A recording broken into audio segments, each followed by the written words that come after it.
What's up? What's up? How's everybody doing?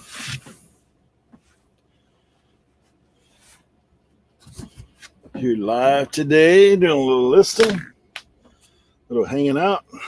So,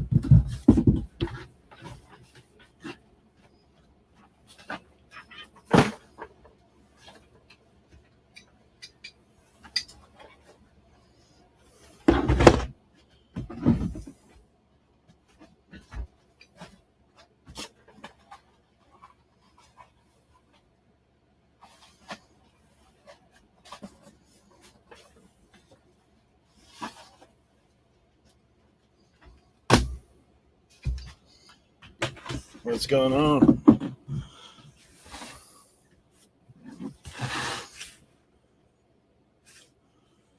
Hope everybody's doing well. Joe, what's going on, buddy?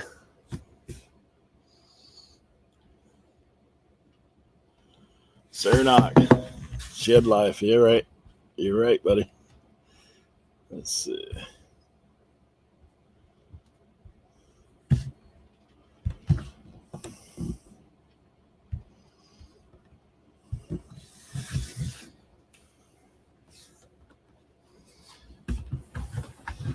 Get on some more lawnmower stuff today. Found this in the bottom of a box. I think this thing's pretty good. I've sold one of these before, so I'm hoping this one's just as good.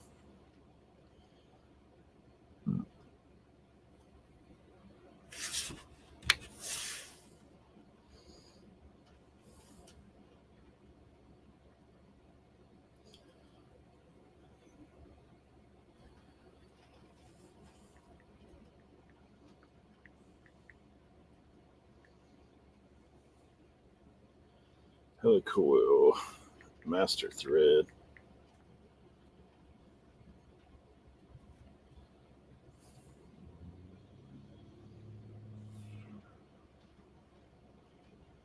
Hey, Tracy.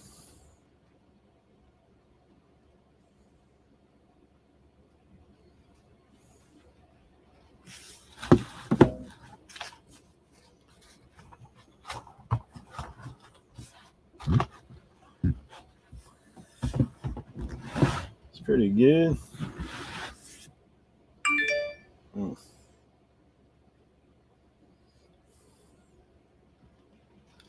Dang.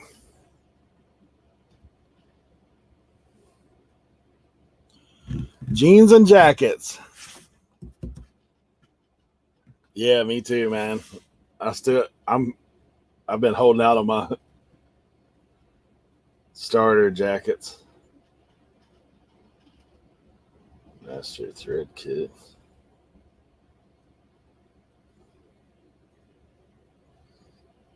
Dude, somebody's got this thing listed for $130.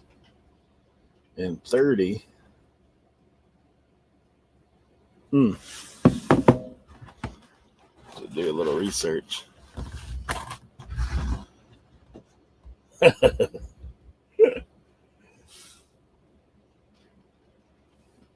There, 12 months. That's funny.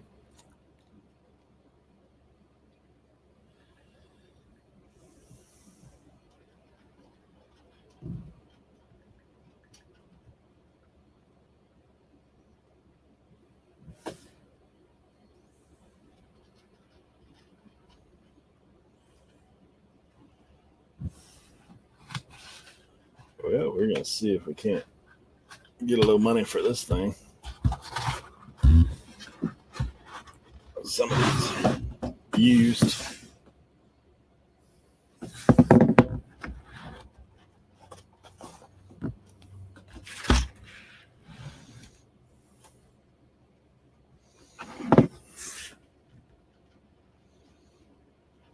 $12 months.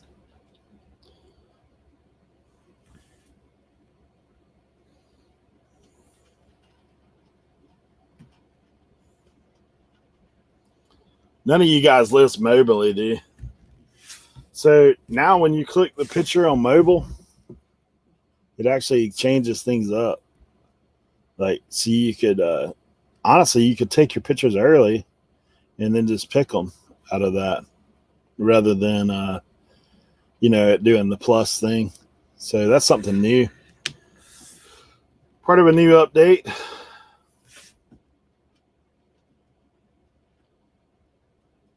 Kind of interesting.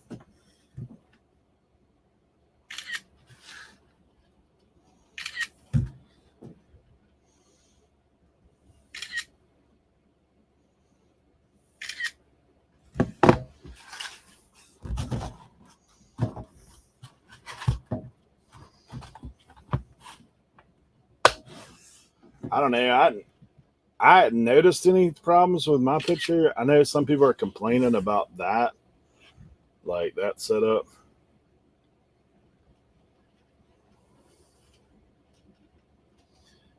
There's also one other little thing, like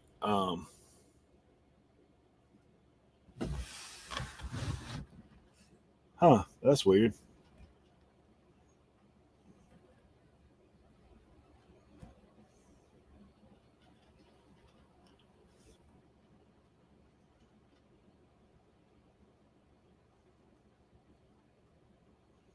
Yeah, I've not had any that I know of any issues. Now, who knows if I sold something and it had an issue? Of course, that might be the case. I know they've been messing around with mobile for sure.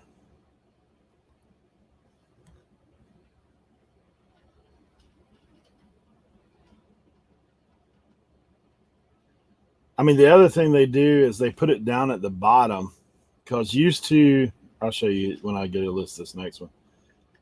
Used to, it would just populate in that thing where you list it, where you can adjust it.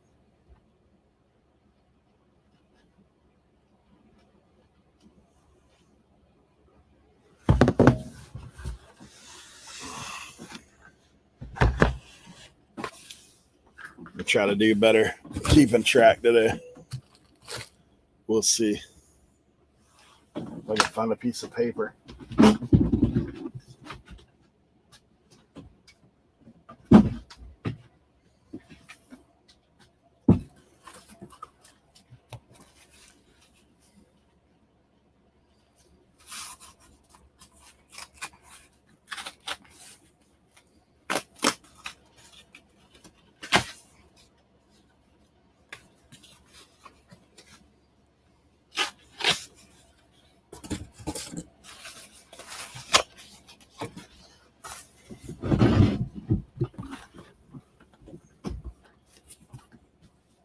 Yeah, for sure.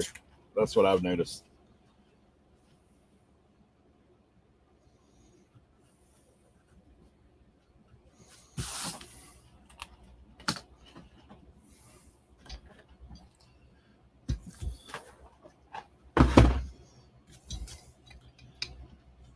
I picked this up the other day too. Offset wrench. Those are kind of unique. They look like they're jacked up, but that's how they're made.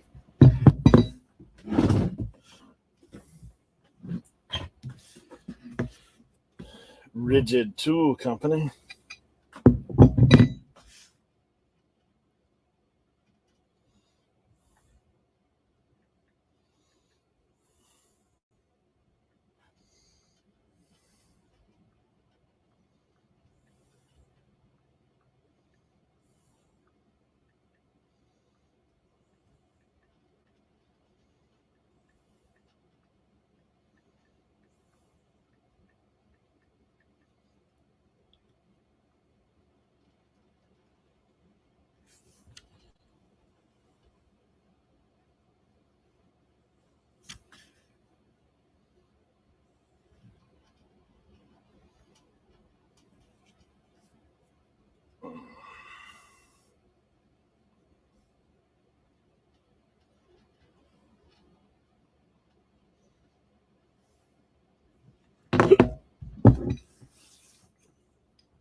Tim, what's going on, bro? Mr. Bill, Ken, what's going on?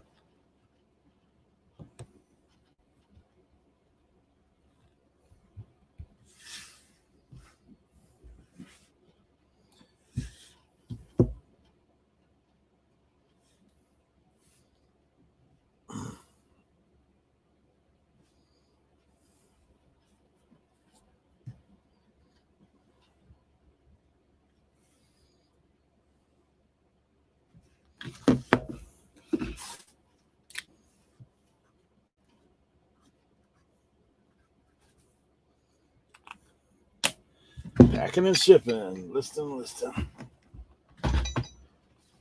I packed a lot of my stuff last night. I've learned finally to not have to get up at 5 o'clock in the morning to get it done, to get on this thing. What are sandpapers worth listing?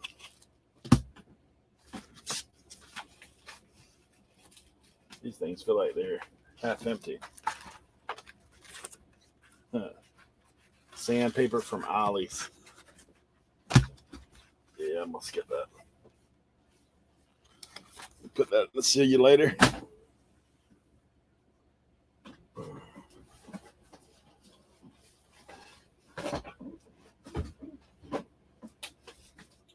This thing. 2-pack.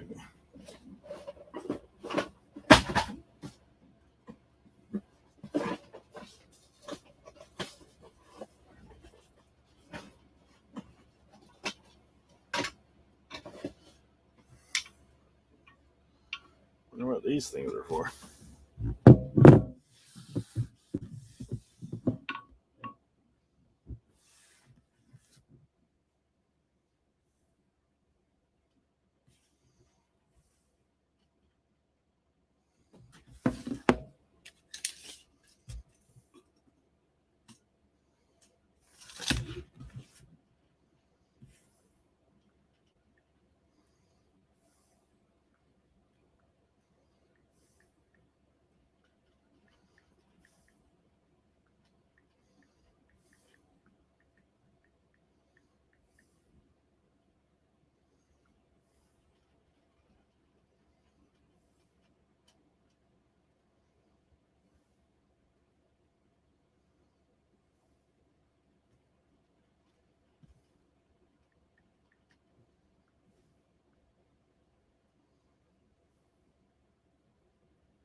Calvin, what's going on?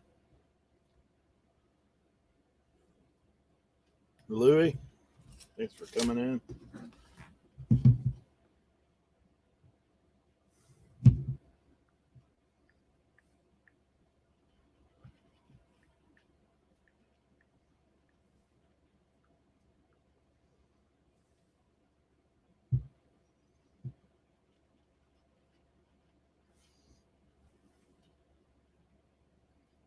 Guess we're skipping it.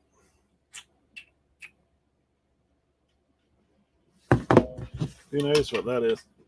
Man, listing these boxes blind, like these heavy duty springs, they're not trampoline springs, they're thick.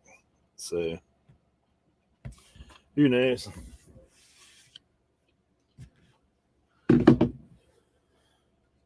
My light getting it.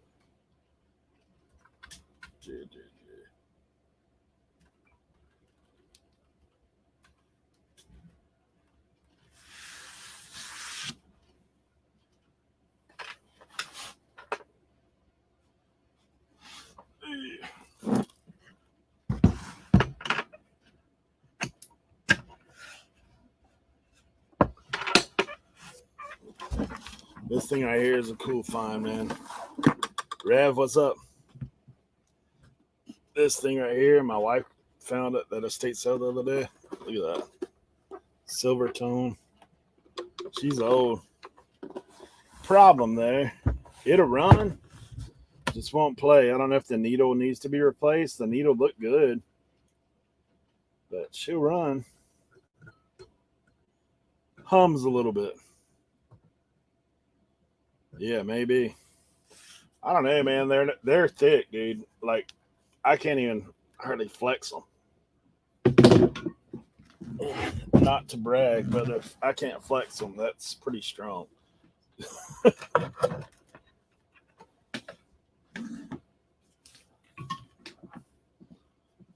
Yeah, I can't even.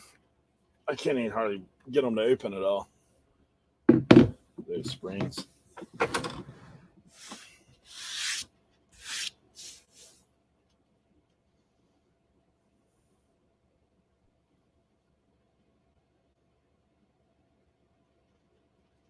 Silver tone.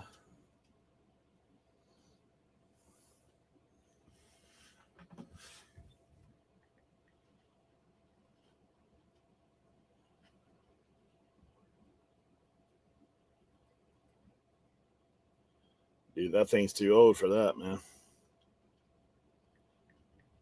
This thing's probably older than me and you combined, almost.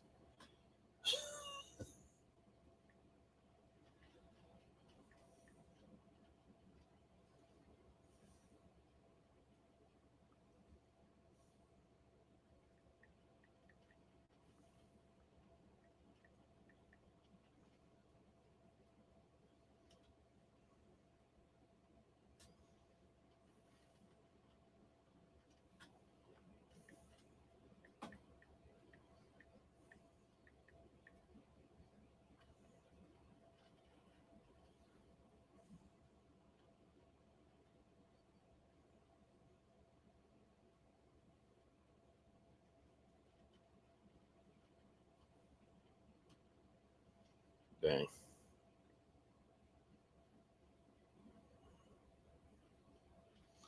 Parts are probably worth more than the actual unit. Calvin, no. I actually didn't play in high school. I was skinnier in high school. I was like 160. And I grew up in Florida. So, man, the kids down there were jacked at my school. I played basketball in school. That was my favorite. But I worked for the bread company for like almost 10 years. Well, maybe a little longer. So I lifted like deadlift all every day, and I started getting jacked after that. So then I started lifting, but I did strength and conditioning for a football team and coached a little football, did basketball, all that stuff.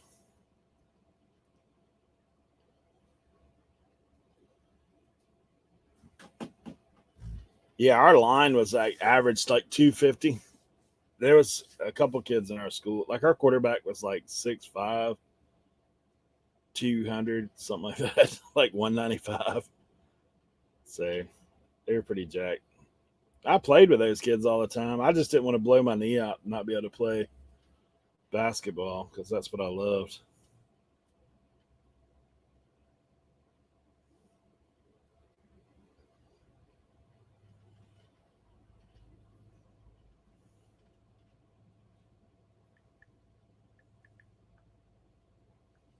4244. Yeah, man, this needle looks like it's fun.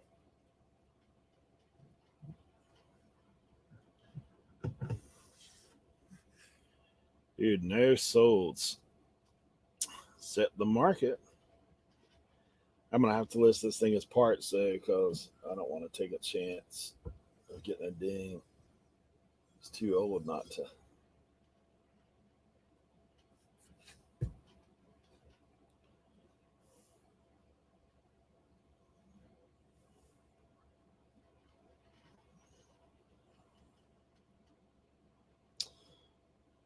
Yeah, buddy. I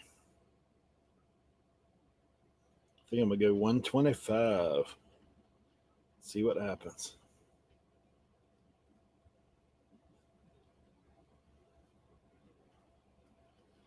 Rev, man. That's crazy on your restoration channel, bro. You're killing it over there.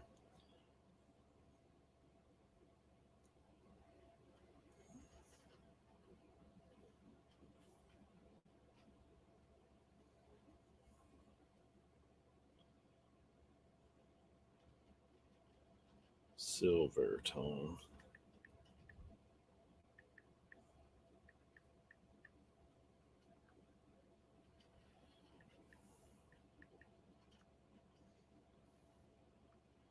Four, two, four, four.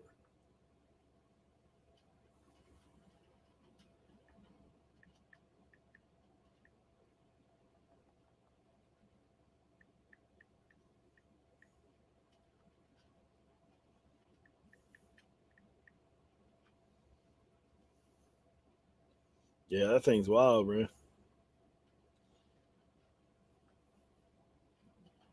You must have hit the mystical algorithm.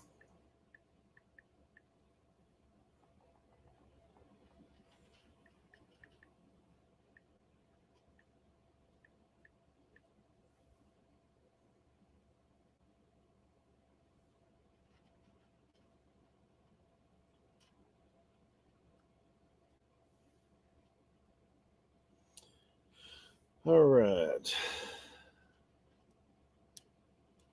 Vintage audio video. Vintage Edison. Columbia. I guess we're going.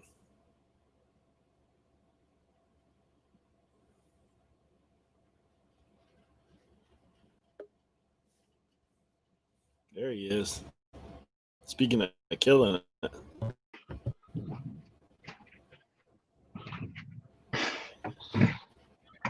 Speaking of.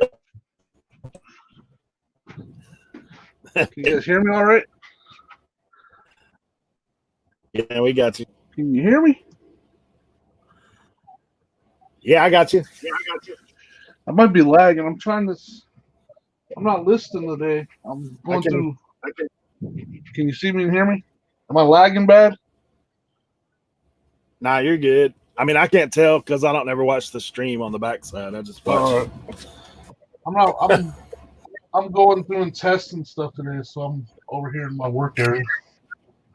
I need to do some of that myself, but I tested some of the stuff yesterday.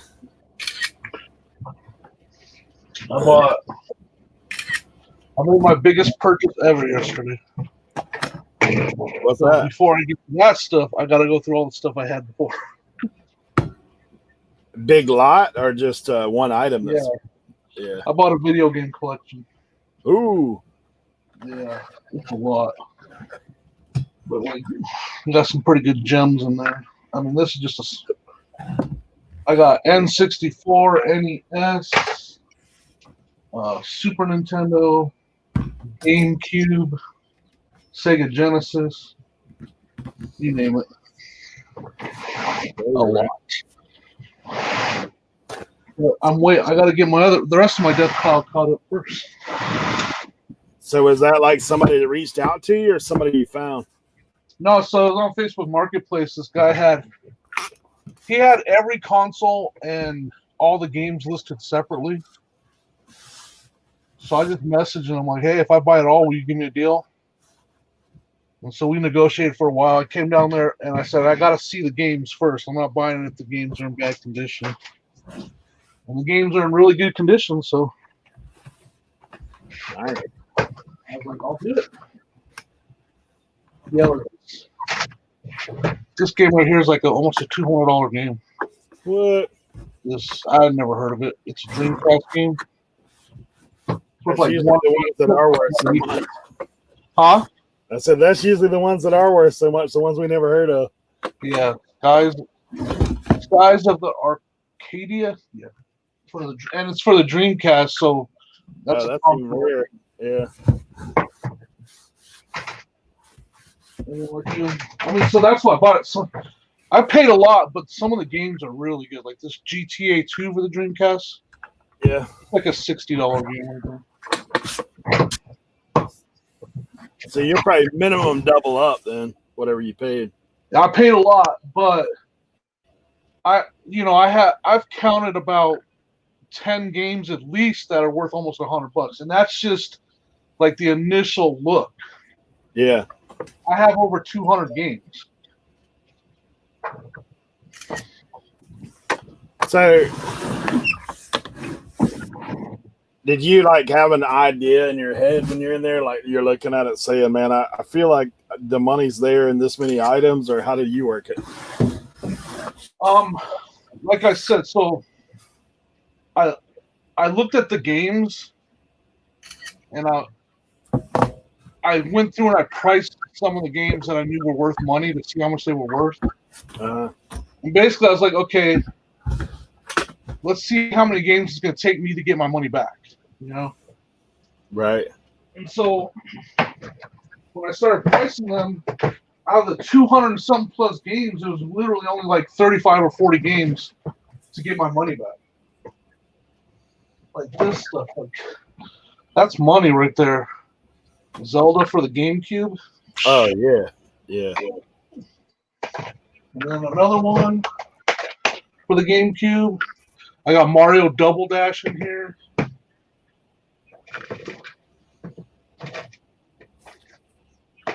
Metroid. Hey, for the so GameCube. the Rev sent a message that said, "Inquiring minds want to know the buy-in." Huh? Rev said, "Inquiring minds want to know the buy-in." I mean, If you're it's a lot. It's a lot. I'm gonna do a video on it, but all right. No, I mean, people are so judgmental. See, I don't care. People don't. There's 4 GameCubes in here, and 3 of them work. I tested them on spot, and there's a box for one. So like that brings that value up a lot. Right. There's a box for the Dreamcast in there, and the Dreamcast. Like, so let me go down what's all in here first. All right. 4 GameCube, a Dreamcast, 3 Super Nintendos, 3 regular Nintendos, and I tested a lot of this stuff while we're there, and it was working. A PlayStation 2, a Nintendo 64, a Sega Genesis. What else? Hey, good morning, guys. Tons of controllers everywhere. So I'm charging my phone up. I'm gonna go in the laptop in the back a little later, Eric. All right, cool. Hey, Like Jimmy, what's that? Over $20 right there, easy. Yeah. How much did you pay for all that, Jimmy? All right. Inquiring minds want to know how much I paid. Guess how much I paid. Well, first of all, real quick, what is it, like 2 bins of stuff? It is 4 bins. All one buy, right? Here, I'll give you a taste. Like, here's the N64 bin right there. That's all N64. This was bought, what, yesterday? Yeah, like, look.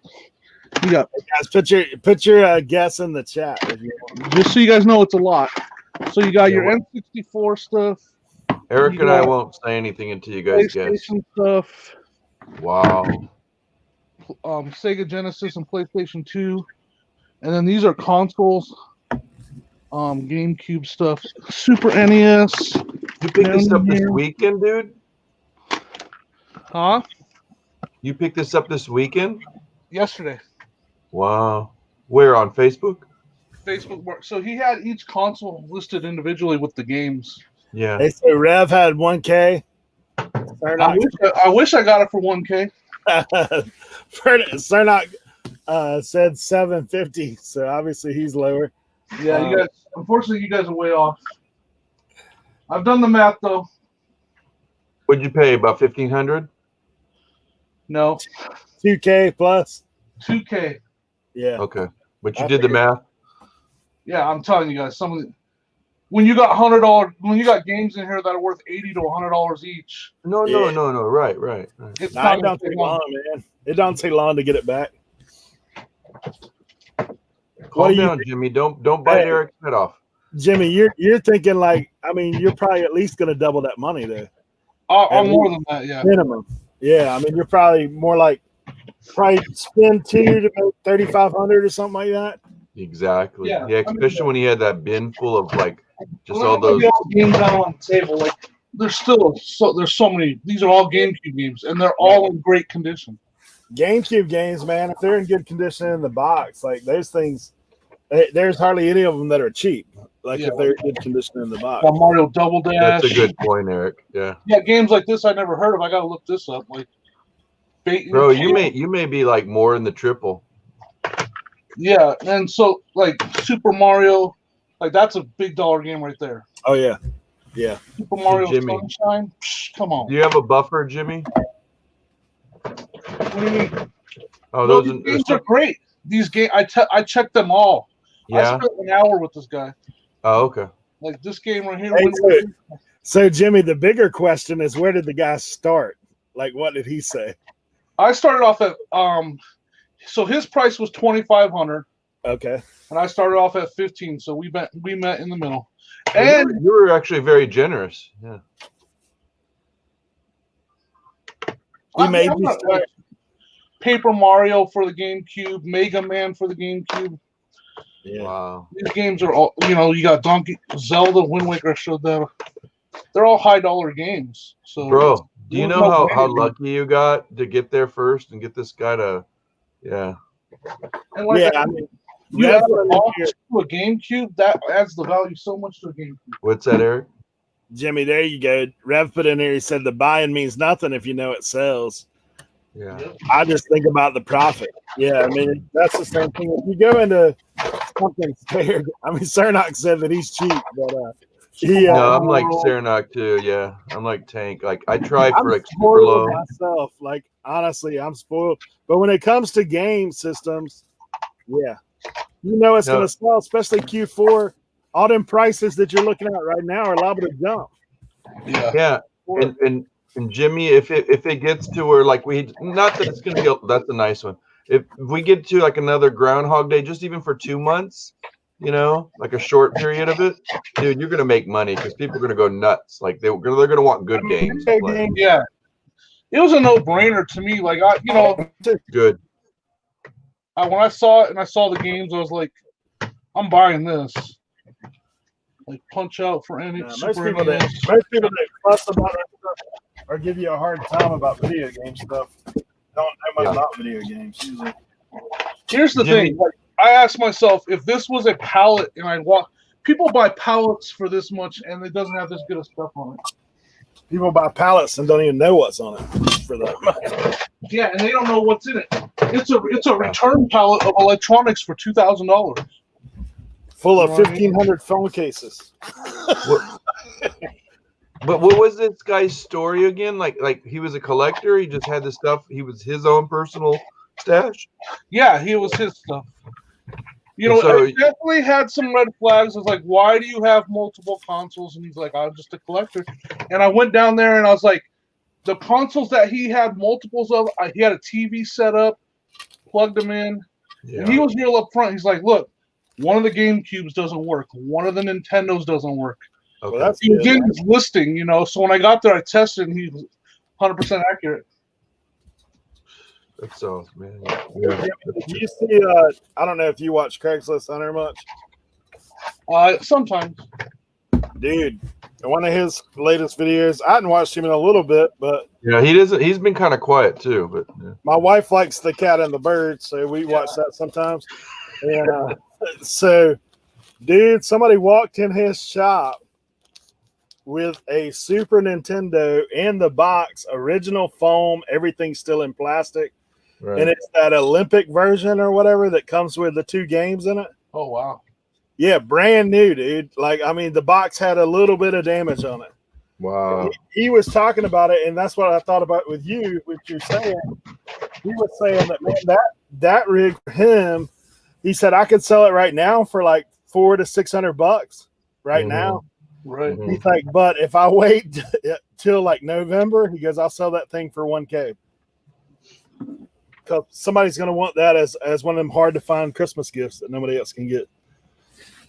The Craigslist hunter said that. He said he knew that he had a weight. Yep. That's what I love about him. That's $100 console right there, Walter. Oh yeah, easy money. And then I got 2 regular NESs down here also that I tested that work. Well, I mean, we know the game systems have came down a little bit, but they still haven't went back to what they were pre-COVID.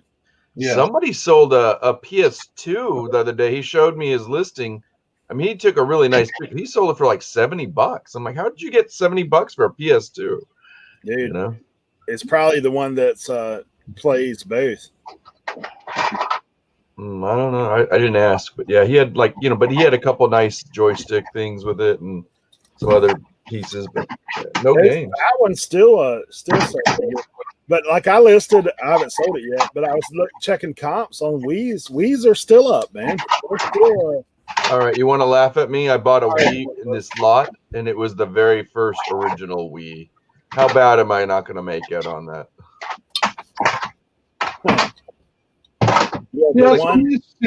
I got a lot of work in front of me with this. I was going to ask you, Jimmy, how long do you think it's going to take you? Just be fair, you know. I mean, I'm going to work all day today and tomorrow on it, and I should be close to done. But the thing is, I got my death pile I'm going to work through first. Right. It'll probably take me both days. You don't think? Give yourself a week, no? No, I want to get it done. Good. All right. Get it, man. I got to get this done. Get that money. Yeah, Jimmy's on the grind, bro. No, you guys inspire, man. I got to get off my booty. I mean, I'll put in 10 hours today working on this, and I'll do it tomorrow too. I'll probably be done before that, the 20 hours. I'm gonna reach out to you on Instagram. Check it. I'll give you some inspiration, man. Like, where are you at? You got this, though. You got it. You'd be like, I ain't got time to talk, bro. Yeah, I know. No, he won't. No. Knowing Jim, he won't even respond. He's just like, I'm busy. No, you guys are right. I mean, it's just Louis. I'm not responding to Louis. That's Eric half the time. I said it on air. You guys can hold me to it now. You guys can be like, okay, it's the end of Wednesday. Where are you at on your file? No, it's stuff like that. I just go, just checking in. Are you breathing?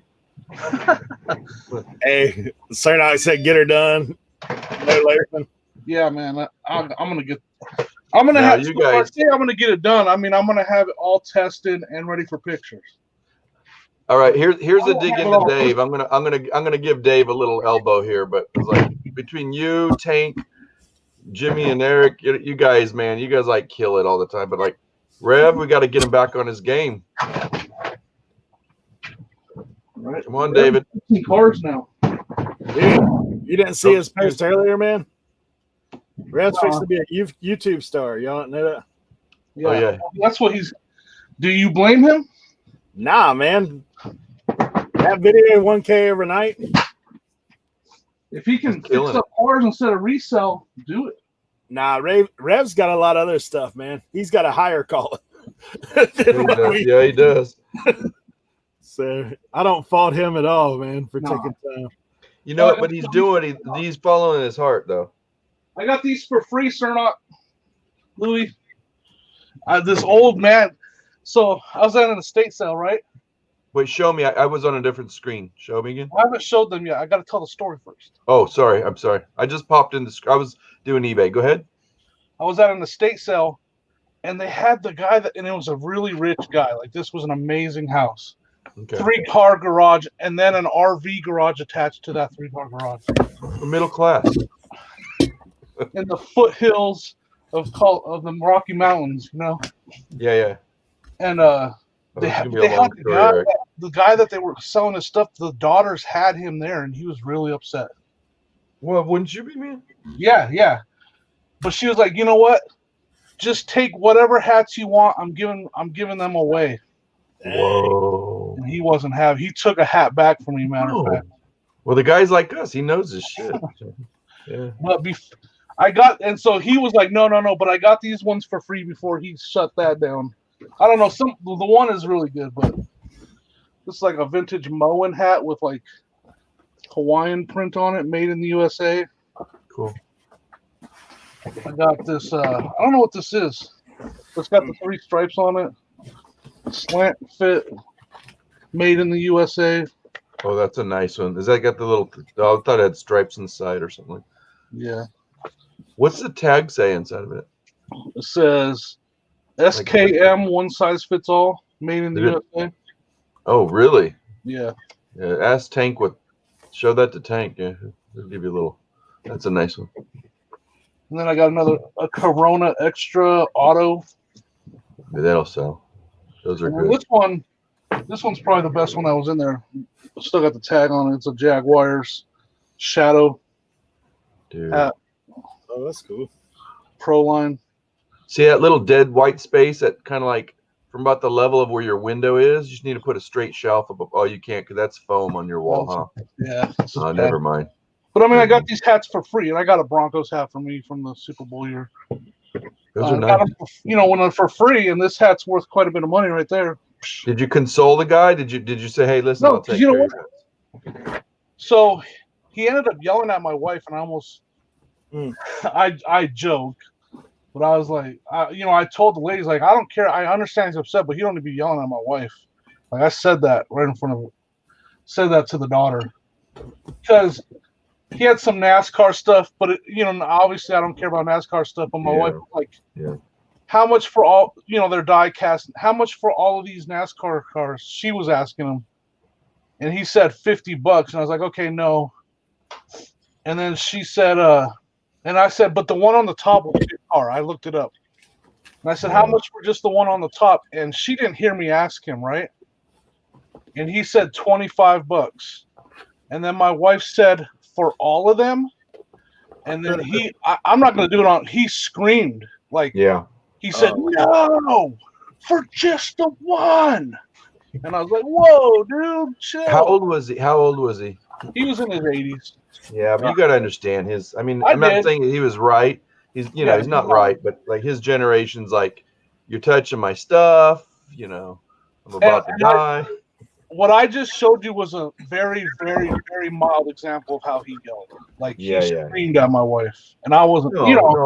I get it, bro. Like, I said, Sonia, let's go.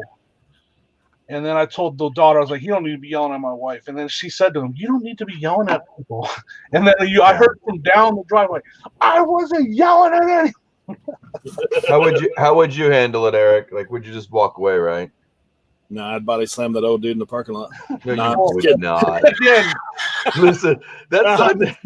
You got a lot of people don't understand my sense of humor, but as we were walking down the driveway, I told my wife, I was like, we had to go because I ain't afraid to knock an old man. It was a joke. No, but that makes her feel good. But that's something that's between you and her. But I don't know. Maybe I'm too compassionate sometimes. No, you are. Like, and I didn't say anything to him. I just told the daughter, like, he don't need to be yelling at my wife. No, I think you were more than civil. You were more than civil, but it is personal. Yeah. Hey, Rev. He doesn't need to be out there. Why is he out there watching people buy all his stuff? He don't want them buying it. Like, Eric, he took the challenge. He's listing. He's back on it. Got him going. He's coming in to speak about body slamming old people. I will knock an old man. No, I think David's past that stage. Hey, I don't know, man. We were at 411. All of us got a little heated for a second. Yeah, Colton and Brandon was going down. I was going down with them. What was going on, man? In a nutshell? What was the story? Did I miss it in a video? Go back and watch videos, bro. Oh, sugar! We got one of those dudes. It was like, "Don't park on my lawn." Oh, one of those. Okay. Yeah, but we were about 6 deep on his lawn already. Rev is here. Like, do you know who I am? I am the Rev. I will park wherever. No, it wasn't that. I was backing up, and then one went forward, and the guy didn't like it. He was on a lawnmower, and he was old, so I would be the third one in the line. I think 2 more would have got him before I did. Lord have mercy. Oh, Lord. Where was this at? In Alabama? Yep. Oh, that's why. Tell Colton that's why. You gotta be careful down there, dude, because they're like, you may try to run up on them, but he probably had something in his pocket for you. He probably had a Derringer in his sock or something. He probably didn't, because I believe if he had, he probably would have pulled it out when we got on his lawn the way he was. Well, if you're 90, it takes you an extra 5 minutes to bend down and get that thing out of your sock. You're wearing those tube socks. I mean, some Monster High dolls. You guys know me and my dolls. David, you listen to some of them carburetors? No, I got actually some Chase Claypool cards I'm listing. Oh, he's hot right now. Really?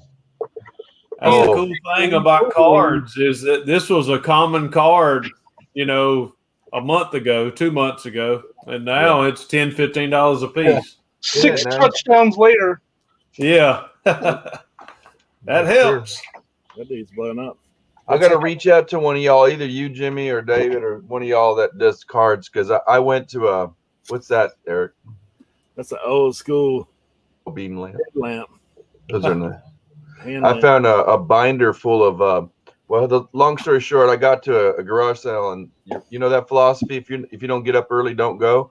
That ain't true. I got there like between 9 and 10, and I mean, I made out of there with 3 video game systems, a box full of trucks and tools, you name it. And then all of a sudden I looked down, he had all these sports cards. I said, how much do you want for those sports cards? And he's like, I don't remember if it was 100 or 150. And I went, whoa, So I said, I'll probably pass on the baseball cards. As soon as I opened his binder, he had all those little protectors, with the cards in it. And guess what I saw on the first row was just nothing but Michael Jordan. I was just like $89.90. Michael Jordan. I just threw that in the pile and I went, okay, I probably only can afford that one. I'm gonna got out of there, paid my $70, and it's like, goodbye.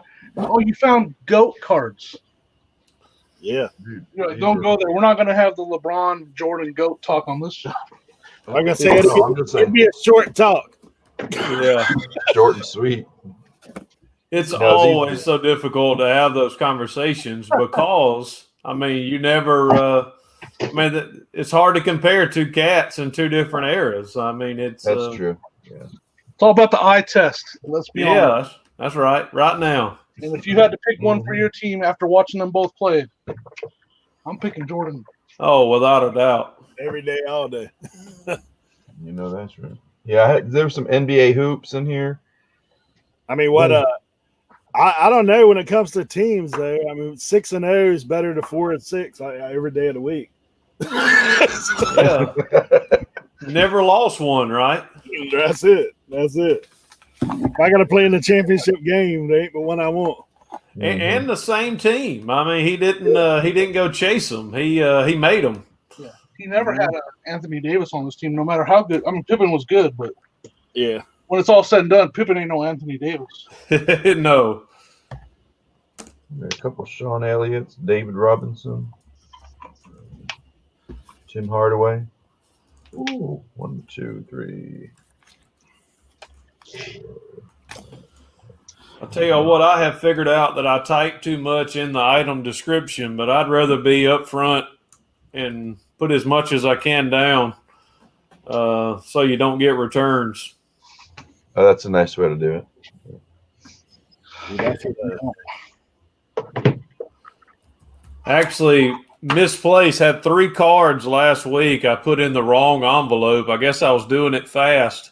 And but all 3 of them were just real cool. And I refunded every one of them their money and said, hey, if you want to send it back, I'll give you an extra $1. And nobody has replied, but I hadn't got any negative feedback. So that's good. Dude, I had a big snafu this week, a big one. I had a VCR, a regular VCR. I sold it for like $60. I had another combo unit I sold for like $135. Shipped them to the wrong people. Oh no! Oh, that's literally a reseller nightmare. Like I've had nightmares of doing that. So the first guy messages me, the guy who gets the VCR. Hey, this isn't the one I wanted, but I wouldn't mind keeping it if it's okay. And I'm like, yeah, that's a win-win right there. Nah, that's how the other customer feel. That's a win-lose, man, because now I still got to refund the other guy $130. Well.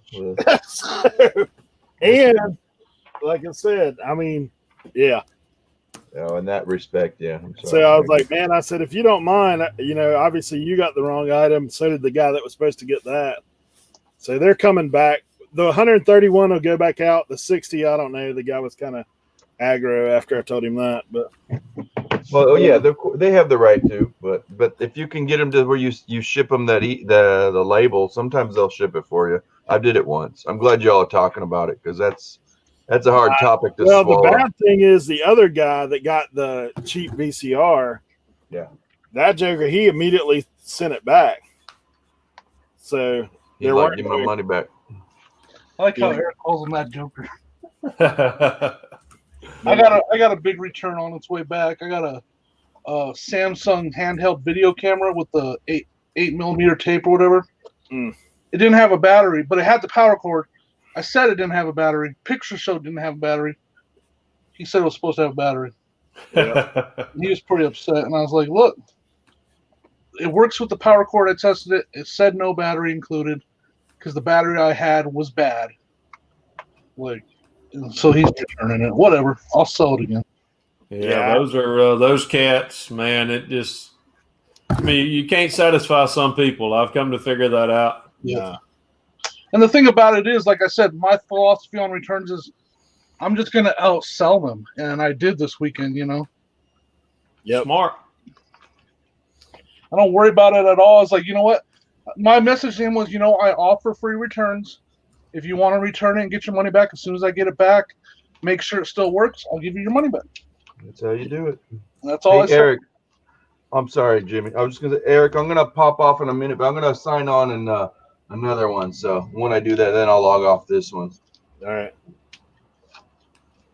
Sorry, Jimmy. Go ahead. No, that's the attitude I feel like a lot of people don't have that attitude when it comes to returns. Yeah. A lot of people try to fight it. And, do what you're going to do, but I don't worry about them at all. Why would you spend all that energy worrying when you could be doing what you're doing right now? Listen, you know what I mean? Like, you guys, it's like I always tell everybody, like the newbies that go, oh, this. I'm like, y'all wasting your time. Just let it go because it's business. It's just business. Yeah. It's part of the business, no matter what they want, no matter what you want to do. Mm-hmm.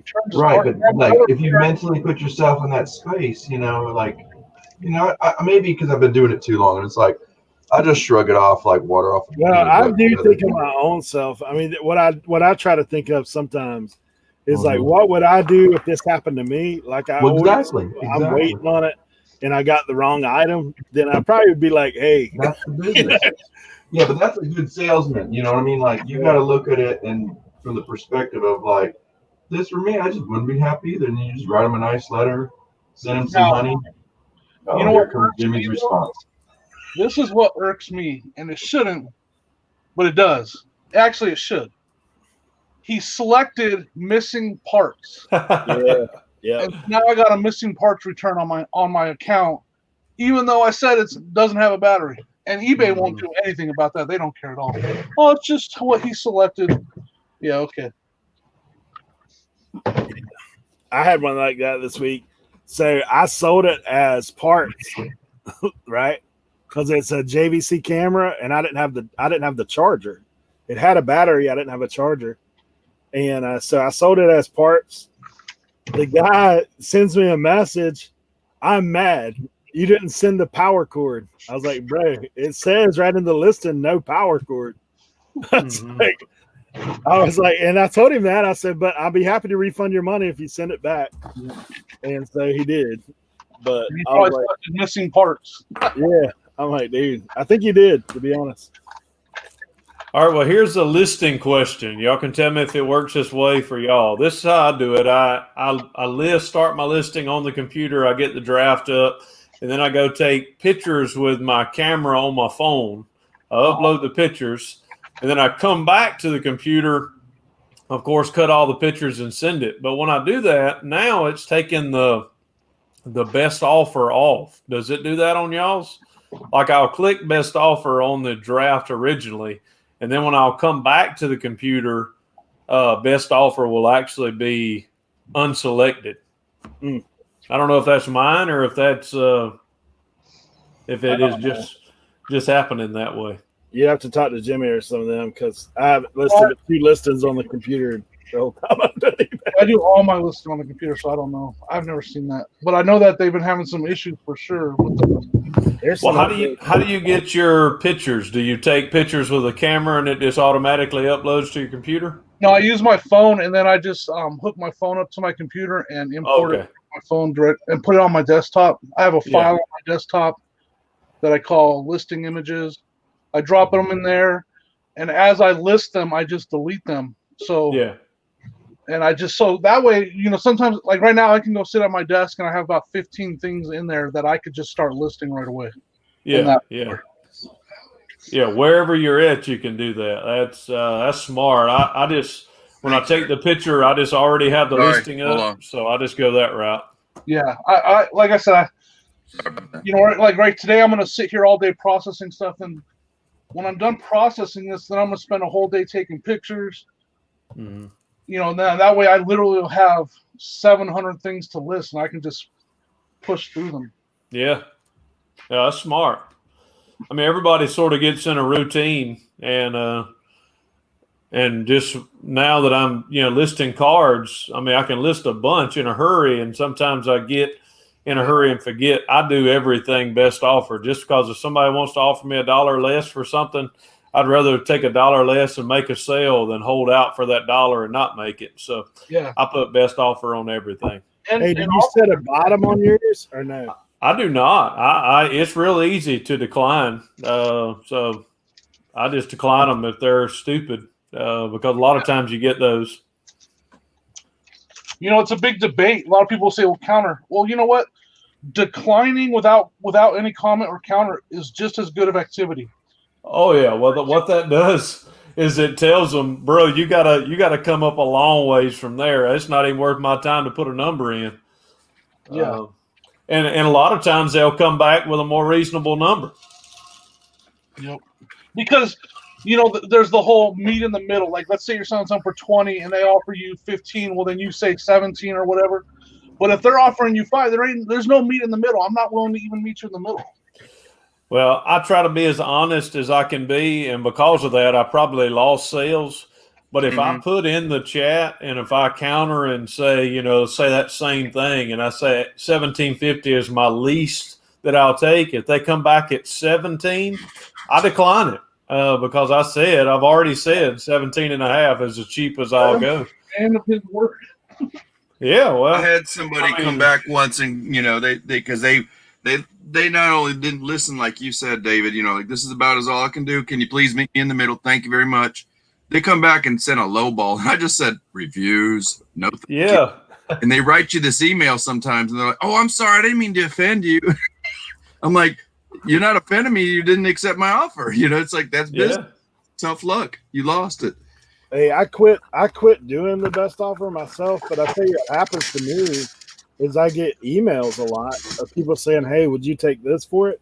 And if it's reasonable, I'll send them back, because if you get a comment, there's a thing where reply with offer. Mm-hmm.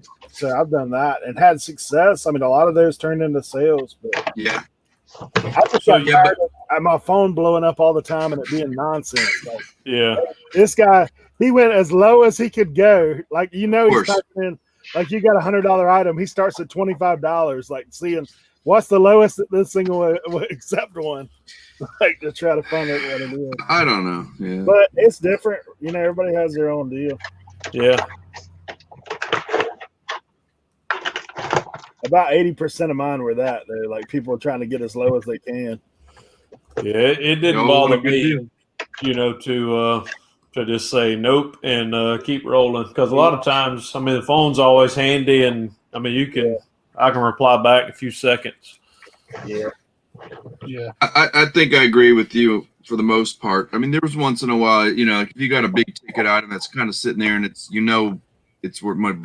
I think I'd rather do like you said, just roll on by. Just get. You got time's short. We don't have a lot of time. There's things that and I always consider that there's part-time sellers that aren't selling as much as and Rev, you're one of them. But there's part-time sellers that aren't selling nearly as much as you are, and so they want that sale. Not getting that sale affects them. Oh yeah, it makes a difference. So that's why everybody does everything's so different, right? Yep. And so, like, for me to lose out on a sale because I don't want to take an offer, I don't care. Like, I'm shipping, like I'm shipping 35 on Sunday. Like, I don't care if it's not 36. Sure. And there's Well, that's the times thing where, with like, me. I'm still making crazy numbers of sales. I'm just not. I've just got things I just need to list that are the higher value stuff that I've just not put the time in because I've got to test it. I've got to list it. And so I've just been, if I've only got an hour and a half a day to do it, I'm usually listing quick and easy and sometimes cheaper stuff, but I'm still making crazy numbers of sales. But the dollar amount has come down a bunch. Mm-hmm. Hey, I wanted to say hey to Kelly, Marcus, Brian. Thanks for coming in. Colton, all these guys that have popped. Yes. What's up, everybody? Hello, everyone. Yeah, Redneck Colton, of course. I hate stupid, lowballing people. Yeah, there's a bunch of those out there. I guess they figure I sold cars for a very brief time. Me too. And buddy, if you can find that salesman that's hungry, you'll get a better deal for sure. Like the one that hasn't sold anything for a little bit, he's liable to take something. So I mean, I think that's probably true with eBay as well. Anybody that watches my yard sale videos, though, they're probably people that do yard sales that say I hate stupid lowballers. I know, right? And we all do that. I'm trying to get the best deal I can. And if they say no, I'll move I think on. I'm going to do a video one day on that because I've caught myself, and my challenge as a beginning YouTuber is just really not being lazy and getting that camera out and filming it. But like I've already caught myself 2 times where like you can call them a crazy, stupid lowballer. But I've gotten one lady. I took a challenge from somebody who was another YouTuber, and he was talking about like a lady messed up his mojo and he had to go sit in his car and kind of calm down because she was just so rude to him. And I took that challenge one day where this lady did the same thing to me, and she was like, "I ain't taking it for that price. You're gonna pay this and this and this," and they start messing with that energy. And I just went, "Ma'am," I said, I respect you. I understand where you're coming from, but I said, I'm not going to be able to, pay that. I said, if you want to consider this, where are you getting your information from? It's like eBay. And I just did this thing where I kind of like pet the cat, give it some milk. And I said, here's the situation. Yeah. I said, I respect you. You have something that you think it's worth this much, but I'm just going to tell you, I am a reseller and I cannot afford to pay that, that price. You're trying to sell it close to store price. And when I showed her the comps, it got upset for a minute, but it got her thinking. And she calmed down. She went from I only want $70 for this one little 3DS, game thing. And I'm like, no, you're not going to get $70 just for that alone. And then she wanted like, $10, $15 a game. I walked away with that whole set of stuff for $70. Get them to calm down. You got to educate them. You're talking about maybe 150 customers throughout the course of the day at a yard sale compared to millions of customers on eBay. Good luck selling it at retail. Yeah. Yeah, but I'm talking. Well, yeah, but I'm saying, for her. But for us, we got to get the stuff, and we got to, Well, I told somebody recently at a yard sale, and like this is a strategy I use sometimes. So I wanted some DVDs. I saw that they had some in there that were kind of valuable. The rest of them are just DVDs, whatever. Like you can lot them up. So I looked at them. She probably had like 160 DVDs there. Like I generally will count, get a good idea where I want to be. And so I asked her, man, and she was like, she was selling those things 3 for $5 or something crazy. No, 3 for $8, I think is what she got on them. And so she's like, and she goes, well, what would you give me? And I came back at like $80. Yeah. And she's like, she's looking at me. She goes, well, that's not much for all them. I said, let me ask you this. I said, it's about 10 o'clock right now. How late are you running this sale? And she's like, oh, we'll probably be out here at 2 o'clock. I said, do you think you're going to sell all them between now and then? And she like looks at me kind of like for a second, and she thought on it. And I said, well, let me go look at them one more time and see how many's over there. And I came back. She goes, would you do 100? I said, I'll do 100 if you're throwing that combo unit right there. So she thought about it because, like, really, if you think of, hey, I'm gonna get stuck with all this stuff. Right, This guy's gonna haul all this away right now. Well, what you're telling her is you're telling her. I mean, some people go, "That's not the truth," but it's like, yeah, but you're giving her reasonable doubt. It's like, well, I mean, that's reality. The likelihood of her That's it, selling yeah. them DVDs by the individual by the end of that sale is pretty slim. well, and she's thinking about like you said, oh no, maybe somebody won't. I mean, but also it's more importantly is she wants to get rid of that junk. Yeah. But it's one of them things. I think it's the time to educate. There's some yard sales that I just peace out.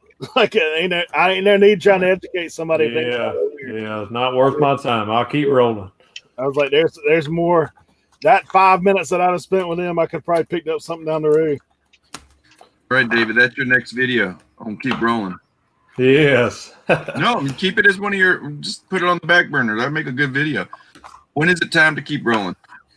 Well, my reply would be if there's a lot of pink or if they have an eBay, if they mention eBay anywhere, I'm gone.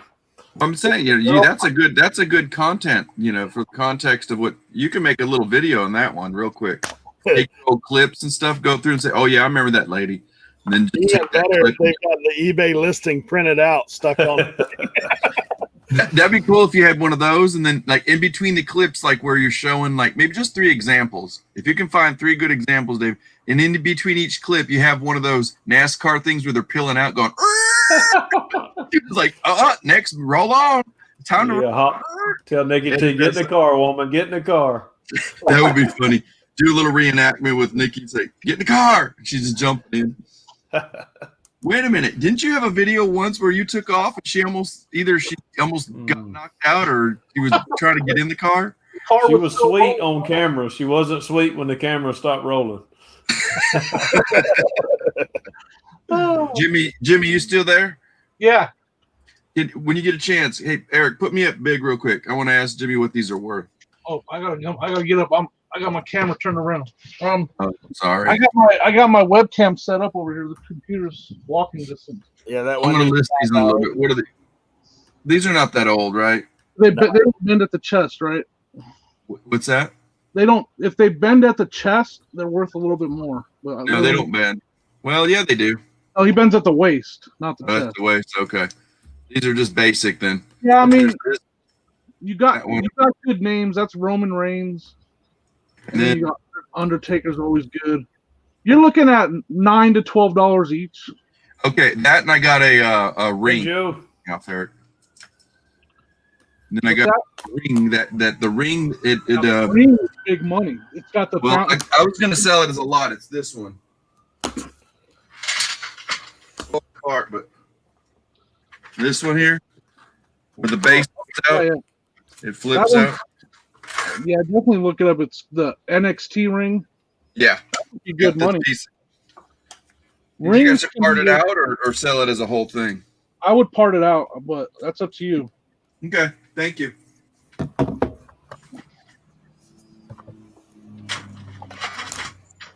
Joe, thanks for coming in. Thanks, Jimmy. Trying to find that ring that breaks apart. Dude, what the heck is this? I can use my phone to take pictures.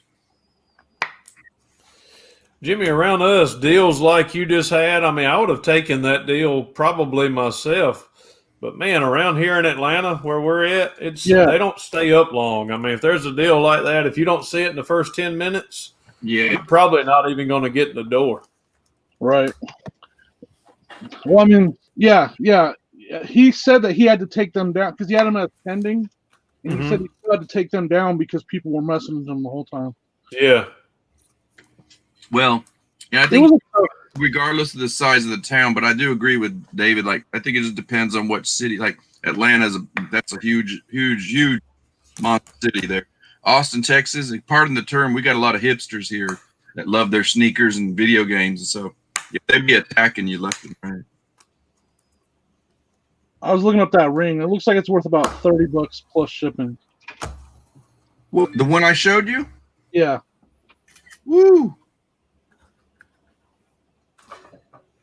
I mean, it's sold for $29.99 plus shipping before. I need to get rid of it.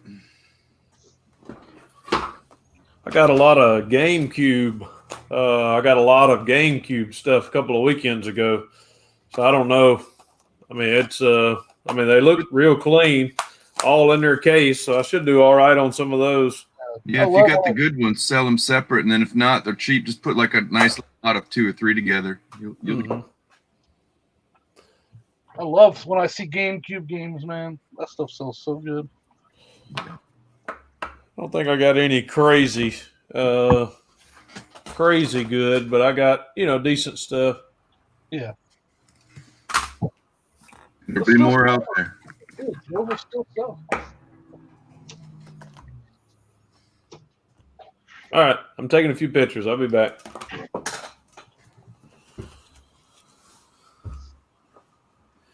Oh man, What's the matter, Eric? starting to get out of the gate a little slow today. All right, guys, I got a question. First of all, I'll show you. This is a Bolo. These games right here. Have you ever seen Netrunner? Never seen that. Nah, I never seen that. So it's by Android. They're called Netrunner. It's a card game. Picked this up out of the thrift store for $6. You know what they're playing off of, right? Huh? You know what they're plagiarizing off of, right? Yeah, it's like a it's like Blade a Runner version of like what's It's that? like it's not that it's RPG, but you said it's a card game like off of Blade Runner. It's about androids, right? Yeah, Okay, right. go Yeah. ahead. I'm sorry, you were saying so it's a card game. What? Yeah, no, that's what I was gonna say. I was trying to think of the name of that movie. Yeah. With Harrison Ford, right? Mhm. Yeah, what I would do is if you just like go, I don't have enough to fill in the. I'm sure you always find it, but like up in the title, if you put the word Philip K. Dick, Okay. but be careful because he didn't write it, but Philip K. Dick wrote the movie Blade Runner. Huh. And that may pull in some more people that love Android stuff or sci-fi. And maybe put in the description. You could say, this is reminiscent of Philip K. Dick. Right. Maybe doesn't it come up in the search even though it's in your description? I'm not sure. I've sold this game before. I don't remember though. Oh, okay. How much was it? Worth. It's worth $80 to $90 if it's all here. Wow, I gotta look for that one. And that's what my question is. Would you count every game piece for that? Like I'm counting all the cards right now. I would for $80. Yeah. Yeah. Just do it real quick. For sure. It looks like it's all here too, so that's good. Don't you want to be safe than sorry? I'm counting it right now. Sure, I'm definitely counting every. Just your question based on your question. Oh, what'd you ask? No, because you asked. You said, "Should I count it?" And I was like, "Well, don't you want to be safe?" Yep. I just want to see what you guys would do. So, like, it's not the $80 game, I'd count it. If it was under $20, I wouldn't. To be honest, it breaks down the pieces, so it's easy to count. I can see how many pieces there are. And so it's got the manual. It's got this little guide that's with it. Like, I'm pretty sure. Looks like a fun game. I would play that. You ever see these, Jimmy? What is it? They haven't gone up much in value.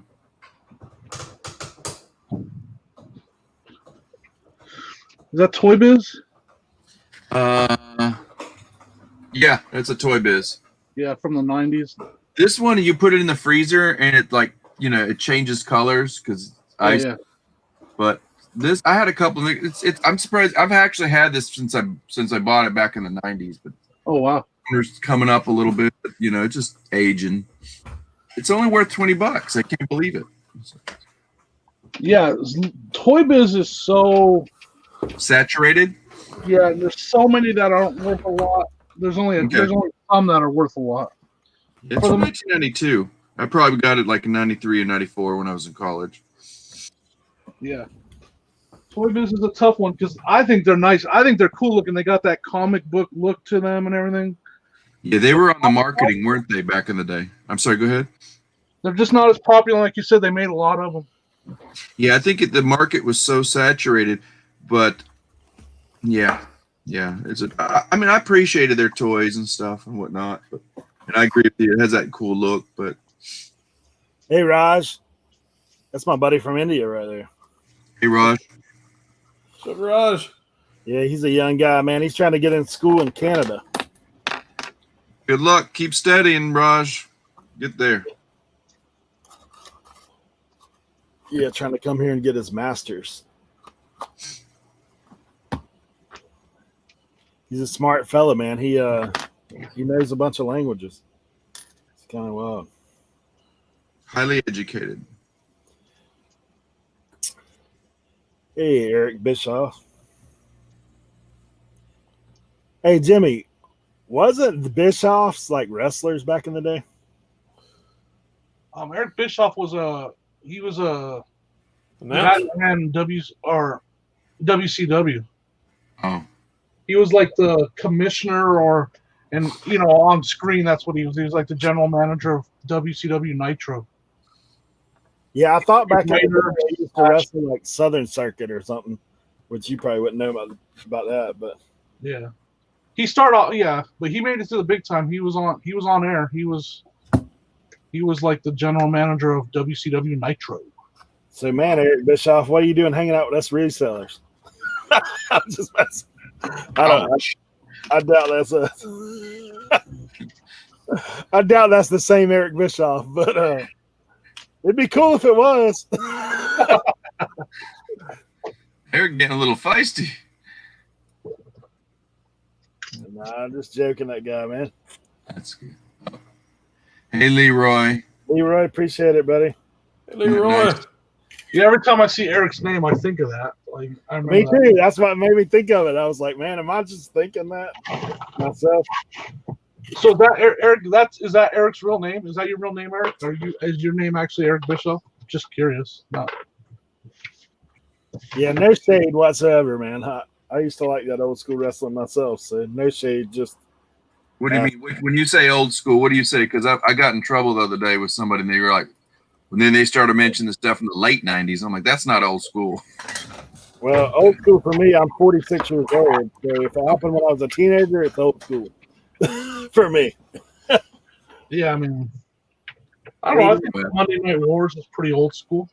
That's 90s. I'm going to date myself then if I tell you when I was getting out of high school, that's when they had their first World Wrestling Federation. What do you call that? The very first WrestleMania. Yeah, WrestleMania. The very first one. I remember everybody was like, "You got pay-per-view? Yeah, come on over." And I remember 50 guys in the living room watching Hulk Hogan going at it with Mr. T and everybody. It was crazy. We were like, and the moms were like, "Y'all better not mess up the furniture." I know who all those guys are, man. I know.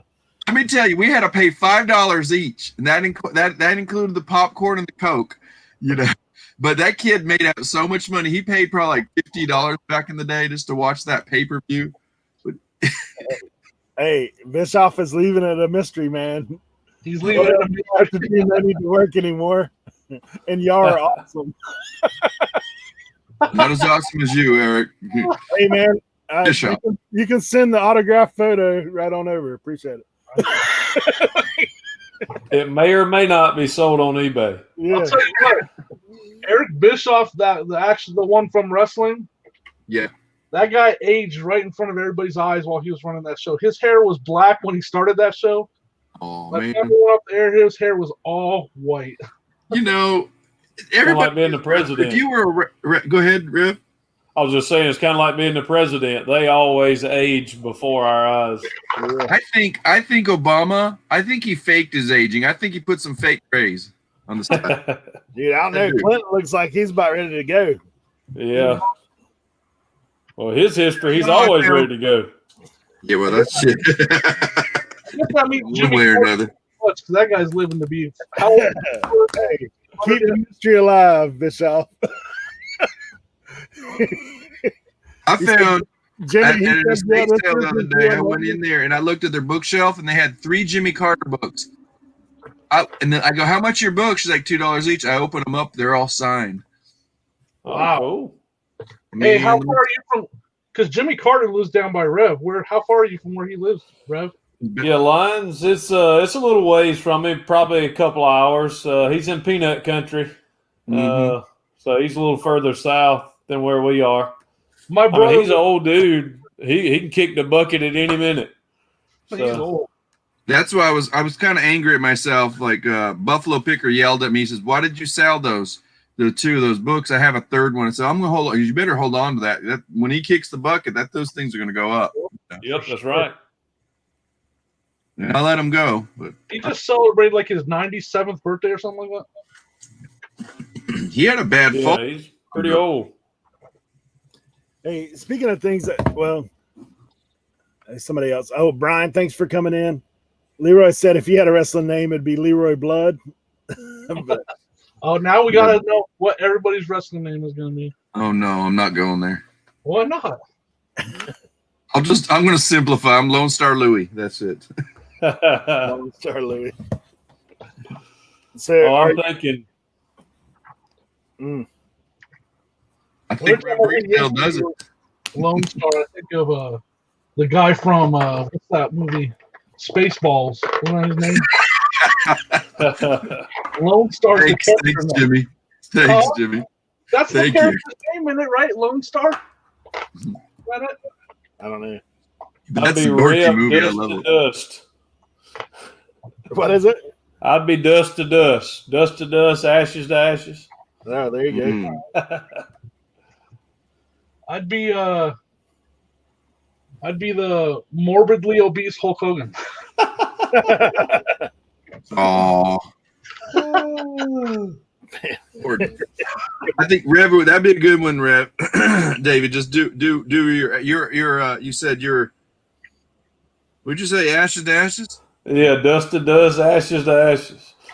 I would call yourself Dust to Dust, like the other wasn't there a wrestler named Dusty? And then your sidekick will be Nikki and she'll be Ashes. Ladies and gentlemen, Dust to Dust, and you play that male music. You should be writing for wrestling, man. You can hear these carburetors. He's holding two carburetors in his hand.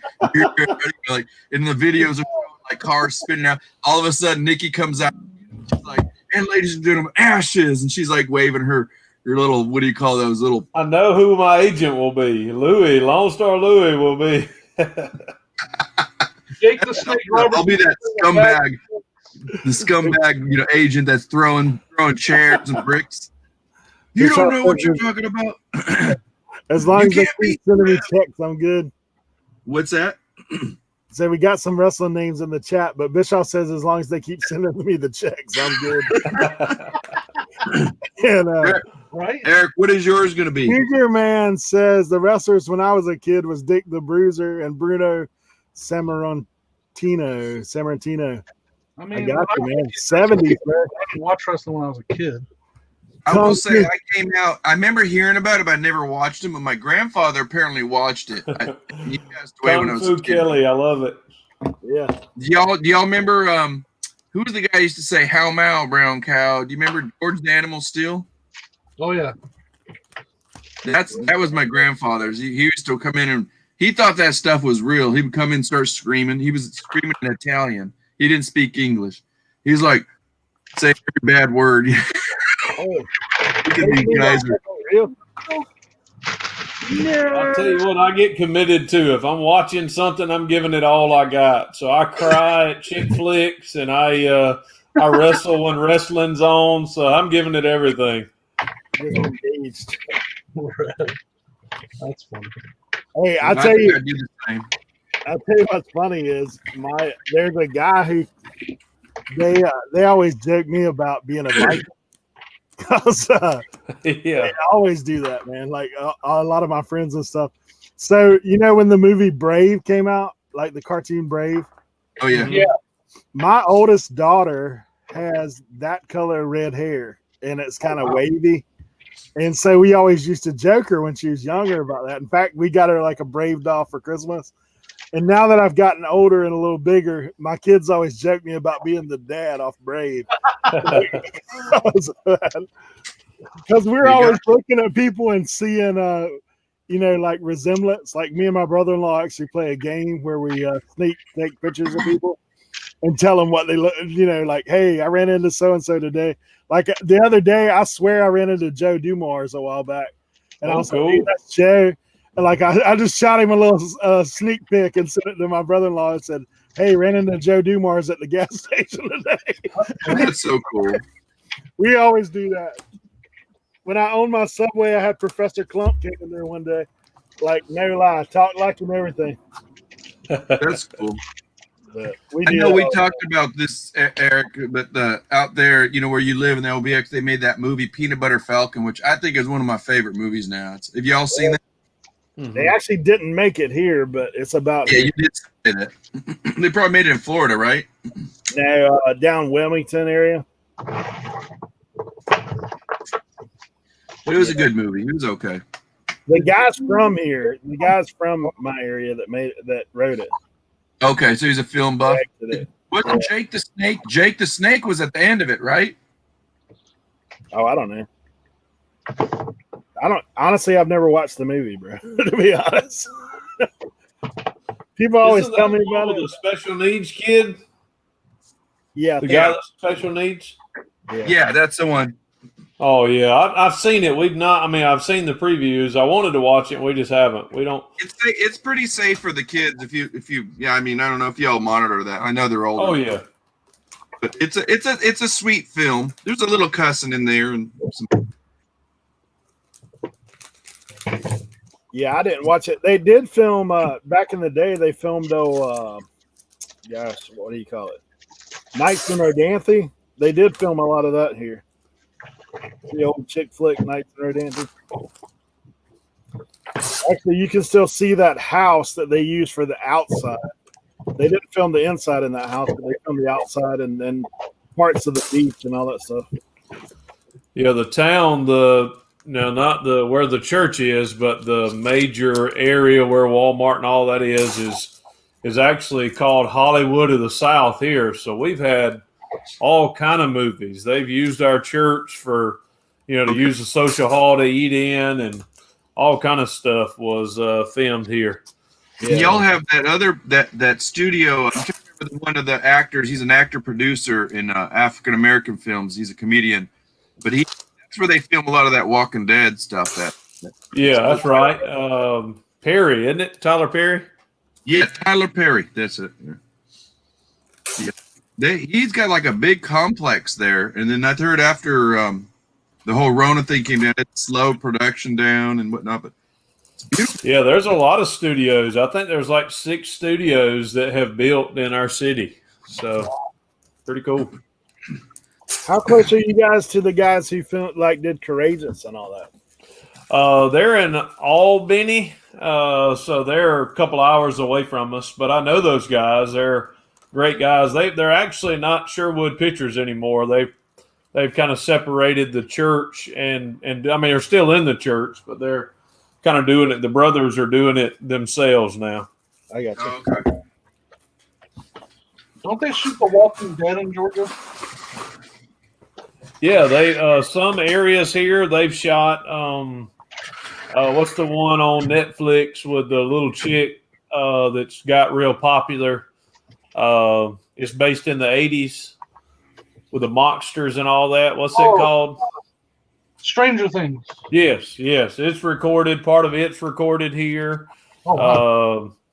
The Vampire Diaries, it was recorded here. So a lot of those type, sitcom-y type shows. So it's pretty cool.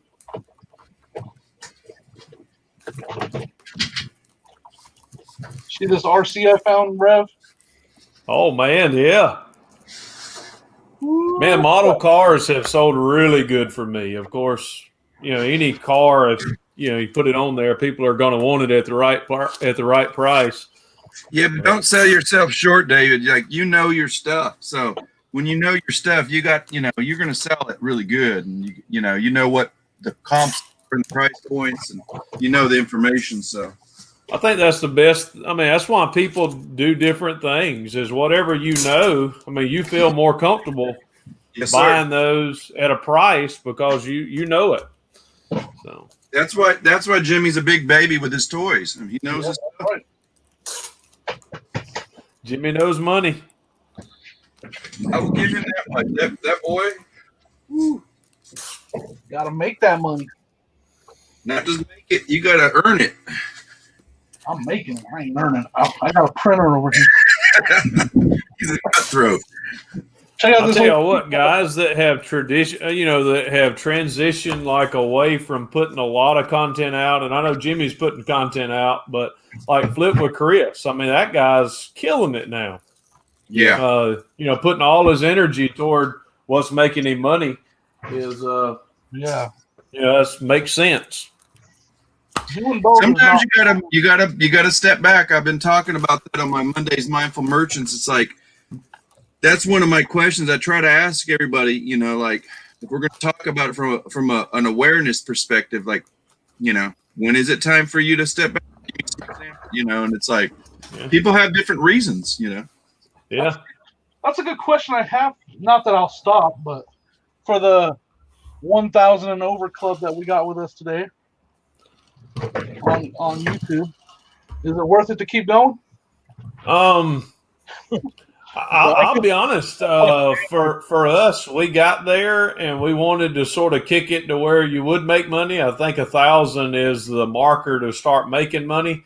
Yeah, but you don't make money at 1,000. So for me, it was kind of like we hit a big push to try to put a lot of content out, and I think, to be honest, I think it hurt me and hurt our channel because I sort of did a lot and it burned me out. And I think the viewership was like, they could tell I wasn't enjoying it as much. So that's why I stepped aside and said, I'm going to put out content that I enjoy and content that I want to watch. And that's sort of why we started the second channel, but we're still, putting content on this channel.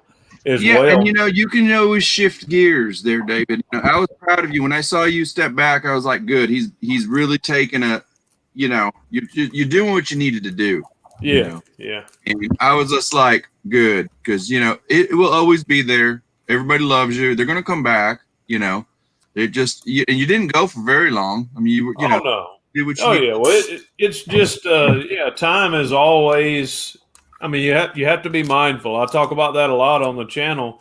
Priorities and time management is important. Like today, I've got stuff I'm doing later in the afternoon with the church, so I took the morning off to list.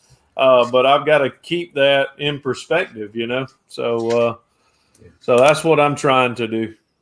All right, save some of that stuff for a couple weeks when you come on Monday. I appreciate Colton's comment. That's it's worth it because it's fun. Not so much monetarily, but because it's fun. Yeah, that's true. Good point, Jimmy.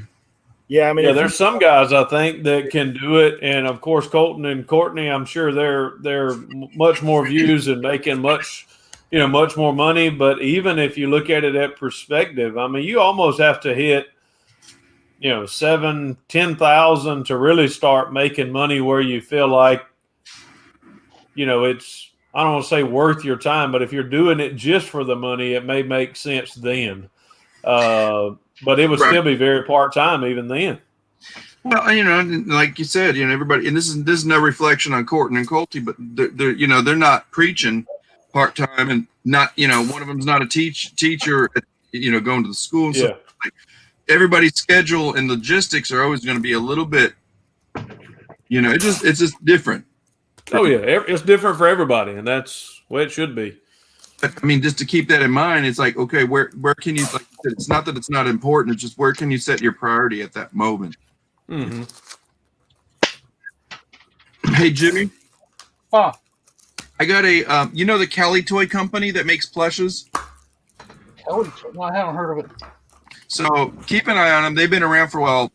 They had a Mario Brothers I'm trying to sell. I have it. I may have it a little high. It's from 2001, so I kind of listed on the verge of vintage. But I got like quite a few watchers. I was surprised. I picked it up for like $1 at a thrift store, and I keep getting options to send offer. I must have sent about 5 offers. Nobody's responded yet. But it's a Mario, and I got it for like $26.97, $4.99 shipping.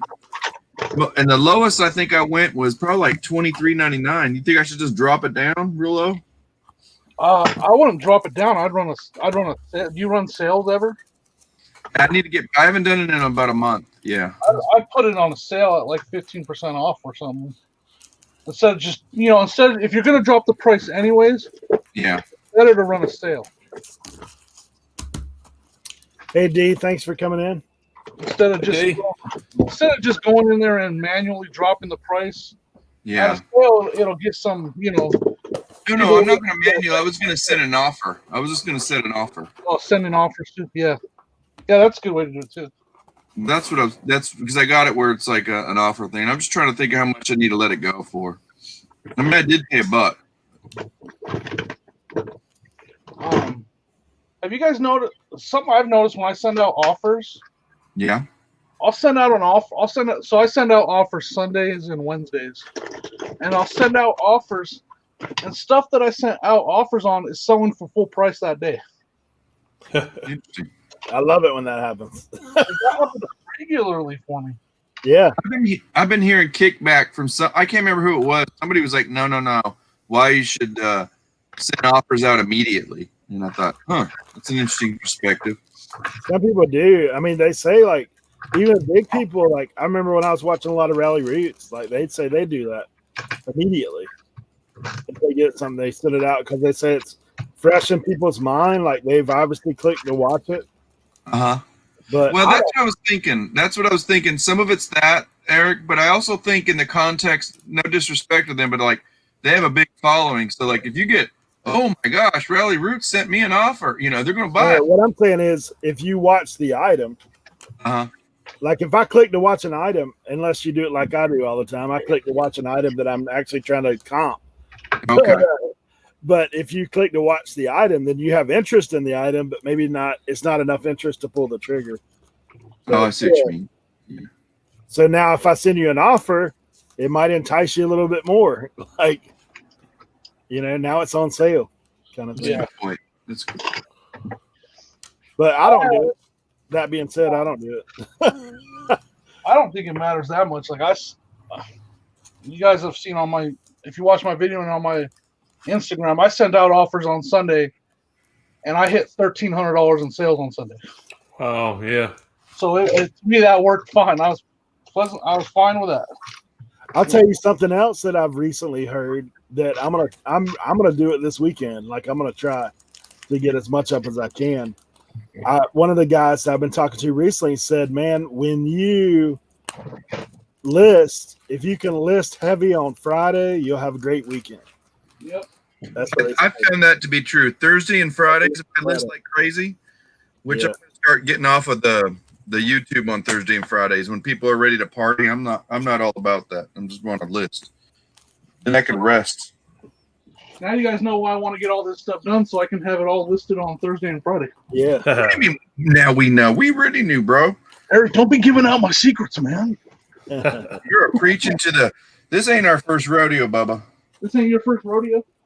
Well, the guy I was talking to did like 126K last month. So Yeah. I may be a lazy rodeo clown, but let me tell you. I was like, teach me your ways, bro. Teach me your ways. That saying, "This isn't my first rodeo," my Yeah. wife never gets that right. She always says, "This isn't my first rodeo, clown." Maybe I she's love just calling you clown at the end. That's actually you think she's making a mistake, Jimmy. She's not making a mistake. She's saying what she means. That's why I tell her every time we go to a rodeo and you and the clown are missing. Yes. Now you know what she meant. With a deep intention.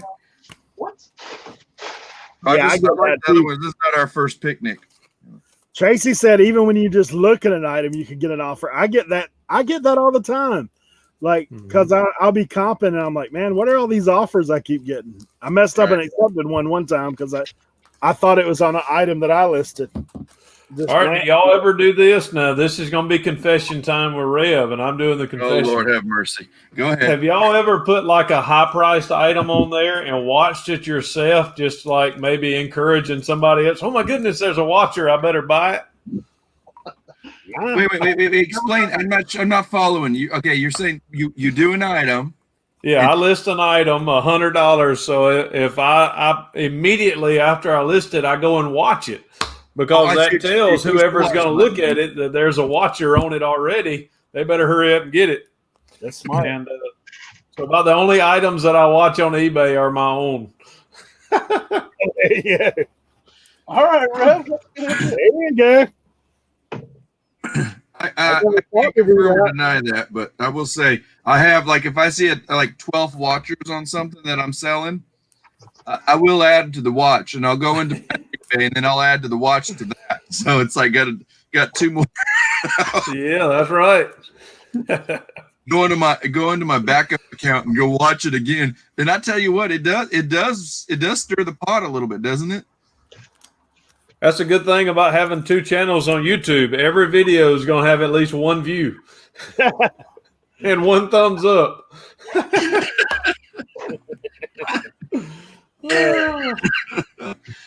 That's not vain. It's just the truth. Nah, you got to do what you got to do. That's a good one. That's good, Dave. Colton says once he lists it, he don't look at it again. Leave that. Usually. Until you got to go through inventory. He said he don't look at it again until he's shipping it, huh? Yeah, that's right.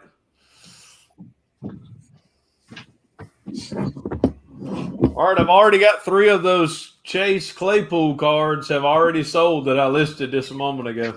Man. So you sold them as you were listing? Well, I've sold one already. Just got an offer on one, $14.99. He wants it for $12, so now I've sold 3. There you go. One's to Anthony, one's to Nate. They all 3 to Nate. They're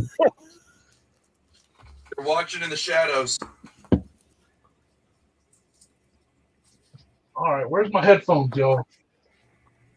Oh boy. I'm gonna test. Oh, there you go. You put them over yonder. Got my headphones. I gotta get a book from there. And cassette players. Well, Pull and go. What the heck is this? No markings. Come on, man.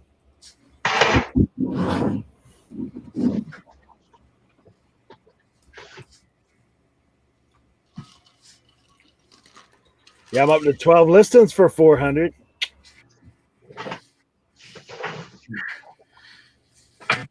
them drafts done.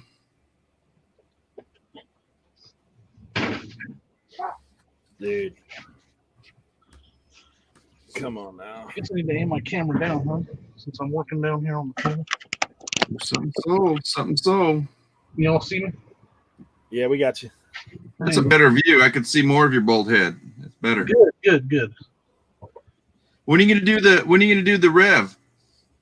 What's that? The clean, short, clean, smooth, bald, waxy head. Instead of like Eric and I, where we hide it with our hats. That's where I have. Probably never. I don't know. When it does it naturally. He's like, mine grew out a little bit, and my daughter said, "Dad, what's your hair sparkling for?" I guess all the silver was starting to sparkle, so I quickly shaved it again. She did not say that, did she? Yes, she did. Was she sincere, or was she? Oh, she was. I was in the car, and I had the sunroof on, and I guess on the sides where it's turning gray, it was sparkling a little bit. So Hey, that's that from the teenager mouth of a babe. Yep. That's what I tell my kids. I said that's the result of you turning a teenager. That is exactly right. You did not, Eric. Yeah, I tell them that all the time. I'll probably shave my head when I start going gray.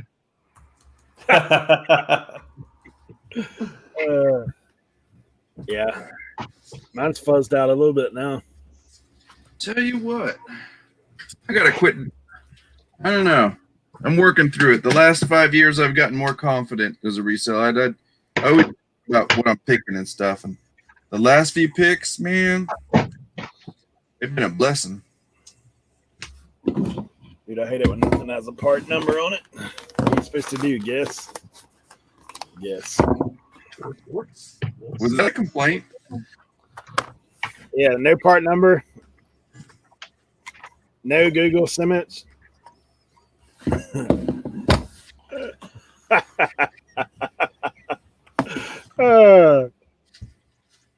Hey, Ref. Yeah. Brother. Read that comment. That ain't gonna work. He said Colton said he's gonna shave his head, his beard, dress up like Rev for Halloween. He says, well, a fat Rev. I'll send you something roll tide if you do it. Do it, Colton. Do it. I'll send you something roll tide. Colton's got a lot better hands than I do. I tell you, he made some catches on those football passes. I could throw it. He had the catches. That's awesome. Is he pretty good? Colton's gonna record himself at yard sales. He'd be like, "No, ma'am, I'll give you 2 for it." Oh yeah, that's right. I'm always paying up. I don't want pocket change. Oh man, that's funny. I'm just joking with you, Rev. You know that. Oh no, I'm good with it. That'd be hilarious. If he went out yard selling like that, oh, I'd be cracking up. That'd be hilarious. We all need to do a Halloween video where we dress up and act like different resellers. Right. And people have to guess who we're acting like. Hey, Colton, you could dress up like a little bit like Nikki T. That would have to be Courtney. I think there's something that prohibits that. Oh Lord. She's the only one who has permission to do it. Yeah. That's funny. Uh-oh. I was saying that way he'd give him the height perspective. He could look like he's your height. I'm about to break something. Hey. He said Nikki T could dress as Chris. Oh my goodness.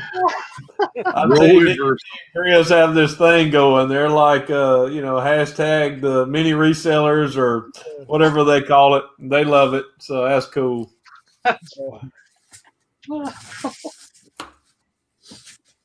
Hilarious. Too funny. It cracked me up. It is good though. That makes the time go by quick when you listen. Just a little bit of good humor and love and fun.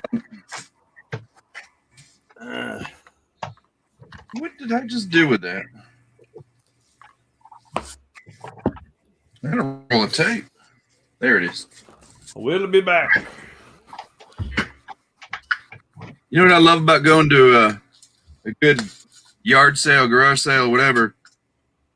Maybe I'm just too cheap, but whenever I go into those estate sales, Eric, I'll go in and I'll find like little things like this, so I can keep one in each room. So whenever I need it, I'm not walking back and forth, and Oh yeah, it's just nice to have backup. So like, if you don't want to reach across the table, it's over there.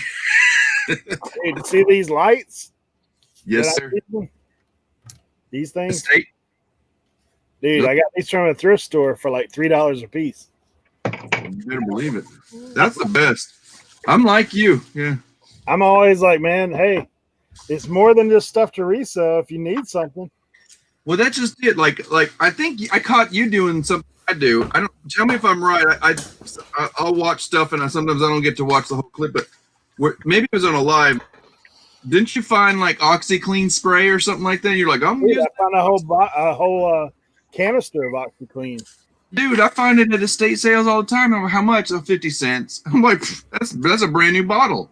I don't ever ask how much. I just stick it in my box. Exactly. Yeah. Well, I mean, like when you're starting out, you don't want to go, well, that's $7. I said, no, it ain't. No, it ain't. I don't go to these kind of estate sales, I guess. Well, they guys, when you walk in, they're like, just make a pile. That's the kind you want to go to right there. oh, I do. I still make the pile, and then I argue with them down. Yeah, like I got this from an estate sale. Heavy starch for hats. Dude, I got about 4 bottles of those. When is Chris going to do his hat restoration thing? I don't know if he's still in here listening, but I really want to get on that because I got to go get my shop vac, which is buried in my laundry room.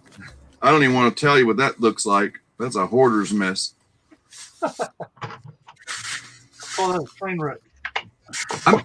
I really need to hire somebody to help me just organize just a little bit for a day. Where are you at in Texas again, Louis? Say again? I know you told me where you're at in Texas. Where are you at, Lou? Well, we call it the Hill Country, and most people say, "Oh, you're in Central Texas," which is.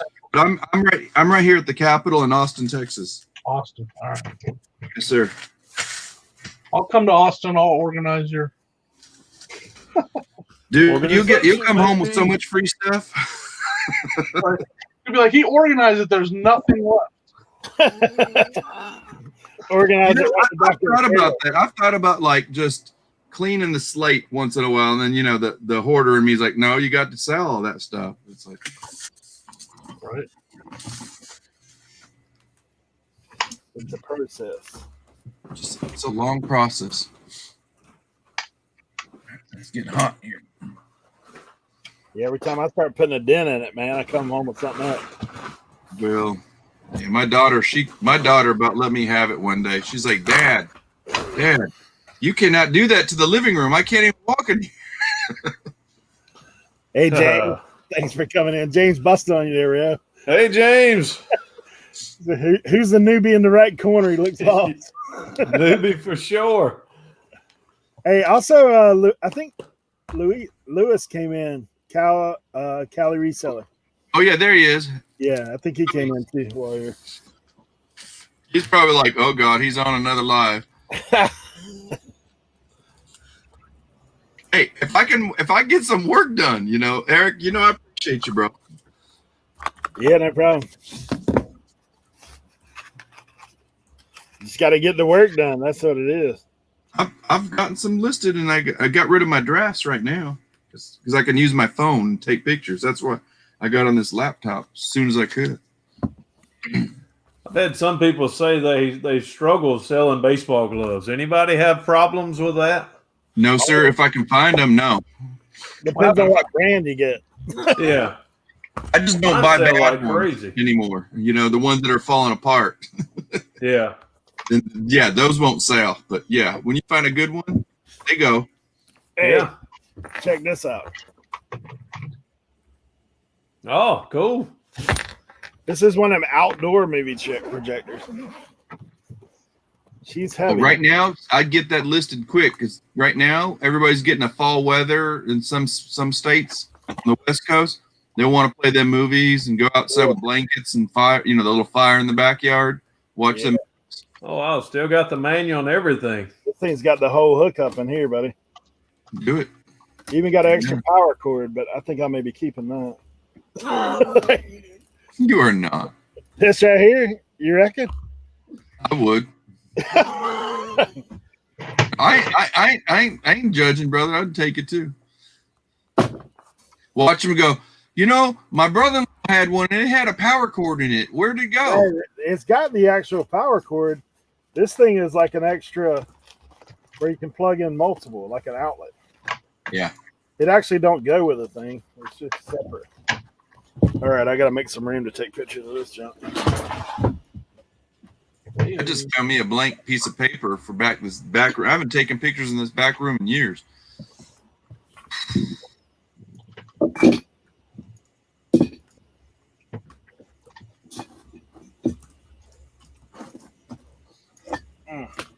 So why'd you ask that, David? Was somebody complaining they can't sell baseball gloves? Or Yeah, I had someone the other day on the yard sale video that for some reason had a lot of views for ours recently. But he said he said, there goes Rhea buying gloves again. They don't do well for me. And I thought, mine I've never had a problem selling baseball gloves. And I pretty much buy anything I see. Yeah. What's that? No, I'm sorry. No, I was just going to say, did you tell him politely that maybe he's overpricing them or not doing it? Well, that's the same way with anything, right? I mean, we have to yes, sir. If it's priced right, usually if it's something that does sell, it will sell. So that's probably his issue. Well, that's just it. Without beating the dead horse with a stick, that are like, I ain't letting it go for any less than this, you know, and it's like, what's your attitude on how you want to sell it? You want to get rid of it? Or sit on it? You know, like overhead? If you watch certain resellers that sell every glove for $75, $80 and you're trying to sell them like that, then yeah, you probably ain't gonna sell them. Yeah, but you're not competent if you do that. I mean, you're not. Every glove has a different price. Like this one, this is an old catcher's mitt. It's well broken into. This is probably a $50 catcher's mitt that I paid $8 at the 411. So you paid up for it. That's good. $8, but I know how much it goes for. Season too. Oh yeah, no doubt. What year is that? You think? It's probably 80s. That's a nice one. Yeah, I mean it's an older glove, but it's. Do you ever put a little wax? What do you call it? You know, leather wax. I do have some conditioner I put on it. You just make it look pretty. Oh, did you all see Tank his boots the other day? His before and after. Ooh. Yeah, those any before and after. I found that out too. Anytime you do a video and you can do something before and after, it seems to, attract a lot of people. So that's something to think about. Right now. I don't know how we can do that in the reseller game, but something like that, when you're restoring a glove or you're restoring something else for resale, maybe that would be something that would bring in kind of crossover into another group of YouTube viewers that may watch the video. So no, there's no maybes about it because you got collectors. Then you got people that just love their toys, They want them nice. And I think I guess I've noticed it a little bit more since getting monetized. But I've got some videos that I showed just like product reviews almost, like when I used to take all my electronics and film them working and like go through them. And I was like, man, those things still get watches every week. Like, and they're just little clips of me like showing that this thing works, like open it up, showing all the details of it. So, well, I'd say first and foremost, God's blessed you. Like you're going to start seeing the stuff cha-chinging, but also you do the right stuff like that. Like, Dave was suggesting, like whether it's before and afters and the right type of videos that people really want to watch. You got to think broader. I mean, I love our reseller community, but you got to think, how is this going to serve other people? Yeah. Well, it's evergreen. That's what people talk about. Oh. Well, I'm on this, and I'm not beating a dead horse either, and not bringing up the other channel, but I am. That content, I don't think it's ever going to get old. Mm-hmm. I mean, because people are. I mean, I've got videos that are, now a month and a half old, and they're still getting 500 views a week. I mean, I don't. Wow. I guess because it's not. It doesn't matter if I did it today or a year ago. There are people that are still, they see it, they'll watch it. Ain't nobody rolling those old vehicles off the line anymore. There ain't so many of them out there. That's true. Mm-hmm. There's ain't but one pudding. Yeah, that is true. Well, and the nice thing about population, you got new generations of people. And I say new generations, that there are some young ones that are starting to watch the YouTube, but you got elder folk that are like, oh, what's this all about? And you got, and then you got your newbies that are like, I need to figure this out. What's all this? Where's this? Or just people sifting through it. Finally get to your webpage. Let me ask you this, like for you guys, if you think back, like when did you first start watching YouTube and what were you watching? I'll go first because I got a simple answer to that because I'm pretty wet behind the ears with YouTube, but I've been watching it for years, but not a lot. I mean, like, what was the thing that first got you on the app, like as far as watching or looking at it? Period. For me, once I found out that you can look up how to do something, that's what I use it for. To be honest. The University of YouTube is what I call it. If you want to learn how to do something, this is where you go. You can learn anything you want to on YouTube. You can learn how to do it if you want. If you really want to learn, that's how to do it. Yeah. Watch somebody else do it so you can go back and fast forward and do all that. I can't remember exactly when, but I would say it was pretty much along those lines. Is like, I don't have to hire somebody to fix my dryer. I'm gonna go look it up on YouTube. And I did. And I'm like, it's just a belt, Yeah. You figure it out. You go do it, like rats came in and started eating the water hose and the washer one day. I got rid of the rat problem. And then you have to go, okay, how do you fix the hoses? So I went on YouTube and that was it. I went and bought some guy was like, don't order the hose, just go to Home Depot and buy this size hose. And, and I was like, heck yeah, let's go. Yeah, I think that's the thing, man. I do it now. I'm actually, but here's what I started doing now. This is something to think about as well. Like, honestly, I got some stereo components in one of these last buys. So I've ordered a belt for a record player. Now, a belt on a record player is not super hard to change out. But I'm like, dude, I've watched a couple YouTube videos on it. So you know what I'm going to be doing? I'm going to film myself changing that belt on that thing and put it out. Because why? Yes, why don't you kill two birds with one stone? Exactly. I'm going to be doing it anyway. I might as well use it. This is what I was going to say. It's a part of your question, Eric. And I think we'll see what I'm saying is that it's really directly about efficiency. Like we're not here to sit here and waste too much time on entertainment. We can entertain people, but if you don't have time for that, what are you doing here? That's my first question is, what is my intention? Am I just here to loaf around, and are you loafing or listing? Kind of attitude. I'm an entertainer, so I don't know what you're talking about. Well, but seriously, Jimmy, like what he's saying, it's like, well, heck, I'm going to still entertain people, but I'm going to educate them, and I'm going to make a buck while I'm fixing my record player. Well, in that same vein, there's some things I watch for entertainment purposes. There's some things I like. I mean, I went to YouTube Premiere because, dude, I loved Karate Kid when I was younger. Like, so when they put out that Cobra Kai film, that's what got me to sign up for premium, because I wanted to watch the Cobra Kai. Like, did you finish the whole thing? Yeah. Well, what they had out. I got mad because I thought it was all free until somebody says, "Oh no, you got to subscribe." And the first 3 were for free, and I was starting to get into it. I'm like, I'm not paying for this. YouTube Premium is a business expense, man. Yes, sir. Business expense.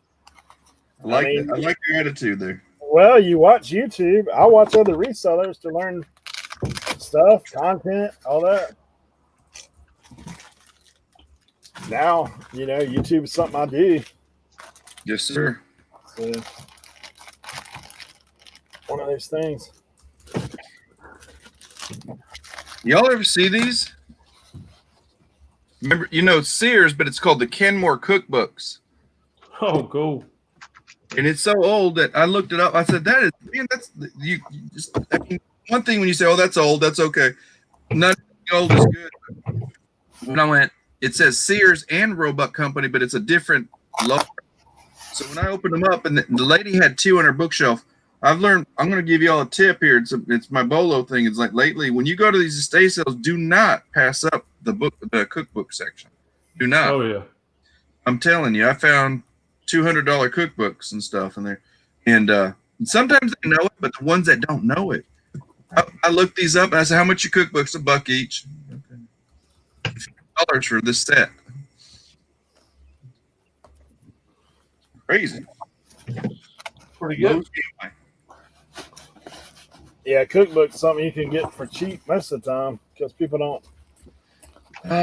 It's getting a little worse. It's like certain things, with trends. Once people catch on, or just, you get certain I'm not going to say who, but you get certain collectors that are like really ferocious. They're like, that thing is da, whatever. All right, sell them. Let's sell them.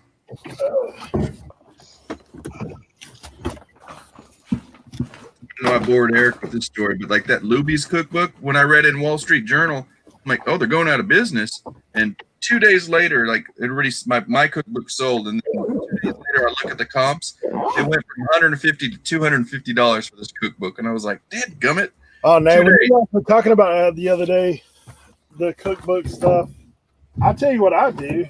I go to eBay all the time, punch in something, look at the highest comp out there. Yeah. Like work from the highest down just to see what the good names are.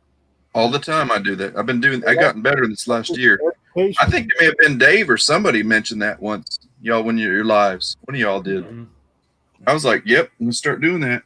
It's just education, man. And you don't know, man. Sometimes I'll tell you what's got me to branch out a little bit. Like here recently, I've been going to these estate sales, but they're like, they don't have a lot of the stuff that I would like be down for. You know, like the past few ones I went, it's mostly antique vintage stuff, which I don't really deal with a whole lot.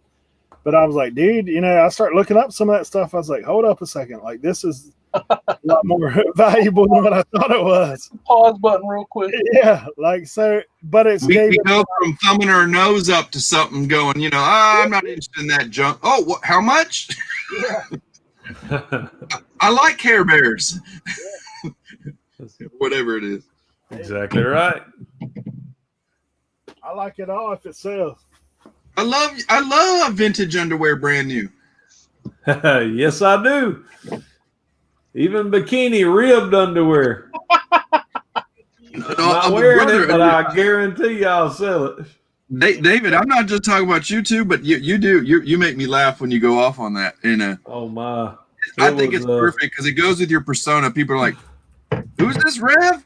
He's selling underwear," but that's the wonderful thing because you can entertain people delightfully and have really good fun with it. But I don't know what it is. Like I've watched a lot of the older guys that everybody talks about a lot. No disrespect, I just don't have a lot of time.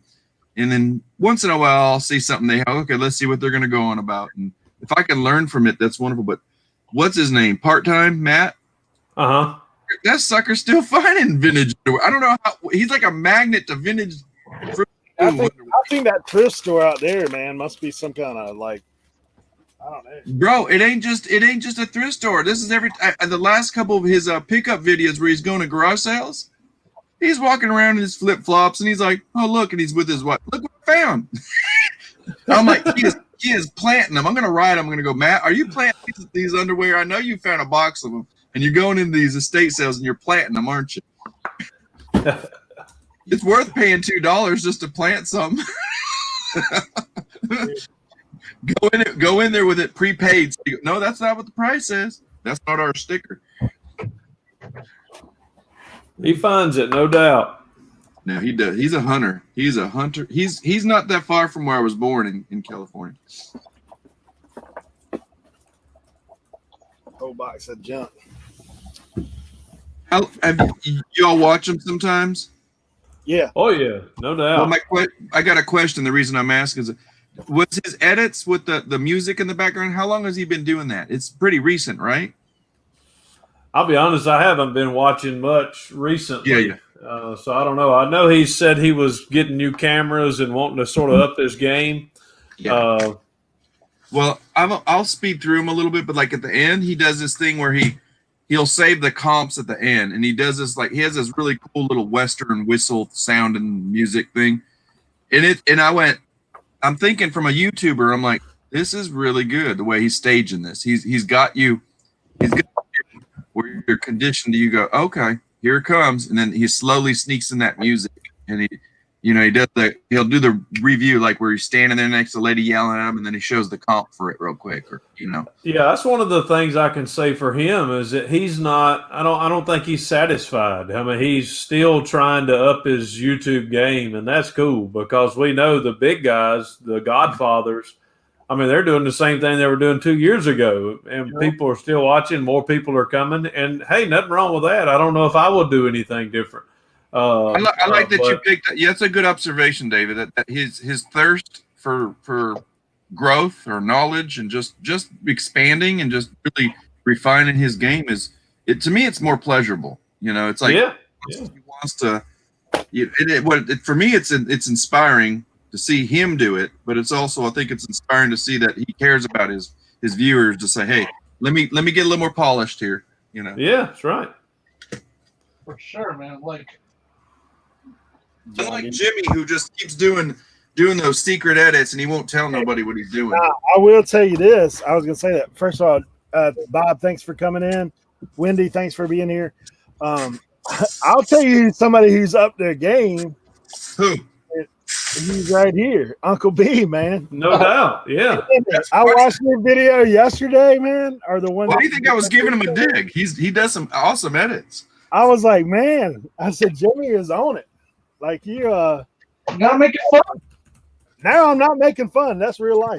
No, Jimmy, it's a passive aggressive love. We just gotta elbow you once in a while. Like I'm trying to make it to where when I make a video, I'm having fun. I'm not just sitting there going through the motions, editing. Like I'm actually having fun doing it. Hey, so the other question I got to ask about that is, so when you get monetized, how much a cut does Nate get for the for the little for his you know it?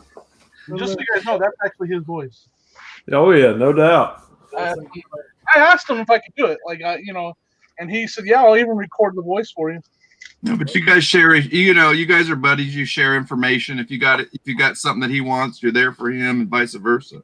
I mean, if I ever took off, I'd be like, "Hey, Nate, I took off, so here you go." I mean, but we're talking like, what are the chances for starters? Like, we're talking like where I'm making really good money, like Matt, part-time picker. That so you can send him a stick of gum in the mail your first couple of weeks. Right? Oh, some of that juicy fruit. I mean, that's about where you at. I'll just tell you. I've always said if I ever make it big on YouTube, big if, like I'm hiring someone to help me with YouTube. I'm not hiring someone to help me with eBay. I'll do eBay. Mm-hmm. Like I want someone to help me with YouTube to turn into a production. Yeah. You look at Rally Roots, right? Like, and a lot of people don't like them, whatever. But Ryan is a producer. He's a very good producer of those videos. Oh yeah, no doubt. That's what he did before he got it. He didn't need help with that. And that's why he blew up, though, because he's a great producer of videos. Yeah. But that guy, he studied so much business. He's a project manager. Like you said, he's a producer. Yeah, I mean, that was his job before he was doing reselling. Like he produced. Like so, I would want someone to help me to make videos that look. I wouldn't copy him, but like at that level, because his videos are really good. They're produced very well. And like guys like Harry and stuff like that, the tornado. It's like he's in the same kind of vein of like. The structure of your system is what's it's going to be imperative, and if once you get those things under control and get it all organized and that you up your game, you got to get those people in there to help you. It just takes so much time to try to do all that yourself. Yeah, exactly. Especially like if you don't, you're learning while you're doing it. Yeah. My biggest thing is equipment. Like what I'm recording with isn't the best. My phone does okay. But like to get those cinematic looks and views, you have to have the right equipment. You have to have the gimbal, the right camera, like he has. But that's way, way, way down the road for me if I ever get there. I'm so small time. Y'all just leave me in the dust. I'm telling you, I'll be down the river in a puddle. But I came to a point. It kind of was shocking for me, and I was like, what are you doing here? And I'm gonna just right now is if I can just do anything that's helpful for others, just be of service. That's where I'm at. And some people go, well, you ain't gonna get anywhere, and I'm like, that's not what it's about. Oh yeah, if you do it for the money, you'll be sorely disappointed when you get to 1,000 subs, and because we're still doing it for fun. If you're doing it for any other reason, you're a cheap brother. I don't want to stress out. I've seen. I don't want to go there and say this topic for another discussion, but I'm seeing so much burnout from different angles and different friends and buddies, and it's it's not just the YouTube thing, but it's us YouTubers that are resellers that have families and life, and we're trying to. Not only that, we're negotiating our happiness. And it's like, well, okay, where's your well-being in here? When did you get to sit under that apple tree and read a book in a long time or whatever it is? Like you said, have some salt. There was a video you did. I was really taken back, David. It's like you were saying, I just need some time. I just need some. And you were like sitting in that. It was even before everything went down. It's like you just got, what is that little creek out back somewhere you drive? I just need that solace. I need solitude. And I think we forget as resellers. I think we forget. That's almost that. Hey, I do want to thank some guys for coming in. Harry Homestone, thanks for coming in. What's Andy up, Harry? says he believes in you, Jimmy. Wow, Who wow. said that? Andy so meta. Harry said that to you, Jimmy. Hey, you see my skateboard I got? And Stephen Perry, thanks for stopping by. Thanks for the thumbs up, bro. Bob says he's using the bottom line equipment. You notice Andy said, "I do not believe in you, Louie, but I do believe in Jimmy." That's what you said. So, Louis, I'm subscribed. You put out any pre-recorded at all? Yeah, I did. Bell? I must not have bell notification on. My bad. Okay, you don't have to. No, I'm gonna turn it on now. I've actually upped my game. I figured out a couple things technology wise, and it's still they're lame videos, but I'm just I'm playing, I'm learning. I need to turn that bell on then. That's my bad. Where I'm sitting right now, I'm using a laptop, but my friend brought by a new computer, and that's the one I'm going to try to install a new editor on, so I can finally use my GoPro. Because I'm just diddling. Don't you guys hate it when you have a voice recorder that's worth like $70, and then you open up the battery and it looks like this? Been there. Hey. You know what to do. You got a bottle of alcohol? You got Q-tips? Yep, I know how to do it. I'm gonna be working on it right now. It's gonna suck, but I'm working on it. Hey, I'll tell you something crazy. Let me show you this. Something I found recently. Man, I listed one of those Haynes mechanic car books, and I put it under automotive, and now it won't let me send it media rate. See this right here? Hey, Dan. No, this table's on risers. I put the table on risers. That's why it looks like I'm sitting in a low chair. This Where'd thing you was get new that, in the box, right? At Where'd that you last estate sale, this thing was new in the box.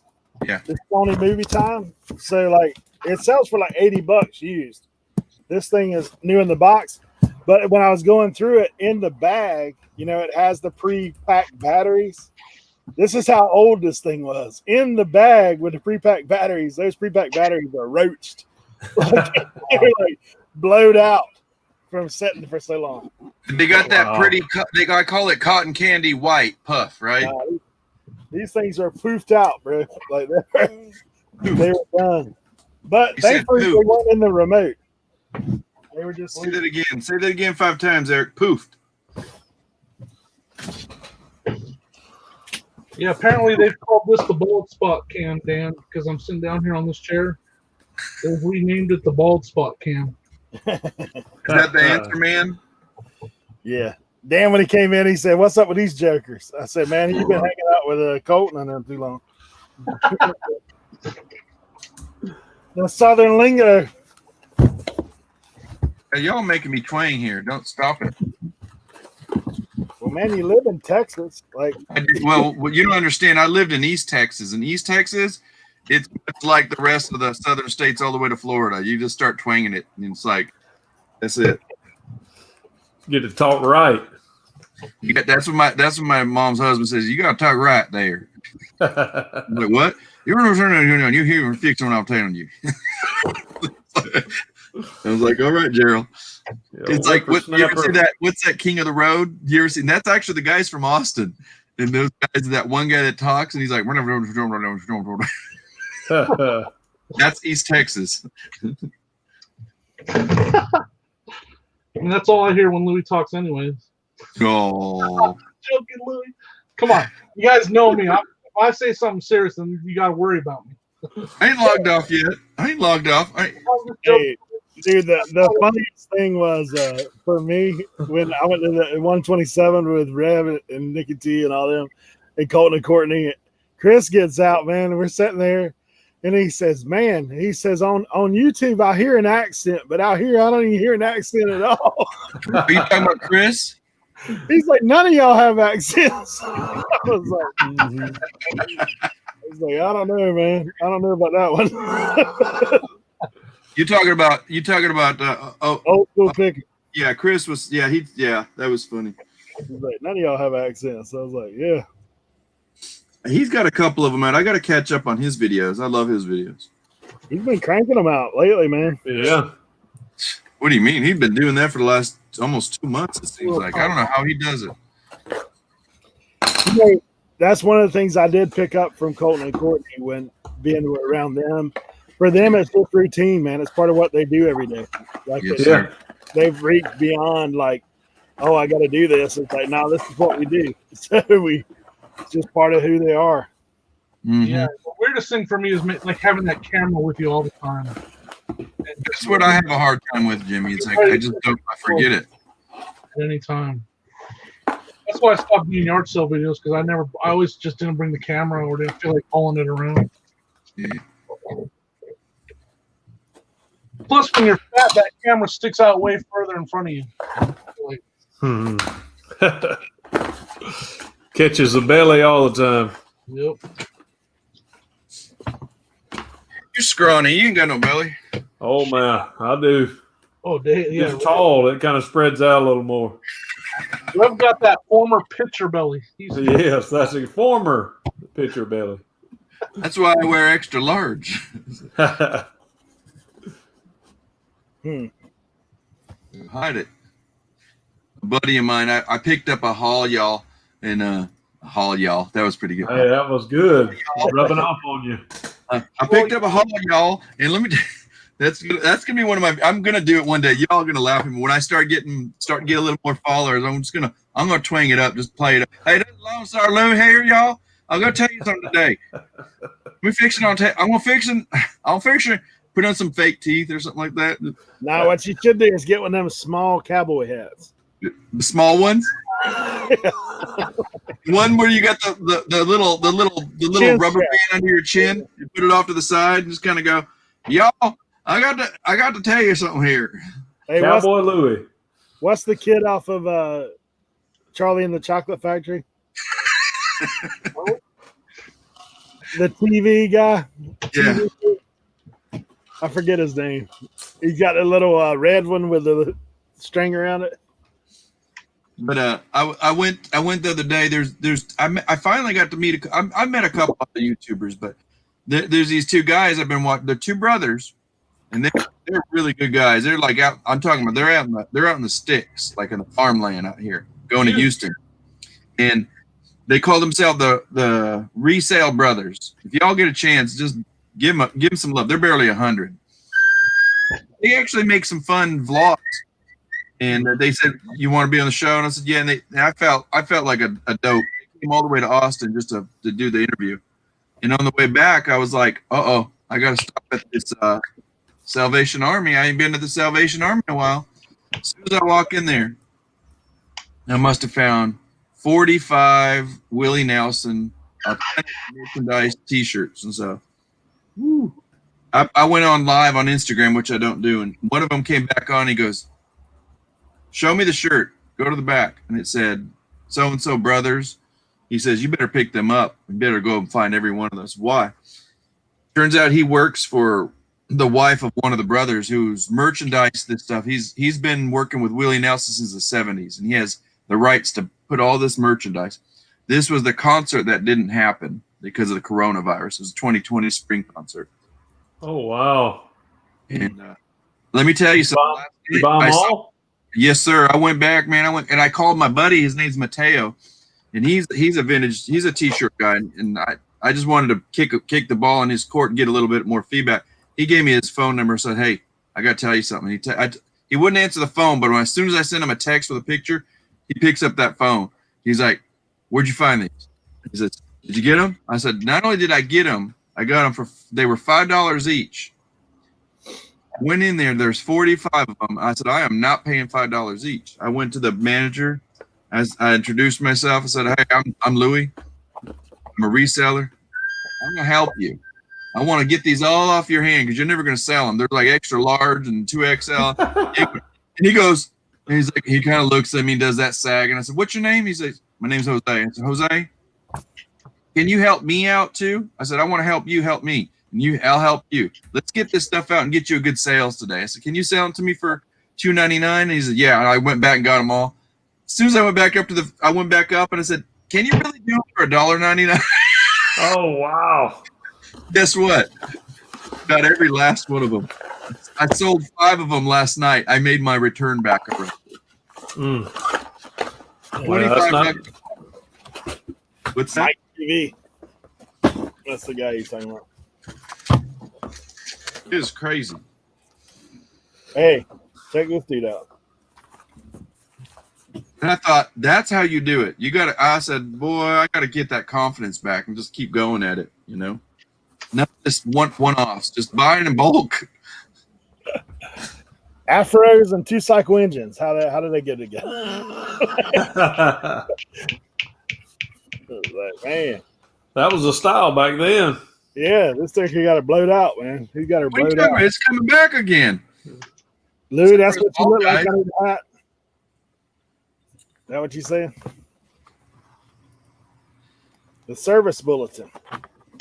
Mm-hmm. Disney Holiday Reflection Choir. What else in there? What? I'm listing something. Sorry. All right, that video I was talking about, it. Let's see if y'all can see that. Sorry, guys. This thing's Dang. 3,980 now. Gosh. Just what happened? So, congratulations. yeah, it'll be a 4K video probably within an hour. That's awesome, Jimmy, don't worry about it. Jimmy ain't paying attention. Just go on. Send Jimmy the link. Text it to him. Jimmy, you need to watch so you can get up to 7,000 by tonight. When did you put the video out? It didn't start taking off till it was out for like 10 days. Wow. The video has been out. Let's see the date. I'm trying to figure out when it's been up right now 12 days and 2 hours. That's Maybe. awesome. And the graph was that's like a short amount of time. That's not bad.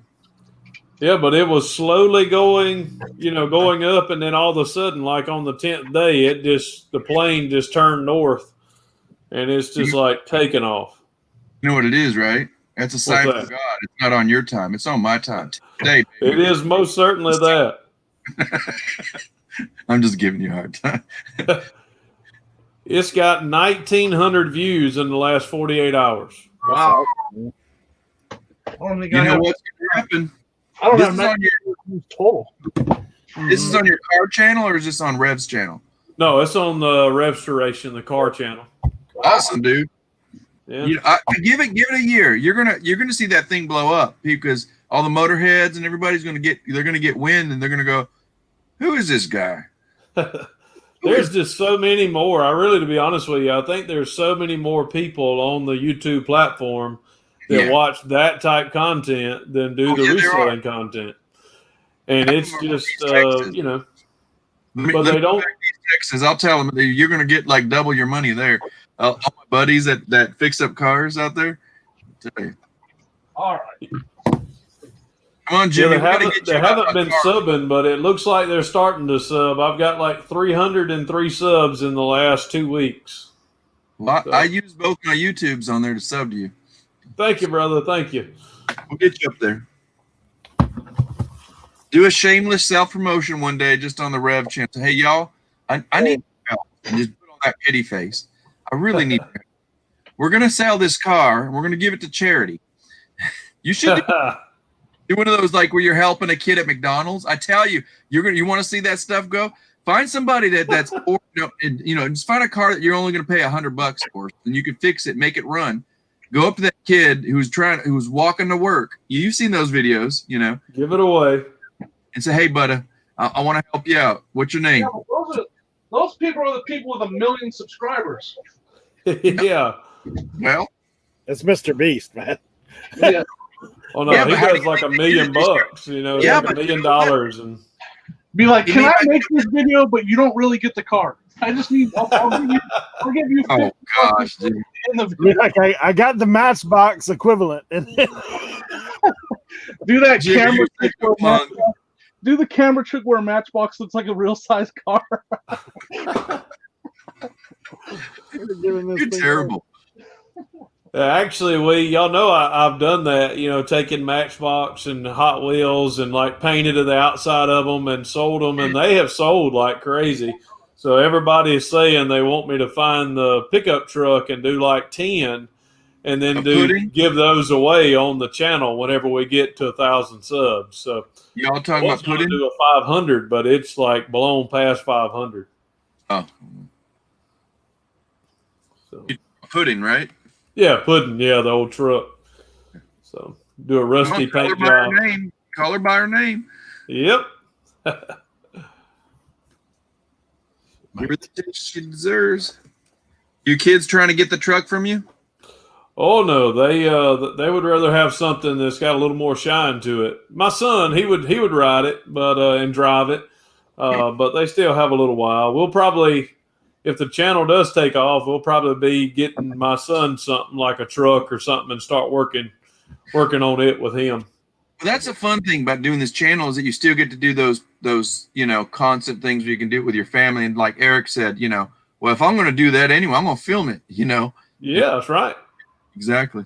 That way you get your family quality time, and then you highly edit it where you keep your private moments private, and you put your fun ones, and then you get them in on the action. Say, hey, what's your son's first name? JC. Well, James is his first name, but we call him JC. We're ready to stage this. Okay, I need you to do this. Get on top, and I'm going to take off real slow. You're going to do that backflip you did years of gymnastics in. We have a good time with it, though. I mean, even the both channels, we want Nikki T to be on there, and we've had she wants to find her one now so that she can start working on one with me, and it sort of talk her through certain things. So that'll be fun whenever we find.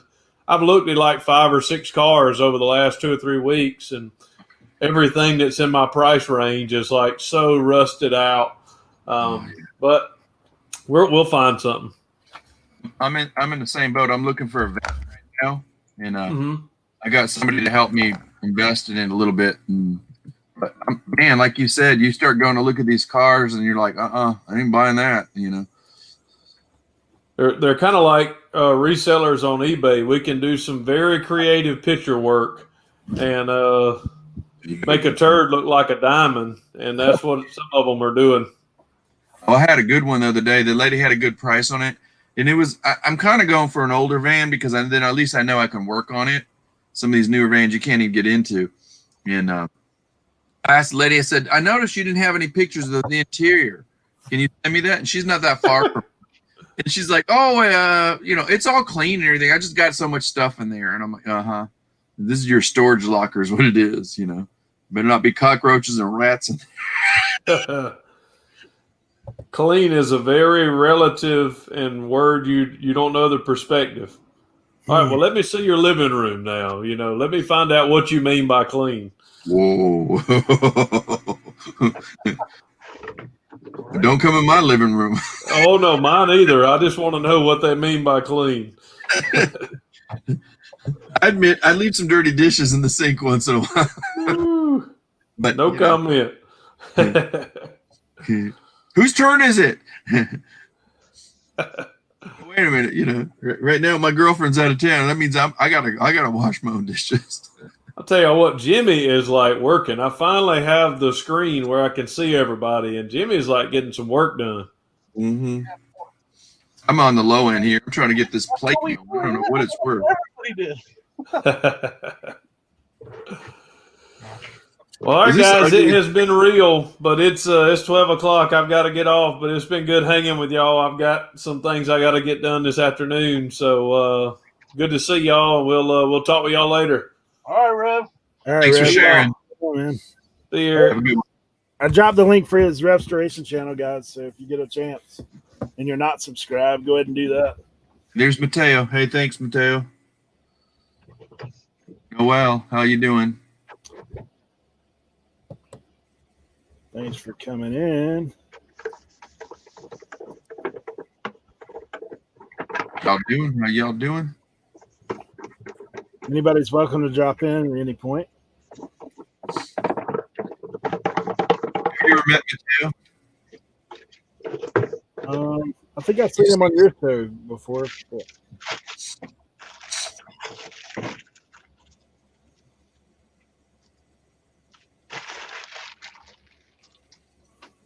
I gotta list it. Time to list this. Disney Holiday Reflection Choir 1990. Is it 98? Yeah, 98. It ain't go. It's heavy and it isn't going for very much. I don't like that. It means I got to spend priority. Plate. Mickey Mouse, Disneyland. Well, at least I got more in it, so I'm going to go higher on this. Somebody didn't even put all those names in it.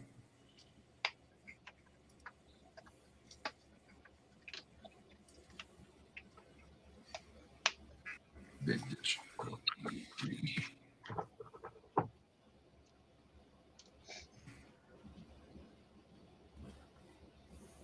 It's not a plate, is it?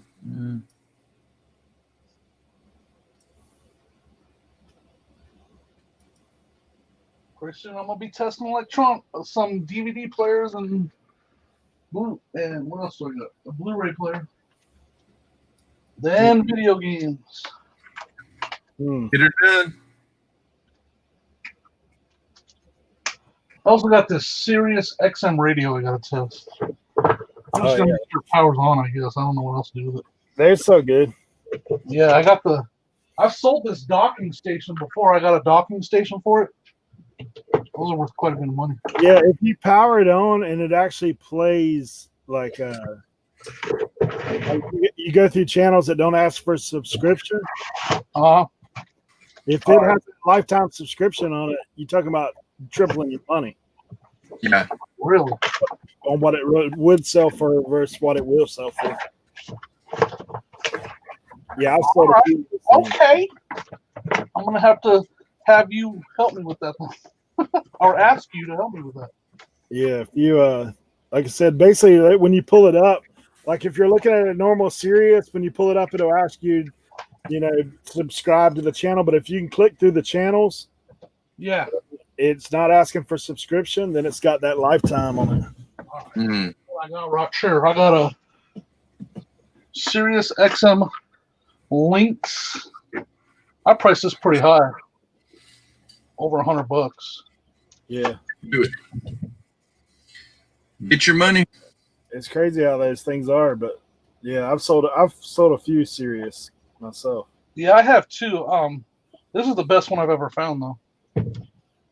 So I have sold this docking station for a lot before, and I found it again. This somewhere amongst my death pile, I have a docking station. This portable docking speaker system. I've sold that before.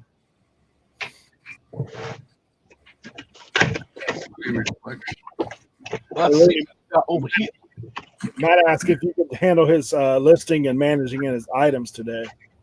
You said that, Matt? Yeah.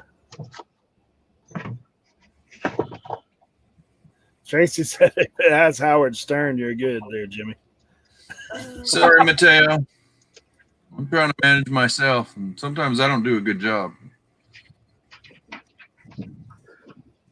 Service menu. Well,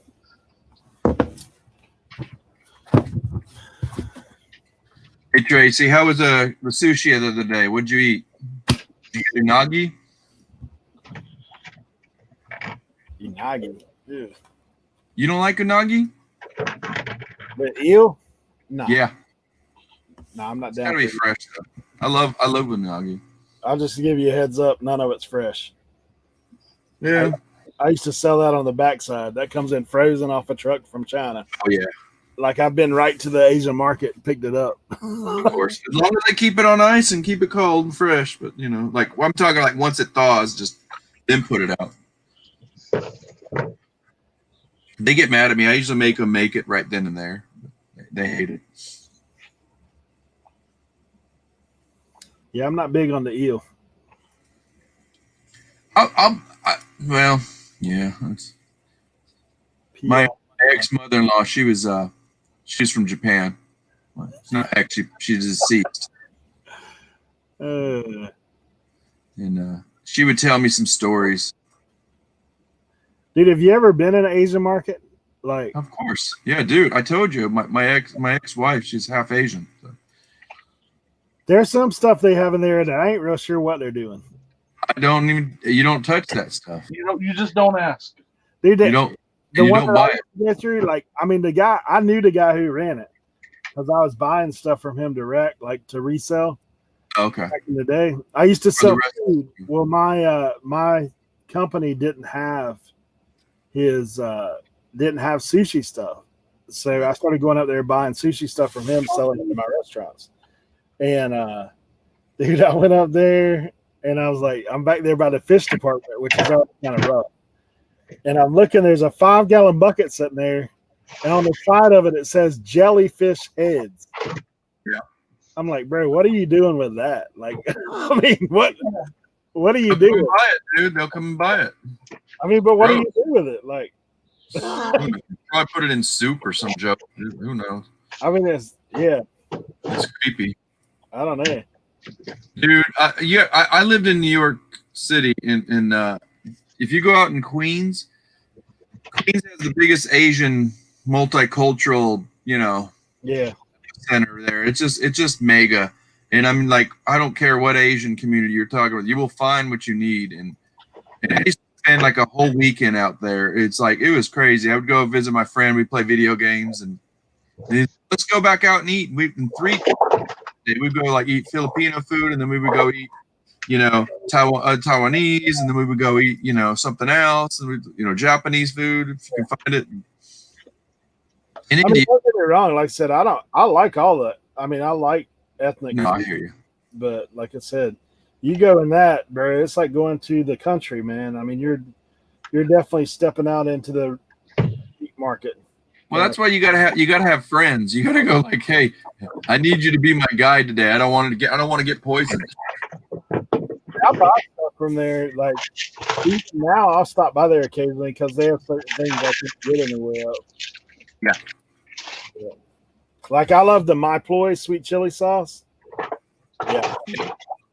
Well, you start small. You gotta, I grew up in the West Coast, California, so like to me, it's like I don't know any different. To me, it's all good food. I grew up on the West Coast. I don't like that stuff. Yeah, but you weren't open-minded. Come on now. Come on now. You were just like, give me my tacos. My breakfast tacos. That says That's when I was in Texas. I wasn't a child. peanut butter and jelly fish head sandwiches. Gross. Who said that? Dan. The answer man. Tell him, Danny. And he's asking about sea urchin. Do you eat uni? He's asking Tracy this. Urchin. Sea I urchin. don't do that because I don't want to get poisoned.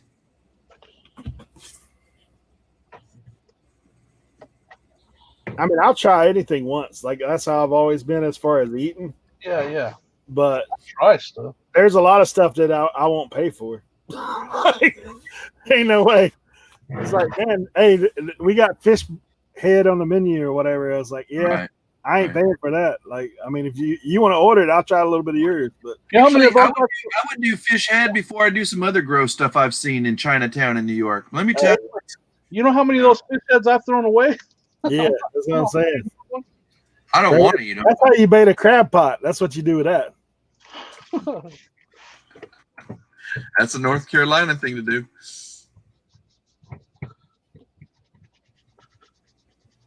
Caught some in the drink. It's like a mushy brain, is what Tracy said. She don't like it either. How does she know it's a mushy brain? How does she know? I don't know. Maybe she's on that Indiana Jones stuff. Eating the monkey brains out of the head. Monkey brain. Quality reflection, special edition plate, holidays around the world. Something about them. It takes batteries too? What? Ugh. All that. We ain't testing all that. What? What? We ain't testing all that over here. What? What? Gosh. You know it. No, 10. Oh, Jimmy. I'm still thinking of the first time I met you. It's so funny. What the heck is this guy coming with my Houston cap and how that red fuzz at the top? You're like, I just remember you were kind of looking at the screen like you were looking at Nate in You know who is Anthony? Uh huh. You're like, who the heck is he? I was like, well, you guys will just let anybody on here, huh? They did, and they did. That was my well, somebody was egging me on. You didn't read the live that day, but somebody was like, get on there. And I'm like, I don't want to go on there. I'm like, well, it's Jimmy's birthday. And I'm like, maybe I'll say happy birthday. Oh, I remember that. Yeah, that's cool. I like messing with you, Lou. You're funny. That's why I think. I know people think I'm a weirdo, which is true. I am weird. No, you like to joke around, though. I like it. Andy says he likes the fish head. They're delicious. Bob says avoid the bats and monkeys. Yeah. Pick with joy. Thanks for being here. Pretty much. Tracy said she tried the fish eyeball, which is customary in Greece, and she don't like eyeballs either. Like I imagine. You after you do that, you drink a shot of whiskey and just kind of go, okay, that's it. Sean, thanks for dropping in for lunch, bro. Appreciate it. All All right. right, gotta list this stuff. List this.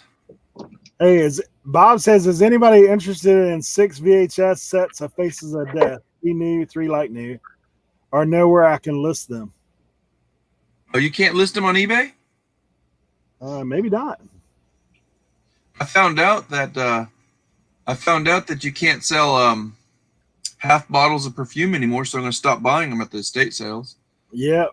That just happened right when I went to list my Old Spice the other day. Well, I got one listed, and so what happened was just as that happened, I tried to do the corrections in it. It says you can't because you have to list it new or new open box, and it's not. It's a half bottle. I just said it was a tester, and just about that time, what do you call it? An offer came in. I put the lowest offer I thought was worth it, so I can send it. You know, hoping somebody takes it. And I even wrote that in the thing. I said, hurry up and get it before eBay makes us take this down. Hey, Bob says they removed him from him and warned him to never list him again. They haven't warned me yet. They're about to let me know. He's talking about the Faces of Death. That's Oh, crazy. okay. Oh, yeah. Tell them to list them on Facebook Marketplace for Halloween. I would throw them out. I probably wouldn't even deal with it. No, they're probably worth something. They are worth something. Yeah, but have y'all ever seen those things? They're creepy, man. I have. Hey, I'll tell you a Faces of Death story. Uh-oh. Here. All right. So we went and watched, and I forget which one it was, but there's a ton of those Faces of Death. So on Halloween night, we went. They had a 12 o'clock showing of a Faces of Death at a movie theater. No way. We go there, and me and a whole group of my friends, right? We're in there, and I mean the place is packed, and so I mean it's pretty. If you've watched it, it's pretty gory. Like it's pretty. I just say that's morbid. It's not gory. It's morbid. I mean, like this one lady's in like the psychiatric ward or whatever.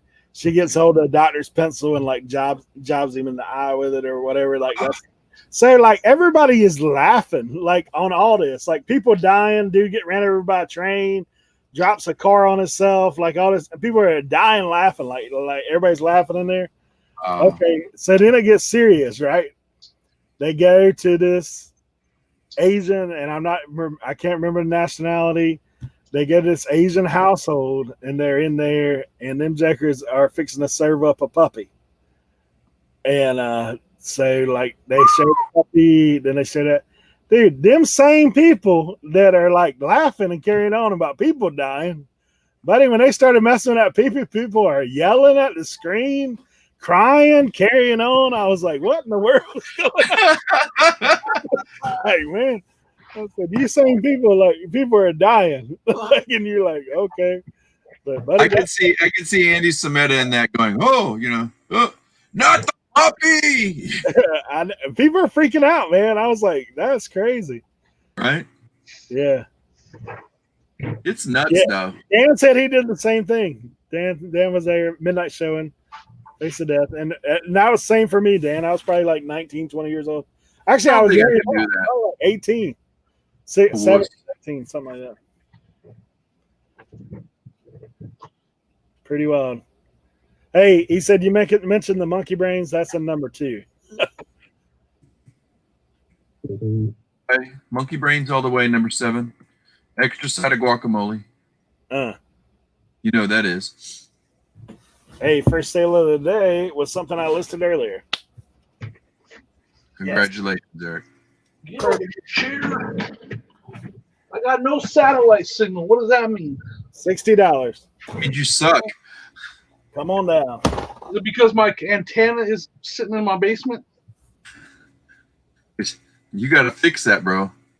Sean, what did you change the category to? He was saying he listed it perfume on eBay. Changed the category. I'm sorry. Go ahead. Sean said he changed the category and was able to list perfume on eBay. Well, maybe I need to do that. That's not a bad idea. Sean said that? Yeah, I'm waiting to hear his response. Which one's Sean? Picks with Joy? Bargain resell. Oh, bargain. Thanks, Sean. Appreciate it. You write that down. Yeah, it's a Mary Kay product, but it's like it was going for like almost $20. It was like paid like $2 for it, maybe. Oh, there you go. Tracy said change it to vintage or collectible. Thank you, Tracy. Does this little antenna have to be outside? Is that why I have no signal? Oh, Bob says that's his only platform. I wonder if you can list them on Macari. Anybody know? Somebody was mentioning that, but if I can do that and get away with it, I'm going to still list it because people love they don't want to pay high end price, and they're Well, it's VHS. You're not gonna. But those things are like $35 on eBay. So sometimes more if you get the good stuff, right? I think he's talking about Faces of Death. Oh, yeah. I'm going between perfume and Faces of Death. The smell, hey Eric, the smell of death. For a while, I guess. Hey, Eric. Leave it on for a little while. So Do I got to put that little antenna receiver outside since it's satellite? So what are you saying? You're going to go outside? It takes a while to. I did mine in my leave car. us, Jimmy. Is what I. Don't leave us, Jimmy. But Dan said leave it on. I got to some time. Outside. Right? Try it upstairs if it won't connect.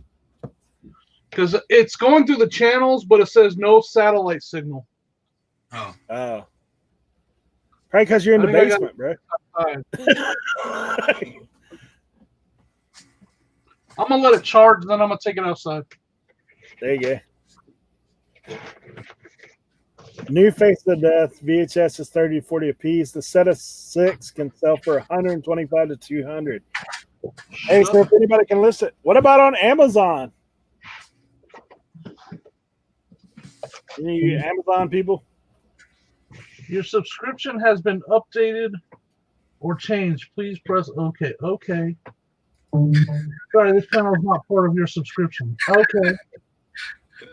Unsubscribe channel. So it works. But I ain't got no.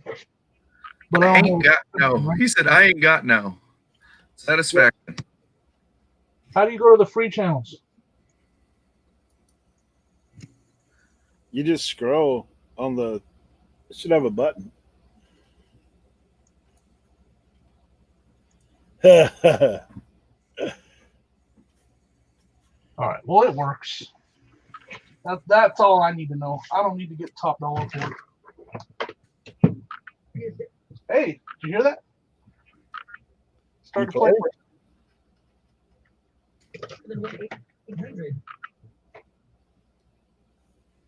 XM preview works. It's because this is down here. Hey, Bob, I'm gonna show you this on full screen. There we go. That's cash money. Let me see. Hold on. What are you showing? Does your copy look like that, bro? Is that a sold comp? See that? Dude, that's a sold comp. Tell them to steal the picture. No, bro. This is on Amazon. Well, steal the picture. Then they can't do anything. No, what I'm saying is if it looks like this on Amazon. Oh, I see what you mean. If you have the first printing of this in a plastic case, $700. No. You can sell it on Amazon, huh? Yeah. Used? Apparently. Yeah. That's cool. But like the other ones are like $10. That's like a special edition. Yeah. If it's in the plastic case, looks like that one. It says it's a 1978 original first print. He said, let me see it again, Eric. Gordon Video. Like,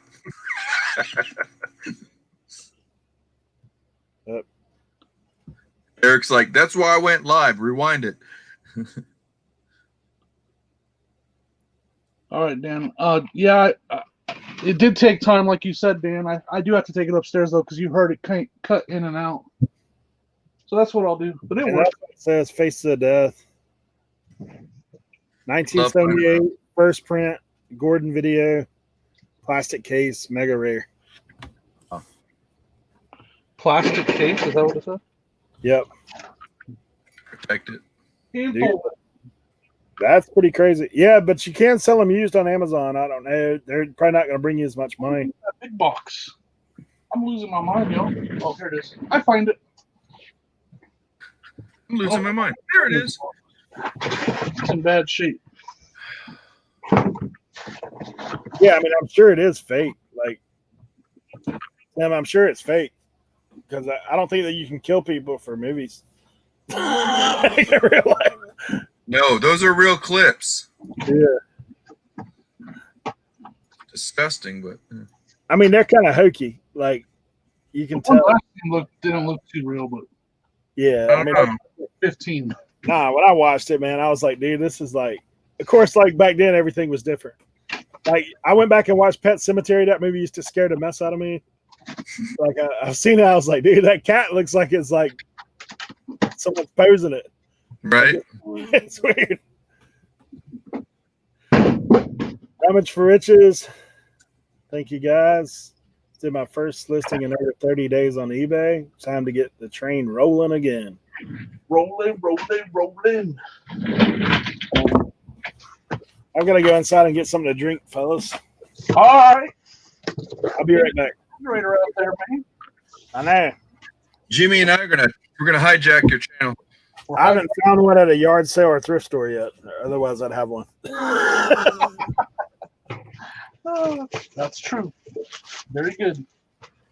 Check out this fax machine I bought. Bam. Brand new. Love that. Still got the seal on it. Put clear tape and box it up and let them think it's super brand new. Oh, yeah, I'm selling it as new open box. That's it. The telephone piece is still sealed.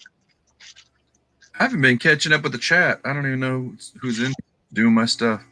I feel bad. Yeah, I've listed a bunch today. It's crazy.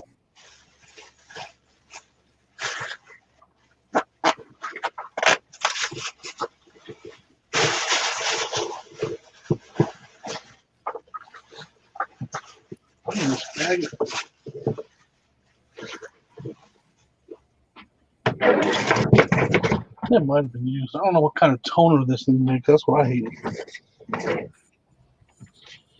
Sorry.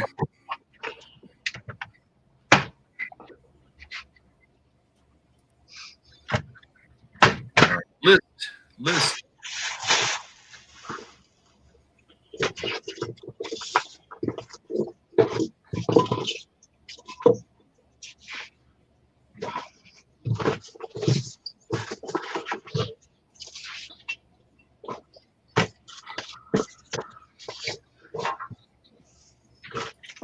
Rolling. Y'all can't be doing that to me. Getting sounds like that stuck in my head. Oh God, I hate that.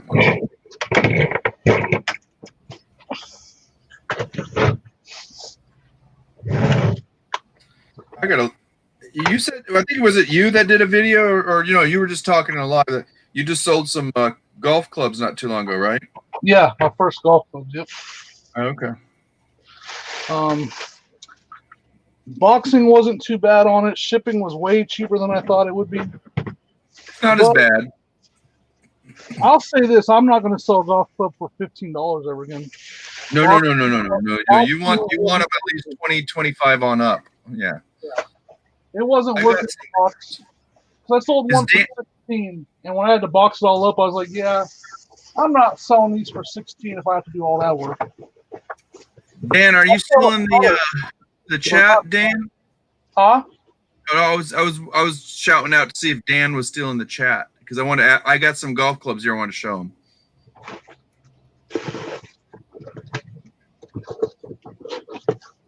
I'm just gonna pop the chat out so I can read it. I'll sell a putter for 15 because putters are shorter and they'll fit in the boxes easily. Right. What kind of boxes did you use? I bought some off of Amazon for really cheap. Okay. See, I don't even have Amazon Prime. I'll grab one. 4x4 by 36. Let me write that down. 4x4 by 36. And so a putter fits nicely into that perfectly. But that's big enough for a driver and stuff like that and whatever. Now a driver will not fit in that at all because the 4x4 is not big enough. So I've been using those. Go ahead. I sold a fairway wood that fit in there, but I had to cut a piece off of another box to extend it a little bit. Got it. Okay. But a driver will not fit in there at all. At all, huh? Yeah, you'd have to go 6 I don't sell a lot of them, so I just Frankenbox them as I go along. Yeah, like take some. Like if I sell this other driver, I'm gonna have to take some shoe boxes and make a box or something. Okay. But the shipping was like $9-10. It wasn't too bad.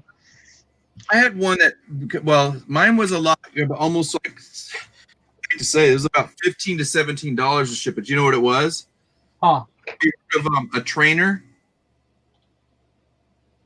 It weighs like anywhere from 6 to 8. They're really short. These clubs I sold weighed almost nothing, less than 2 No, pounds. this is like it's built to. It's heavy because you want to build strength. You know what I mean? It's a trainer. Dan knows.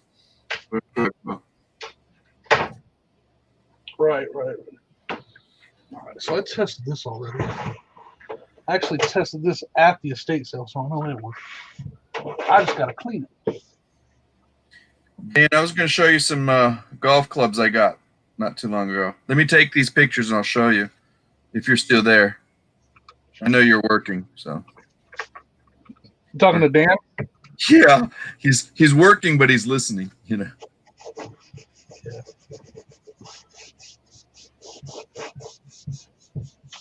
Get this Mickey Mouse plate for Christmas out of the way. I found this Epcot Center Mickey Mouse. It's not even worth that much. I'm probably gonna make $5 off of it. Is this one that's easy to ship though? No, it's heavy though. It's easy. Yeah, it is easy to ship once you wrap it up with like tons of. If you're talking about that, yeah. Like, you know, I've changed my philosophy on a lot of things recently. Like I've been selling those Pokemon cards, and some of them I literally only make 80 cents profit on. But I've sold so many, like I'm making good money off those cards because I sell 6, 7 a day. You know. Do you have any that are repeats, like where you just redone it? Most of them are. Like, there's a couple I have like 25 of the same card.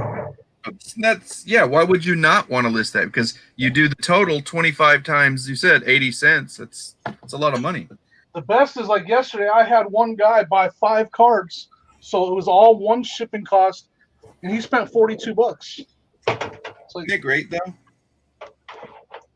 I had one object like that. They're called beer salts, and I found at the store like they were clearing them out. They're like not even a quarter each, or something like that. Anyway, man, I sold them in sets of 3 for like $10, and then the more they buy, I'll give them a little break.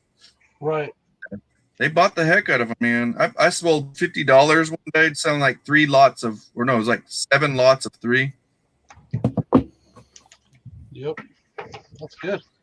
I'm walking over to my photo area. I just made a new photo area while you guys were talking a little while ago. I found my blank sheet here. You guys can't see it, but need some lighting. What'd you get to drink, Eric? Sweet tea. I can't do sweet tea. Sweet tea. Sweet.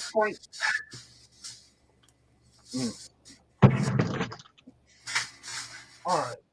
We are getting. Sweet tea? Did you talk about Jimmy? Oh, you're too sweet. Sweet tea. Talk about Jimmy like that for. Check it out. Come on, Broncos. Broncos got 2 wins in a row. Watch out now. What's up? Hey, what's up, guys? Hey, Louie. Hey, Dan, how you doing? Good. I can't stay on long. Dan? If you show me what you have, I'll give you some comments. He's like, just in case it's that one you're hunting for, right? Hold on, let me go get it real quick. All right. Oh, What crap. man? I can't see you, but I hear you. These are the bad. I gotta go. You know what, Dan? I gotta go out in the car. The good ones are the calories and stuff that I bought. These other ones are, you're gonna laugh at them if I show. I'll show you these, but Okay. you'll laugh. These I've had in here so long, I didn't even bother to look them up because I knew they're probably not very good. They're just. How do you want me to show you them? Just show you the head of them. Yeah, turn them around so they're facing, right side up. The bottom is. Yeah, those are pretty old. It's a McGregor or something, right? Turn. This is That's Tommy. Toey something. Is it a McGregor? No. Yeah, you're right. I mean, those are pretty old because at a point they switched from woods being actual woods to being graphite heads. But they're not that valuable, right? It depends. There are some persimmons woods are pretty sought after, but most of them are not. I just got to do my homework. You know what I mean? And then my mom's husband, he called me up. He's like, "Do you want some golf clubs?" And I'm like, "Well, I'm weighing it out of my hand. I'm like, well, how much?" And he's like, 3 bags of them for $10. And I'm like, it's worth the roll. But these are not very good. Like these. Turn it. No, I mean if it's not a brand you recognize. Wait a minute, Pro Staff. Is that Wilson Pro Staff or just Pro Staff? What does it say? Say hi to everybody. Come on. It's Pro Staff. Is that all it says on it? Come here. Yeah, that's kind of an off-brand. They're not. A Wilson thing, cheapy. Yeah, it's a Wilson Pro Staff, Wilson Shaft. Show the head again. On table. Yeah, hold it back. On table. That's a one wood. Table. Definitely older. Let me see the top of it. The top of the club head. Like this. No. The shaft towards me. Oh, this. What you doing? But I want to see the club head, the angle from the top. There you go.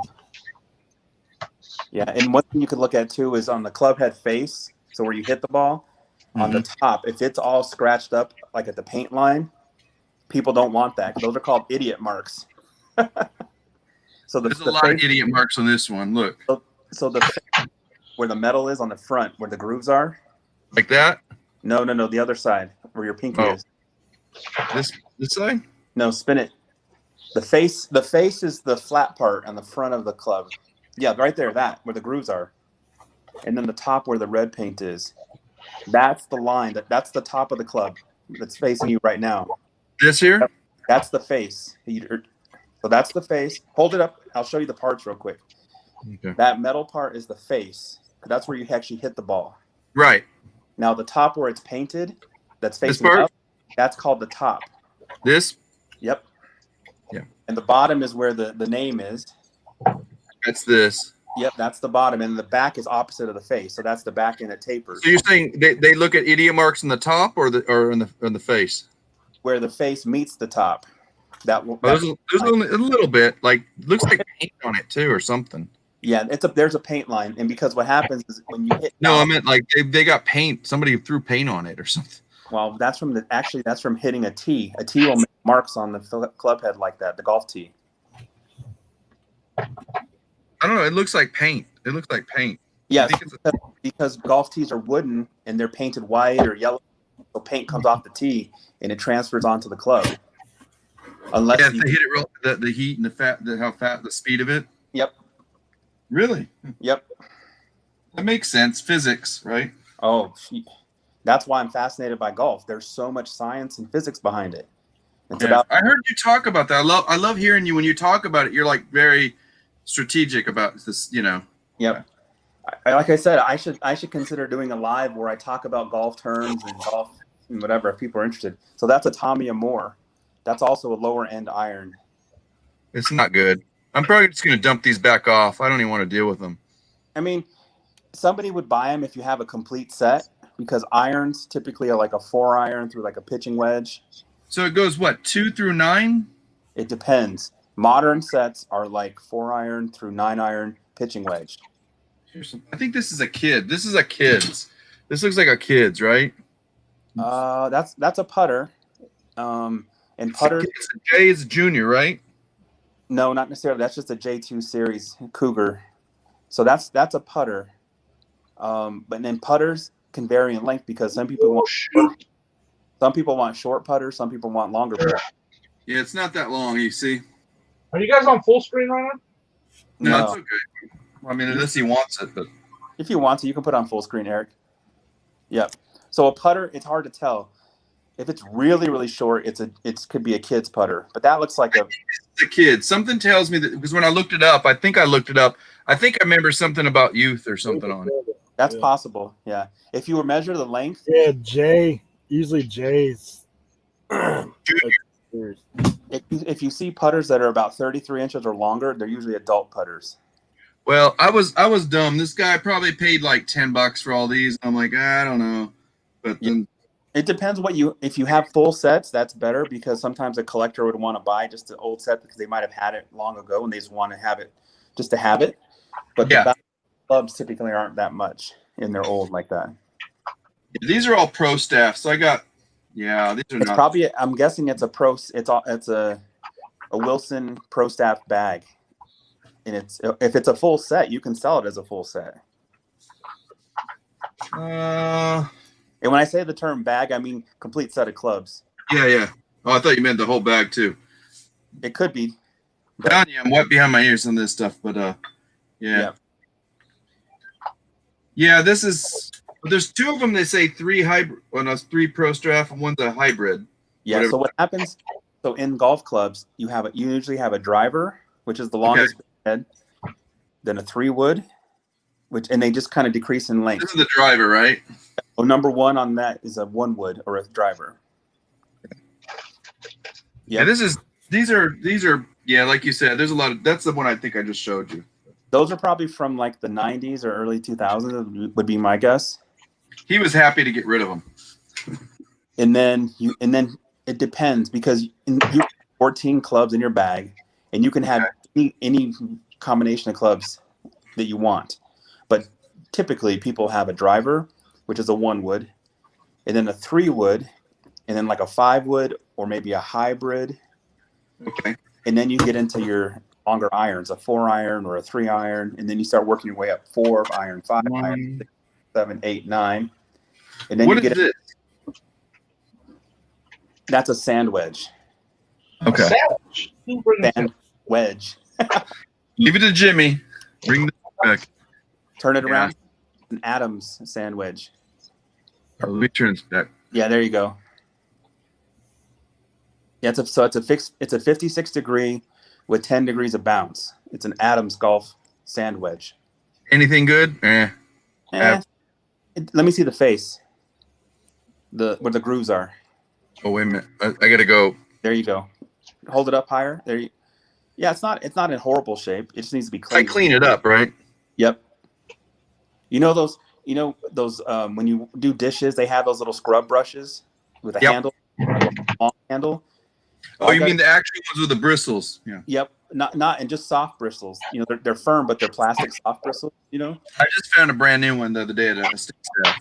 So what you want to do is just fill up your sink, and then you put some warm water. You can put a drop of like, dish soap in it if you wanted to, but you don't even necessarily need it. And then just put them in there for, maybe 10, 15 seconds, and then scrub each one and then rinse them off thoroughly and then let them air dry. Or you can dry them off with a towel. And basically you want to take all the dirt and crap out of the grooves. Real, a golfer who's serious will clean their club head with the wet towel, they'll never have a dirty. When you have dirt in the clubs, it doesn't allow the ball to spin as much. Well, and and if you're selling it, you want presentation to look good. I can go out in the car and go get it. It's going to take me like 2 minutes. Let me go. Are you going to hang out or do you need to get back? I'll hang out for a few. Let me go run real quick. I'll be right back. All right, cool. You can tell I'm a little bit passionate about golf. Yeah. What are you talking about, man? Hey, you need to get on a show with Casey. Yeah, you Carolina Hustler, man. That in another device. 'Cause I'm on my phone. Hey, I got one to tell you. It's not super valuable. I've looked it up, but I went to a yard sale. They had a Medicus. Yeah, that's a swing trainer. Those are interesting because the idea behind it is if you have the proper takeaway in the right tempo, the joints it won't break down. That's the idea behind it. Yeah. The guy picked it up from a yard sale. He's like, I don't know who put this thing on there. I bent it over. I was like, dude, this one's broken. Can I get it for cheaper? I picked up a weighted one time. That was like it was shorter, but it was still kind of weighted down at the bottom. That was cool. So those little weighted clubs that are short, out of my crater, T-Trucks. They're designed to allow you to swing in a small space, so you can swing in like a room or something. And they're weighted because they're not supposed to teach you how to swing the club. You use them to kind of warm up the muscles and kind of train the muscles to swing. That's the idea. All right, I'm looking at the chat now. Hold on. So Big Bob's Bargains. I don't know your name. Is that just Bob or someone else? Yeah. Could I send you a few? Yeah, I'm on Instagram, but Dan the Answer Man. You can find me and send me whatever. I'll answer questions. Hey, James.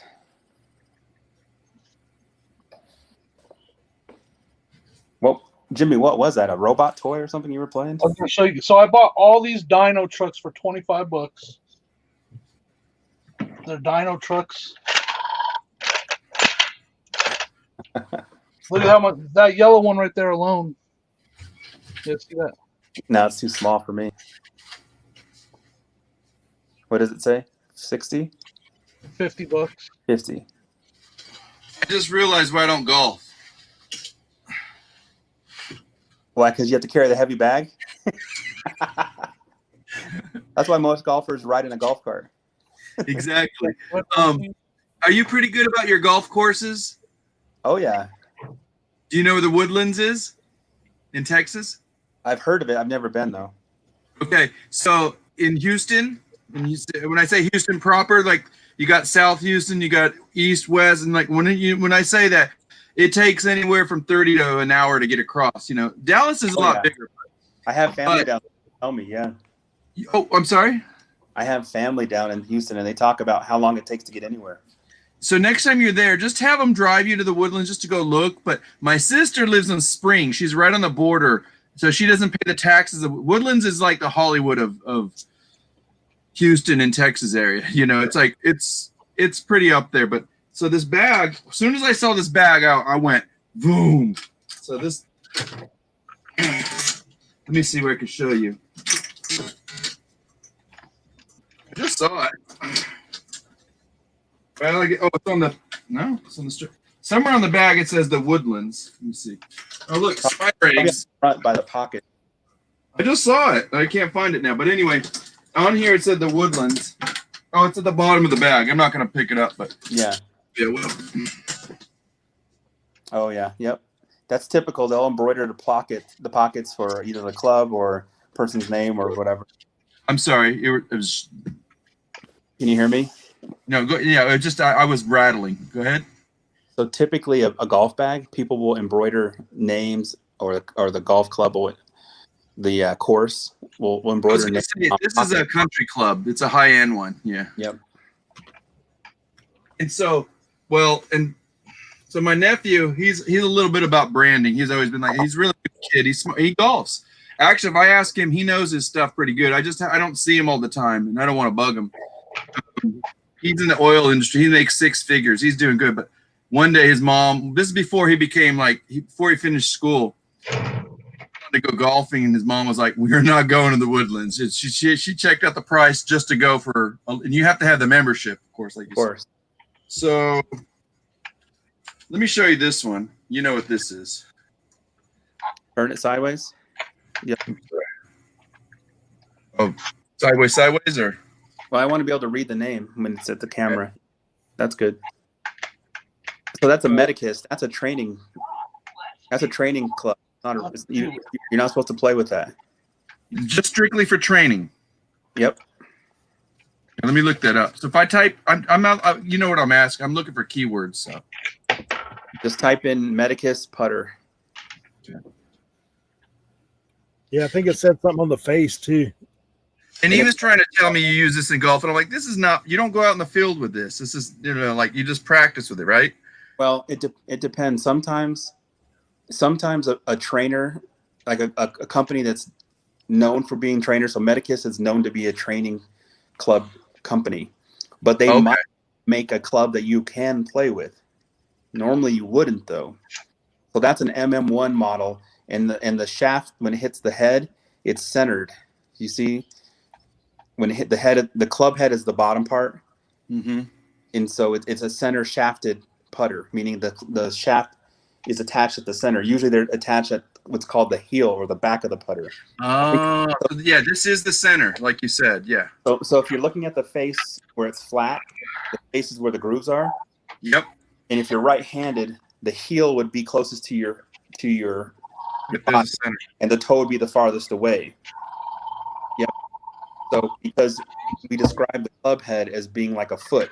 So away from you is the toe of the head, and towards you is the heel of the head. No. Look at the face where the shiny metal part is on the club head. Yep, that's we call that the face. Now when you're holding it, like you're standing above it holding it, the part that would be to your left would be, and now to your right would be considered the heel, because it's like a foot. It's like the back of the foot. Yeah, you understood. Yeah. So heel and toe is what we call it, and then the front would be the toe. Because when you hit it, it's like your feet. Yep.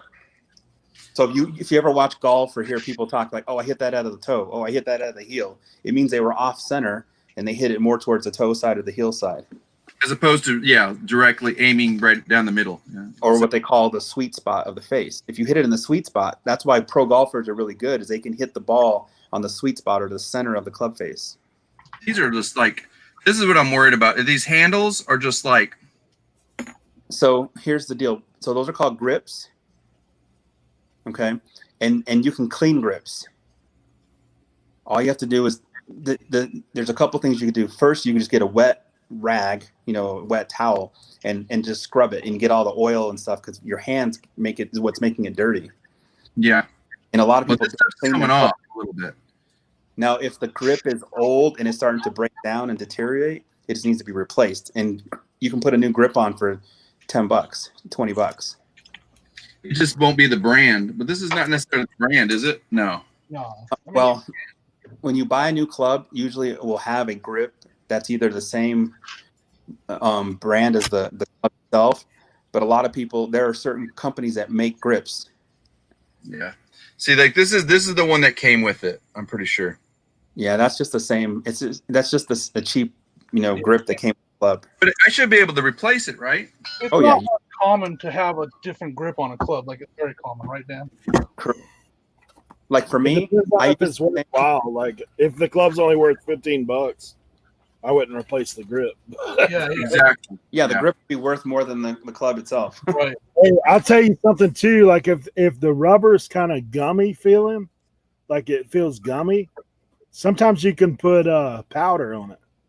If you let powder, talcum. Yeah, just put it on there. Let it kind of soak up. Then you can rub that off. Yeah, I do that. Most golfers want to have tacky feeling grips because you don't want to over squeeze a grip when you play. You want to have a nice soft grip. and so you want it to be clean and somewhat tacky feeling. Yeah, that's why you wear a glove. Like, That helps. if it turns out it's like a $30 to $50, nice, club, I'm like, some guys, like maybe I'll have to kind of chimp off the price for me if I don't want to deal with it, and they'll do it with themselves, because people who know, like golfers are going to know what they need to do anyway. Anybody that buys a club because they want the club, they don't care what grip's on it, because they're probably going to re-grip it themselves and put their own grip on. Like for me, all my clubs, I use a certain grip across the board. I'll buy a brand new club and I'll literally have them cut the grip off and put the grip I want on it. Yeah. You get it done then there, probably. Yeah. Yep. And you can do it at home. They charge you like $20. No, you buy the grip and it might be $3 to install it. So a grip is like $10, maybe $12. It installs maybe $3 to $5. Sometimes they'll if you buy the grip from them and the club from them, they'll install a new grip for free. So that's a TaylorMade 17 degree. So that's like not too bad. That's kind of a hybrid, maybe a 5/7 wood. Yeah, that's a good club. I mean, it's not going to be worth a lot, because here's the deal. In golf clubs, companies will release new clubs every year, sometimes every 2 years. And so, if you bought a club for $300 last year, it's only worth, $150 the next year, brand new even. That looks like a 3-wood or a 5-wood. What's the degree at the bottom? 9.5. Yeah, that's a 9.5. So that's an old, small-headed driver. He's got a couple drivers in it, looks like. I don't know. Yep. But that's in really good condition, though. It's very clean, and the couple I looked up with, I was looking at, so he got me on this, and I was like, he's like, oh, I want $50. I'm like, I'm not, I said, can you go like $20? He's like, no. He's like, I'll give it to you for 30, and so I got the whole bag for 30. So. Yeah. I mean, you could probably sell those clubs for between $15 to $30, depending on to the right buyer. But like Jimmy said, shipping clubs may not be cheap because they have to fit in the box. And I may ship more. I may sell more than one. I don't know. We'll see. And golf clubs sell pretty well on like Facebook Marketplace, because, unfortunately, at least here, the golf season's winding down, so not as many people golf. You may want to just hold on to them until next spring. But wait till spring, you think? But Texas may be different depending on if people golf, during the wintertime. They golf all the way up to like almost in December. Yeah. So you might put some feelers out there just so you know.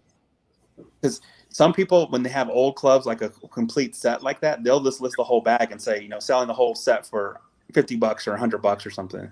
Just list what you have. See, those are just old kind of no-name drivers, and they're older clubs. Yeah. This one is? Yeah. Get that at all. Nope. Yeah, it just has this on it, Dan.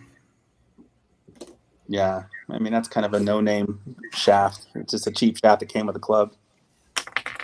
It's old Walmart specials right there. Because, I mean, if you bought a brand new driver today, it would be like $500 for the top brands. I mean, there's some expensive ones like PXG and other ones where you can buy a driver for $800 to $1,000, but not many people pay that, because those are people who are like, money's no option. I want to get the very best. And even the very best is just marginally better than the other ones. Sometimes not better, How about this Callaway? Okay, so that's a Big Bertha Warbird. So it's an older club. Mm-hmm. And some people, like I said, would like those just to have them. They probably won't play with them though. Like the grandfather or dad brought them. They're like, yeah, I remember using that. And Yep. But so, I mean, that kind of club, you can just go comp it. Just mark down all the stuff you see. Search on. Yeah. I think I think there may be like only 3 or 4 that are really, really good. The other one is I just got a set of these. These are those cheap ones, but I think the whole set's here for the most part. Like you said, you got to get your own putter. But what is this brand? This cheap. Hold it more centered. So that's TaylorMade. That's good. Anything TaylorMade is good. So on Let me this see one, the I club. have this is what I was asking him, and I think I got 3. S, there's a P, and there's a 3 through 9. Yeah, that's a full set. So basically, you typically go, your numbers decrease or increase as you go up to shorter length clubs. Then you go pitching wedge, gap wedge or approach wedge, sand wedge, and then lob wedge. But sometimes people don't have a gap wedge because it just fills the space between a sand wedge and a pitching wedge. That's why it's called a See, gap wedge. Hey, what's the back of that club look like? Yeah, I need to see the back of it away from the face. Which one was I showing you? The one in It your don't hand. matter. Yeah. Oh, and these ones? Yeah. Oh wait, that's not the TaylorMade one though. That's a different club. Or is it? The one you just had. Flip it around. That's the face. Flip it around. Hold on. That's not the same one. We want to see where the writing is. Yeah, that's not the same one. That's. Are you talking about the other one, the good ones I had? Yeah, Yeah. see, that's a gap wedge. That's a 52-degree gap wedge. So the reason I'm showing you this is because it's not. I don't think it's a part of this set. No. Because they won't be. I was telling you about this just happened to be in there, but what are they using this for? Yeah, it's not a part of this. Hit I the mean, I golf could explain all the use of each clubs, but we probably don't have enough time right now. No, and it would go over my head anyway. But like I do Hey, have. look at the back of the TaylorMade. That's what he wants to see. The back of the TaylorMade. Iron, you said you had the whole set. Yeah. Yeah, let me see the Just back of pick anyone? what the writing is. Yeah, it doesn't matter. They're all the same. So where do you want to look at on this? The back of opposite of the face. Yep. So that's called the hosel you're showing me right now where it says TaylorMade. But inside your hand, I want to see that back part. There you go. Now rotate it. So looks like a TaylorMade. Up against the table. Sorry, guys. That's okay. Looks like a TaylorMade 320 iron set. Yep. Say that again. TaylorMade 320. So 320 would be the model. TaylorMade is the company. So if I'm looking it up, I'm going to look up TaylorMade 320 set. So I would look up TaylorMade 320 iron set. Okay. And then make sure you understand all the clubs that you have, because some sets will be 7 clubs, some sets will be 8 clubs. Because imagine if you went 4 iron through pitching wedge, or if you had 3 iron through pitching wedge, or you know what I mean. So on average, what I'll do is I'll look it up, and if you don't mind, you're on Instagram, right? Yep, you can. Yeah, definitely reach out to me. Okay. And I'll do is I'll send pictures with it saying this is what I'm thinking about doing. You can say no, do this. Right. But right now it shows. Yeah, you're right, because I'm missing. There is no 1 and 2, so it's like it's 3. That's because the running joke is only God could hit a 1 iron, because those long irons are harder and harder to hit.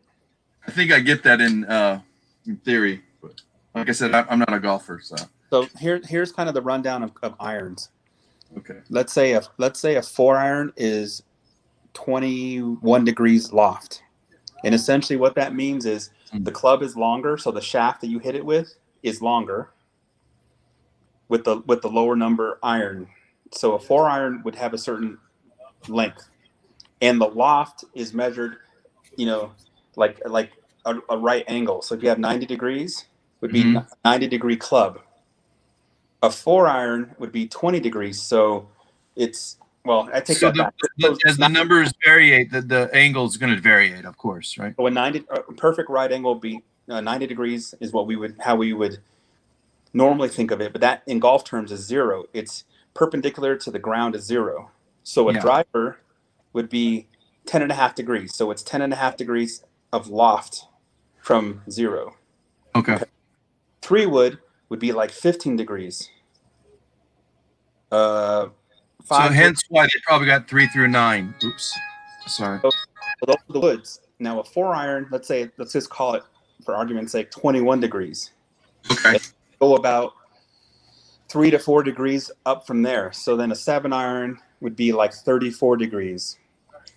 Pitching wedge would be like 45 degrees. And then like a gap wedge would be 52, sand wedge 56, lob wedge 60. So basically what's happening is the club is longer at the beginning. So your driver's 10.5 degrees, but 46 inches long. So you hit it the longest distance. And then like a 4 iron is shorter, but it's now 21 degrees. So you're hitting it not as far, but a little bit higher. because when you hit the ball, the loft is hitting it up. And so like a pitching wedge is 45 But like you said, just for a shorter distance. Yes, because you're basically, they call it gapping, where See, this is what that's what's intriguing me, because like I'm thinking about it from so many different angles, like thinking about the course, like the hillside, this and that. Like you said, if depending on how far if you're just starting, you want to get a distance, right? You know. Yep. So let's just so that's why you go to a driving range or you get on a golf simulator and you learn what your distances are. So let's say you hit your 7-iron 160 yards, and then you would hit your 8-iron 150 yards. You would hit your 9-iron 140 yards. So you'd have a 10 to 15 degree yard difference between each club. So that's why when you see your numbers, as they call it, when you go out, you say, okay, I want to hit it this far. Okay, I need that club to hit it this far. That's the whole. You better know your math pretty good then. Yep. But you just got to remember what your distances are. And then you have variation, because if it's windy, if you're hitting it uphill, downhill, that changes, because golf is all about hitting it to a spot you want. That's the whole game. Yeah. So It's much strategy. Yeah. People think it's fun. Well, I appreciate you doing that. Thank you for sharing that. Sorry, go ahead, Eric. I said golf was definitely one of the hardest games to learn. That's for sure. Oh yeah, it's not only it's hard to learn, but you have to do it a lot to get anywhere decent at it. Repetition, like it has to become muscle memory stuff. Yep. Where you're good. So all the giant ones, like this other TaylorMade I had, like you said, those are the drivers, right? Well, they depend. The biggest ones are typically driver. Then they call those woods. So the driver is your biggest wood, and then the other ones they call typically fairway woods, 3-wood, 5-wood. Is that a fairway? Yeah, it's probably a 3-wood, maybe a 5-wood. It's hard to tell. Yeah. They often will put the number on the top, or I guess I should say bottom. Yeah, but they're variations of it. Yeah. So these, what I'm thinking is, so when I sell that iron set, the 321, just sell it as is. Don't add anything, huh? I wouldn't. No. Most people want to buy a complete iron set. Mm-hmm. And if you have clubs that are like just one-offs, some people will buy a single club because they've lost their club. Yeah. Okay. Or sell the most, to be honest, is that pitching, sand, putter, any of those wedges are drivers, 3-woods, 5-woods, hybrid clubs. But if you try to sell any of those 3 through 9 or 2 through 9 or 3 through 9, they're not going to sell by themselves. No. It took me a while to go, oh, duh. You know, I mean, but you know, in theory, it's like you want to keep a set always a set, whether it's whatever you're talking about, books. Well, the likelihood the clubs people lose are usually the short clubs, or anything around the green, wedges, that kind of stuff. That's the ones that people forget. They left it side the green. They get down there, so like that's the ones that sell quicker. And the other trick to that is the short clubs will fit in a medium-sized tube from the post office. Mm-hmm. So I heard you talk about that. Yeah, the tall ones you got to Frankenbox 2 of those tubes together to fit a. Unless you got a golf shop near you, you might could get some used boxes, and that'd be. Here's a good thing too. If you find yourself, getting more golf clubs, selling more golf clubs. Sorry, I'm listening. Go ahead. If you're getting into where you're wanting to sell more golf clubs, go to a golf store, because they get boxes of everything they receive, and when they sell the clubs, like on the showroom floor, if you will, off the shelf, nobody wants those boxes usually, unless you buy an iron set. Iron set's kind of the people will keep a full set in the box when they get them, because it's 8 clubs, right? Well, they'll just get them because they're already brand new in the box, and it's easier to take 8 clubs box as a single entity than holding 8 separate clubs together. But most people will buy a driver. They just buy a single driver, so they don't need the box or a single. Somebody here was telling me too, the place here where I live. So it's like that was a good, like, I just remember. I gotta remember who it was, but it's not hard to look up and stuff, but I just need to really start making better connections. But I do know I found 2 other people that are like they're like, if you ever need to know about golf stuff, reach out. But I know you, Yep. and you've always been instrumental in, just the whole ideology of it. And it's like, Sure. So I just need to get go ahead. I'm sorry. So the takeaway I'm saying is, if you need golf shipping boxes, go to a golf store and ask them if you could have any of their boxes, because they're going to just recycle them anyway. No. I mean, I get what you're saying in theory, but I'm also I'm trying to be like 2 steps ahead. Is like I'm wondering. Oh, I guess I won't know until I go, but like I'm sure there's other resellers there. Like, oh, sorry, we save it for Joe. You know. I doubt it, man. I doubt it. Not your average. There's so many golf shops. And I don't think those stores would save anything. They just whoever's asking is going to get them. Thank you. Here, take them. We don't have to crush them. Yep. Yeah. And then I've been using UPS boxes, the ones that the triangular ones, and just flipping them inside out. I know it's not supposed to, but yes, some people use those same triangle boxes and cut 2 of them up and put them together in a kind of a Frankenstein style for the bigger clubs. But those big club heads usually don't fit in there, and those big woods. And one thing too, here's another thing to look out for.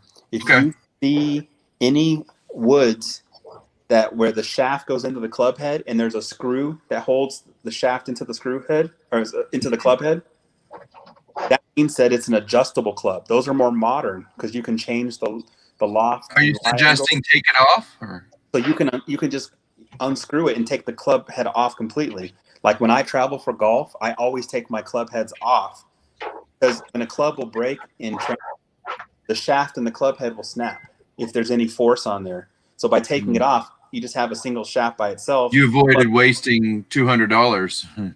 $500 for a new driver. So that's another indicator. Is if you ever see a screw that shows you can take or adjust the club head, that's a more modern club. I'm going to reach out to you a little later, along the line too. Like, just if I have I don't want to waste your time, but I want to be specific. Like, what's a good video to watch about this or something? Like, maybe you'll know it, but if not, I'll just look it up. Yeah. I mean, I don't know any off the top of my head. I would look just like anybody else, but you know what I mean. So, but I'm definitely open to people if they have questions on what they have. Any thoughts, reach out to me. So, and then with respect, you were talking about doing a live one night. If you need help, let me know. I'll make the thumbnail for you. And so just do if you get enough interest from people that want to learn about it, you know what I mean? Because I know it's not everybody's thing, but I know I'm good about networking. Like, I'll find like you, and then I'll find like 2 other guys, and I'll say, hey, listen, just hear me out. And I'll say, would you guys be willing to talk shop, about golf? Right. It'll be this night. Can we, find a way where we can all kind of collaborate? Because I think stuff like that is just so valuable for our community, but it also, I think it's just as kind of just want to talk, about this stuff, and also content creator, but like, I don't care who gets the credit for it. I just want to like get you guys together and just laugh it out, Right. Yeah. So you might want to reach out to Casey. He obviously buys a lot and sells a lot. I play. Is Casey in the live right now? I don't believe so. What's his, go ahead. Remind me, please. Casey is who? Carolina Hustler.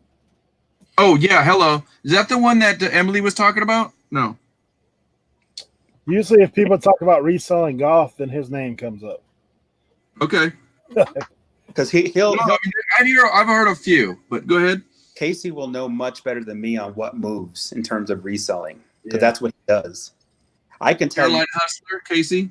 I can tell you about golf, what are good clubs and things like that for modern golf, because that's what I'm the most familiar with. Okay. But I can help with golf terminology and like he knows his history and stuff of it. Yep. Okay.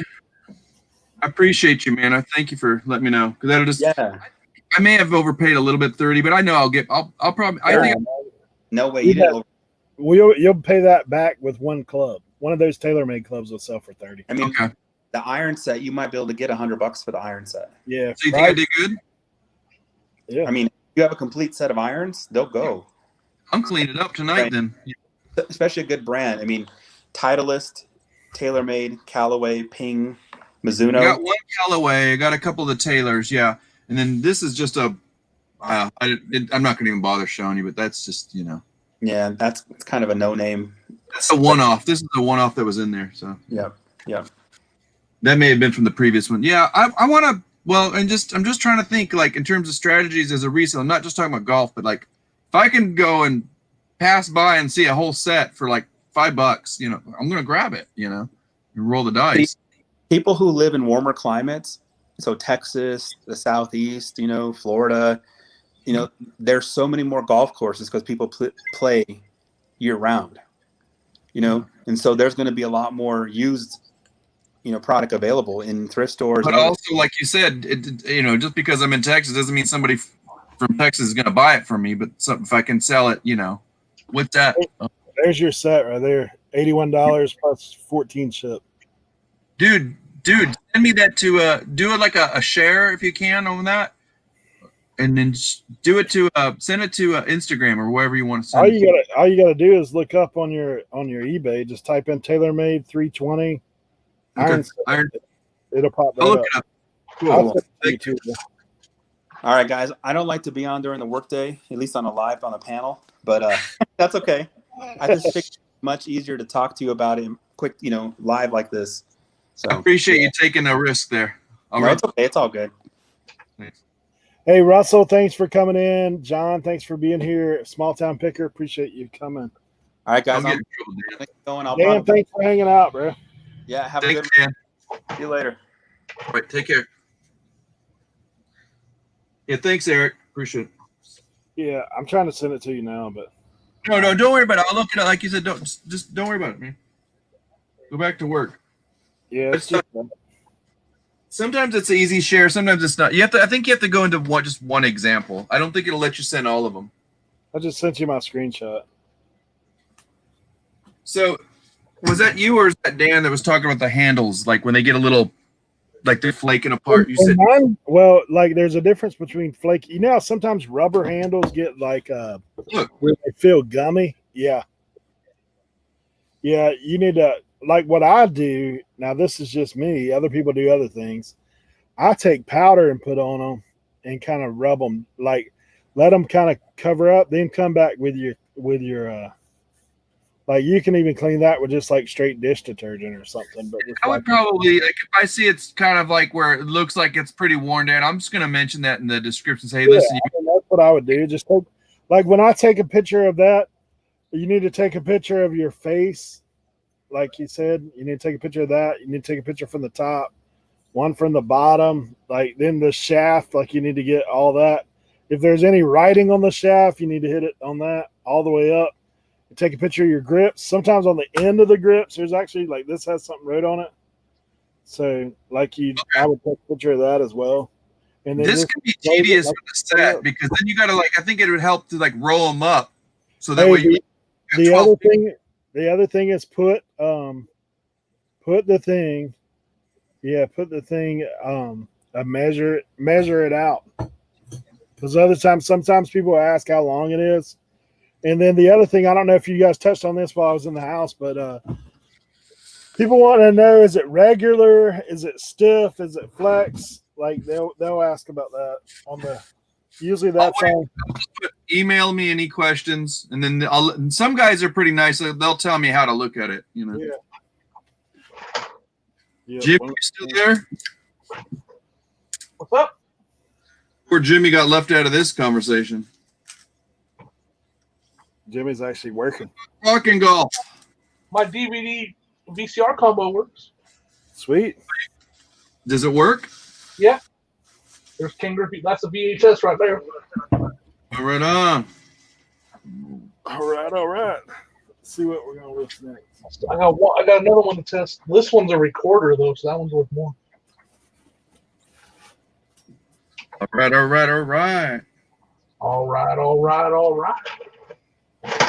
Boom. All right. I'm learning. I'm upping my game. I want to learn on the golf. Oh. Mitchell. Well, Thanksgiving's coming. Luckily, I can talk to my nephew a little bit and show him some pictures of stuff I have. He'll give me some tips. You know another thing to do? Yeah. I recommend doing is go to Carolina Hustler, like we talked about. Okay. Go to his YouTube channel. Then on his YouTube channel, you can go to his eBay store. Go to his eBay store and look at his listings, look at his conditions, his descriptions, and stuff like that. Very informative. Thank you. That's probably one of the best tips in a long time. Yeah. As a reminder, because I forget to do that stuff. And once in a while, I try to take. It's just like you said, it's so hard because we're doing so much. But that would be my best interest if I'm going to like try to like when I'm sitting around with a family or something like that. Just kind of like I'm going to Carolina Hustler stuff. Yeah, you can learn a lot about how you should write your description and your condition and different things about like both. you said too, look at his store, but watch his videos, learn. Yep. Yeah.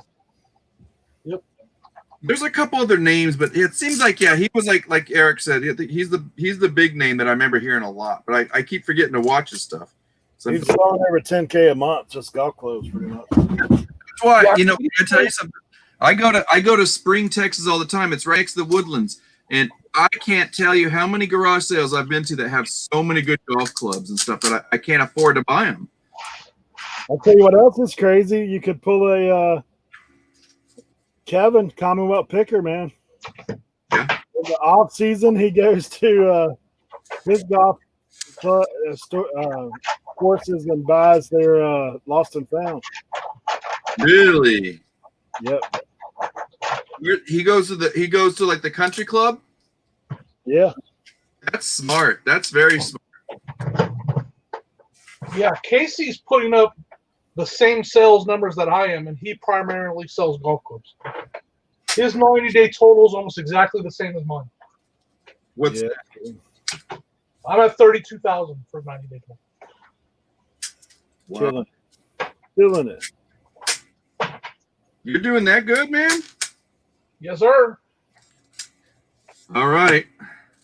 I need to listen to you more. Volume 1. Yeah. The cars. Yes, sir. Sounds like a Tesla pickup thing. Yes, sir. I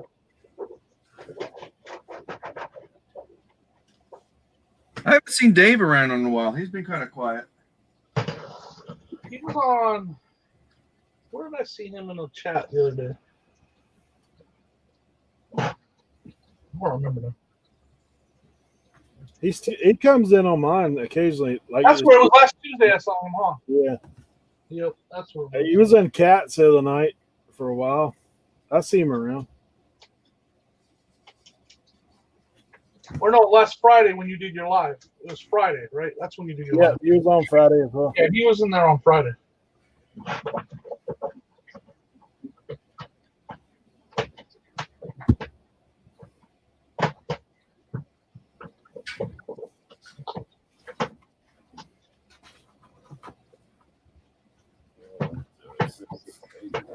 I'm gonna go make a sandwich. I Time is it? a tuna sandwich. That's what I took a break for. Ooh, I don't mind a tuna sandwich as long as it's not too soggy. But yeah, I always toast the bread. I like to toast the bread, and I don't mind. I like putting pimento olives in it, like green. That doesn't sound. I'd probably eat them on the side. Yeah, you can do it on the side, but but my mom used to put black olives in it. And sometimes I don't like black olives. you don't even taste them, dude. Huh? You don't even taste them. You know what else is good in a tuna sandwich is if you got to kind of dry them off a little bit. Is get crunchy dill pickles and then chop them up a little bit. Yeah, I do dill pickle onion. Ooh, that sounds good. I used to not like onion, but now I think I would do as long as it's good, fresh, like red onion. All right. Okay, now we got. I think it's too late to list these. I'm the only one that had these, and I didn't list them fast enough. They're not even on eBay anymore. These things here. Yeah, I gotta call my sister real quick. Put you on mute. You. Told myself I wasn't going to touch any of these video games till I get this death pile done, so that's why I'm motivated right now. I want to get into these video games.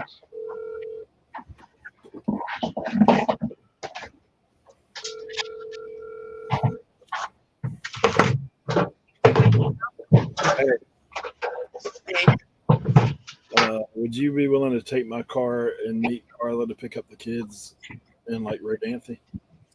You didn't put it on mute. Huh? Right now? Text her or call her and see where she's at. Okay. Well, then if I... Louie.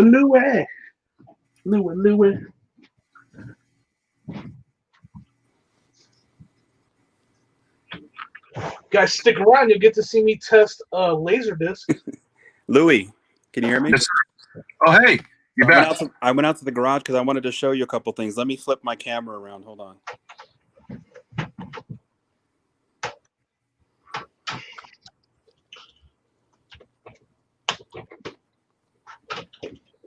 All right. Can you see my set here? Yes, sir. So you see how I have a typical person golf, their set, they would have like their same irons, like 4 through pitching wedge.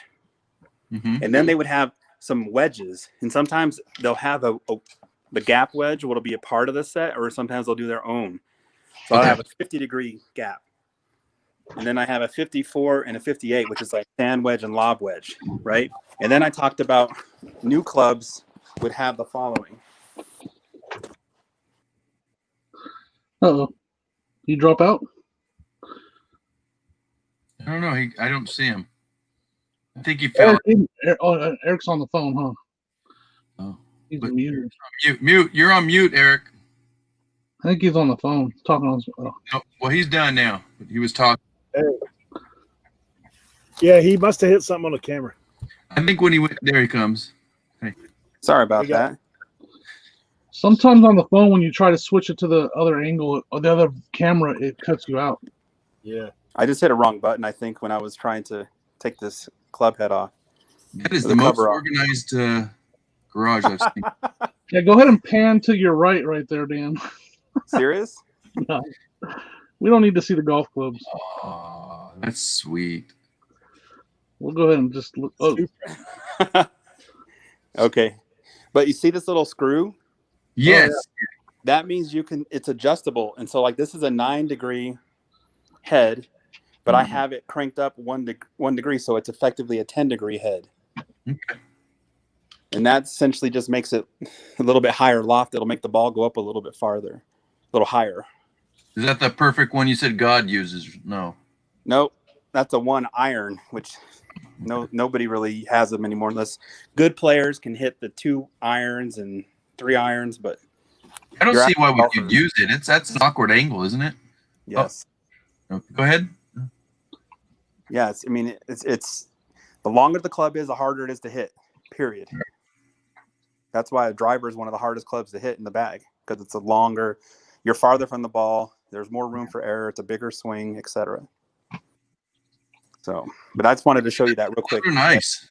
When you see a club that has a screw like that, that means it's a more modern adjustable club. Let me ask you this. So in theory, just grab it because more than likely it's worth a lot. It's worth more typically than an older small one for sure. Okay. That's a good tip. Yeah. I was unaware of that. I'll be honest. Yeah. Because in golf, they have what's called the RNA. I forget what it stands for. It's, where they have rules and regulations on how far a ball can go and so forth. So they have these limits. And so they come up with other ways to, different technology to help hit the ball farther and, give you forgiveness. So to kind of up the game. Yeah. And then when you're doing that with the screws like that, do you think? It's been probably at least 5 to 10 years. But it'll at least tell you something. You have something more recent. Okay. Well, thank you for telling me, man. Don't get in trouble. All right, I'm going to sign off, guys. I just wanted to show you that real quick. Appreciate it, Dan. All right, have a good one, everybody. You have a better one. Thanks. And to make sure, make a sandwich. This has a recorded DVD in here, so an angle. I can't see you, man. Eric walked off. Can't see you, Jimmy. You can't see me. No, look at the screen. It's strictly. Screen. We're in Eric's studio. That's all it's showing. Oh, okay. Good. Well, then perfect. I was worried because it had a recorded DVD in here, like someone made a DVD, and I was afraid could be something bad. You never know. Hey, John. Hey, Gail. You're listening. Gives me batteries. No better blues. Yeah, Big Bog's Bob, Big Bog's Bargain. Boy, he's got a tongue twister name. Yeah, not something like Vanna White. Nope.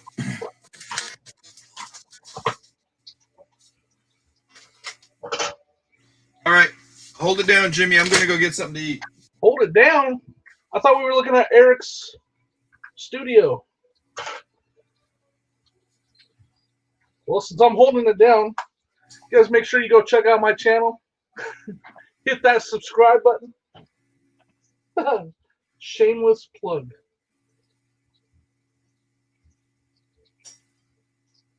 I'm using the wrong controller over here. Oh, dang. I just threw those batteries away, didn't I? I'll put you on the big screen, Jimmy. Huh? I'll put you on the screen. Am I on the big screen now? No, not now. I had you up for a second. Trying to sort through these boxes, man, find something I want to list. Because I kind of hit the wall and listen to the same stuff.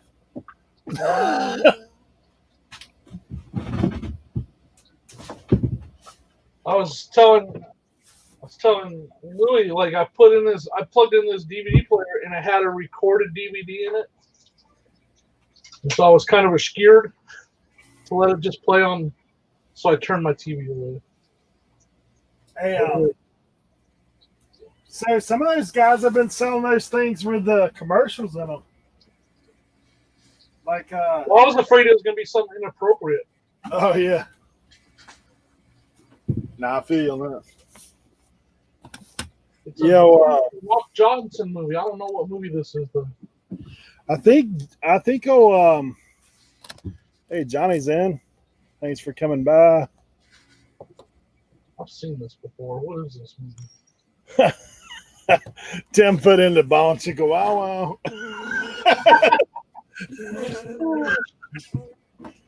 Is Over the Years in here, Tim? No, Glock 30 is Tim as well.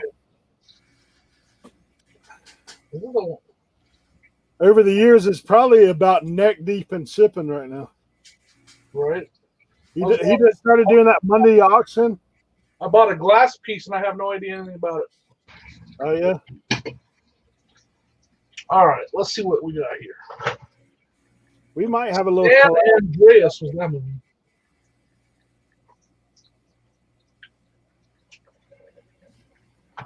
I'm going to test this VCR now. Let's watch some more Ken Griffey Jr.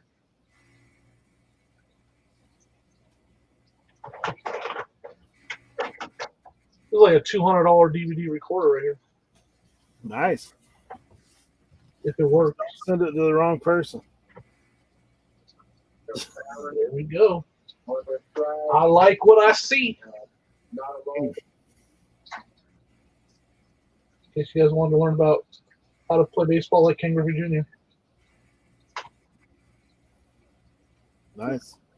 I want to put the shortstop so I can get the extension I need to hit the ball out the ballpark to right or left. But if I'm thinking in, maybe I'm going to do two things. I'm going to hit the ball hard to first base, or I'm going to pull off.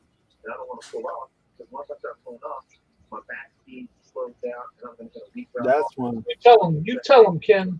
So basically what I Man, that's why it don't work out for me. He took all those.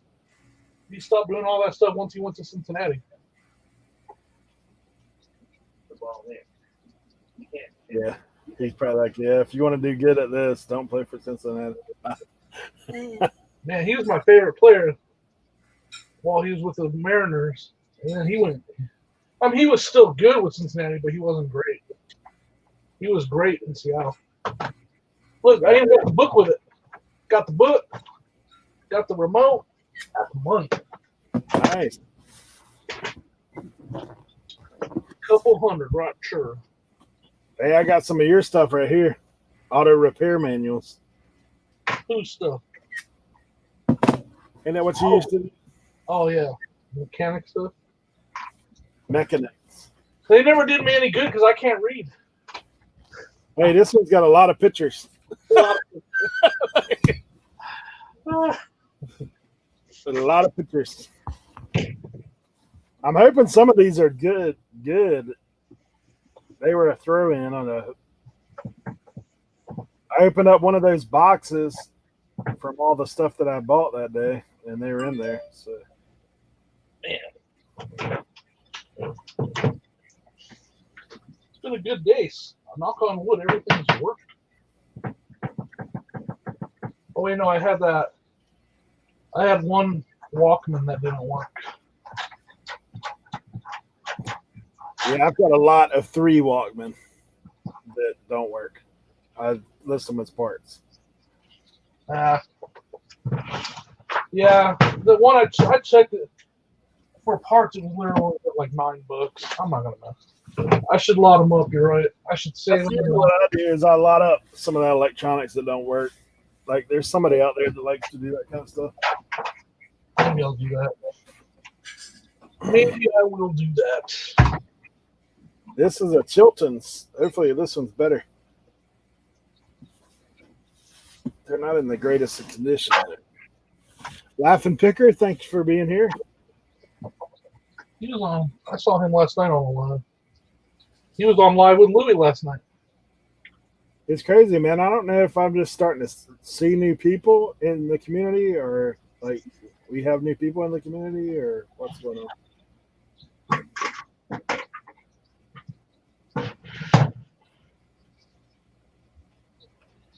Not saying that crazy. I missed Louis' show last night. Huh?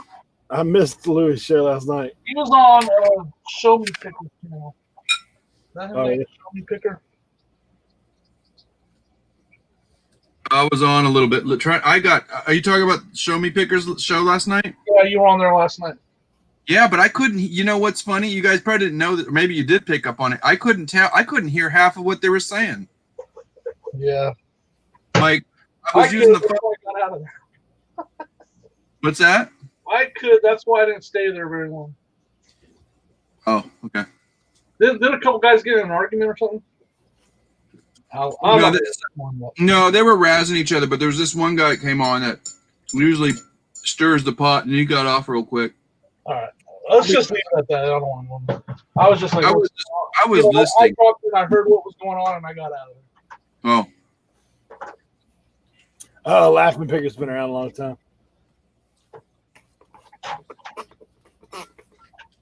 They were giving me so much crap though, but then I was like, I was sitting there and I sold 2 of those Willie Nelson shirts, and then John comes on. He goes, "Did you hear that?" And I'm like, "What?" He goes, "It's a ching." And I'm like, "What do you mean?" He goes, "Look at your eBay." He bought one for me. That's cool. And then right after that, I thought he told somebody else. What's that? Right there, while you guys were on live, he bought a shirt from me. Let me read what he wrote. It's not too bad, but it's PG-13 though. Laughing Picker, I've only been around for like a year on the YouTube reselling community, so I definitely have not been here a long time.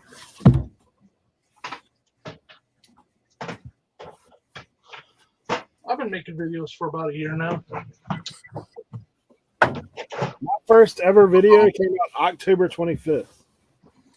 All right, so he gets it, and he writes me immediately after he buys it, he writes me a positive comment on my eBay. We said, no, we don't want to do that to Eric. It's not bad. I don't think so. Well, because I know I was there at that part when he started talking about he's going to leave a funny feedback. I don't think it was a bad word. Is the word Willie, as in Willie Nelson shirt? It's a Willie Nelson shirt. He goes, "I love your YouTube channel. Thanks for slipping me your Willie 5 stars."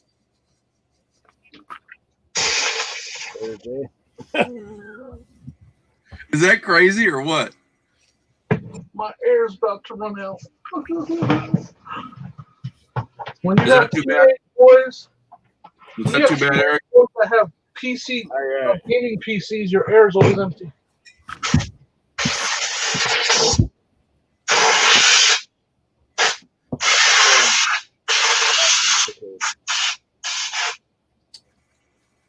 We good to go on Here's this? what Bam, Shazam. happened. Showtime. 70. Computer's freezing up. Stand by.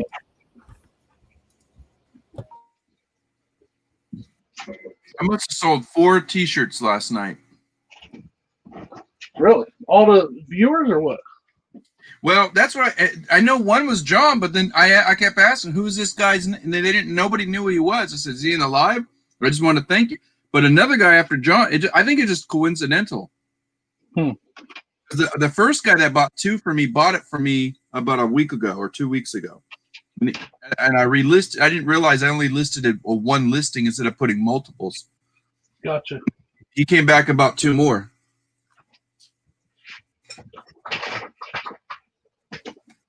So my return on investment's done. I already paid for those. But I told you about my latest venture I'm doing. Remind me? I'm starting a toy store on eBay. Hey, that's Really? Yeah, my wife's gonna help me run it. Cause she You mean wants like a new? Is it a brand new like store, but it's just strictly toys, right? Yeah, it's gonna be strictly toys that are not in the package. Only loose action figures and Monster High dolls, stuff that's not in the box. Because she said by next summer she wants to be doing this full time, and there's no reason why she can't with the numbers we're putting up. But I was like, we got to have a second store bringing in money too, if you want to go full time. You really need help with like somebody wrapping the stuff, taking pictures. Yeah, yeah. Well, with action figures and toys like that, it's a lot of research. You know, a lot of looking up and trying.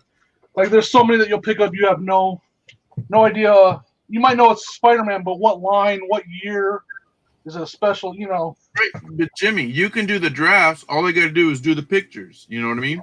Yep. Well, she's really good at the Google Lens, so she finds out who action figures are better than me, actually. So she's going to do that part of it. I'll help, and then as she's learning, I'll help her with the inventory. You know, I'll provide the inventory, the good toys, because that's where I excel. If you want to say I excel at anything. You're excelling at the game.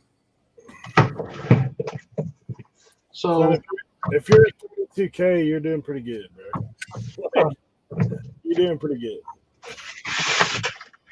I think he's doing amazing. I'm saying. You're definitely above average, that's for sure. Here's the secret to getting there.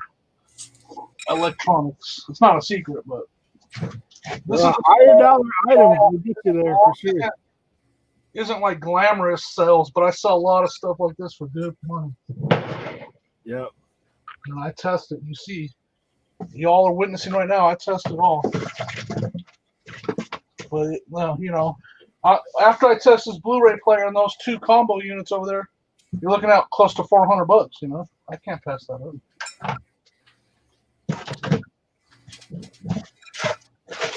Yeah, that's what I've learned too.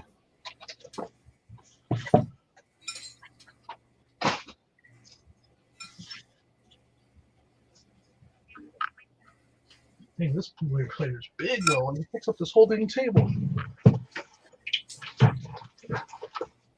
Is it heavy?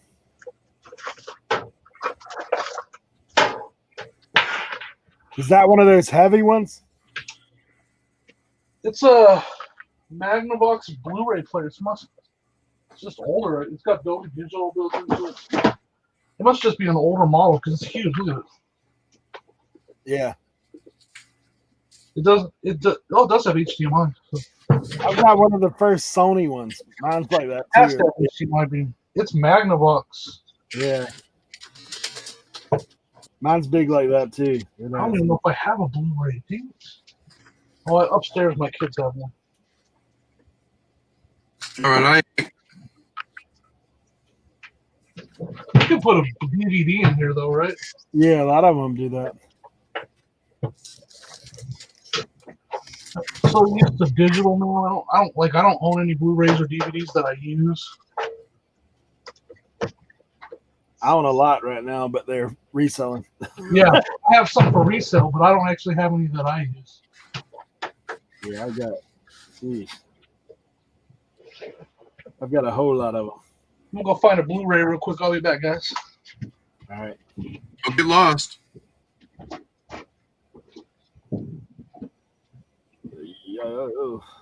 What's the matter? I thought this thing would be more money, but I guess not.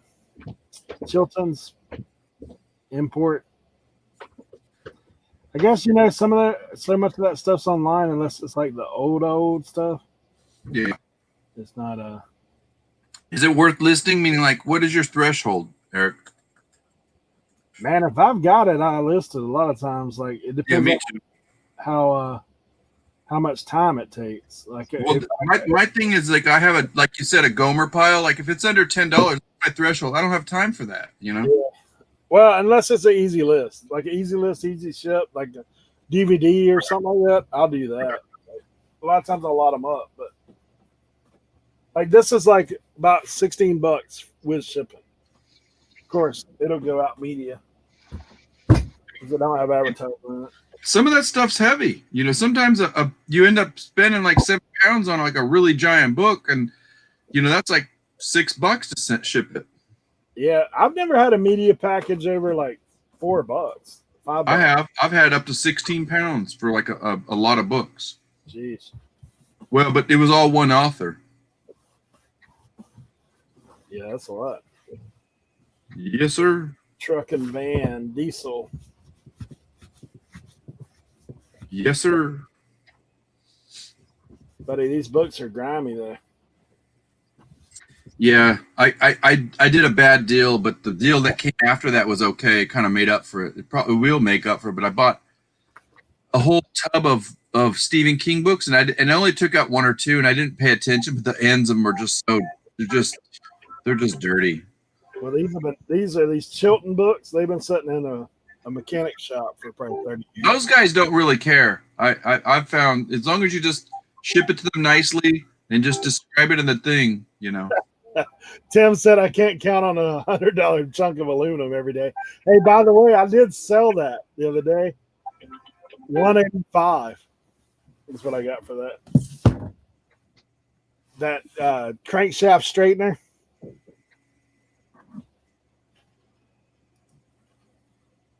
Why is this not on live chat?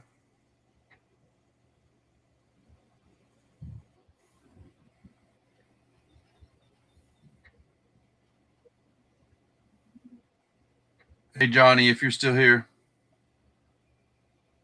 I always forget Glock's name. It's Tim. That's Tim. But there's another Tim in here too, right? Over the years, it's Tim as well. No, there's another Tim too, I think. I don't know. Maybe not here tonight, but I don't know. So many Tims, so many Marys. Not enough Eric and Louise. Hi, Eric Bischoff was here earlier. Another sale. See, listing. The more I'm listing with you guys, the more sales I'm making, and it's not listing in the back room. Get this stuff quicker.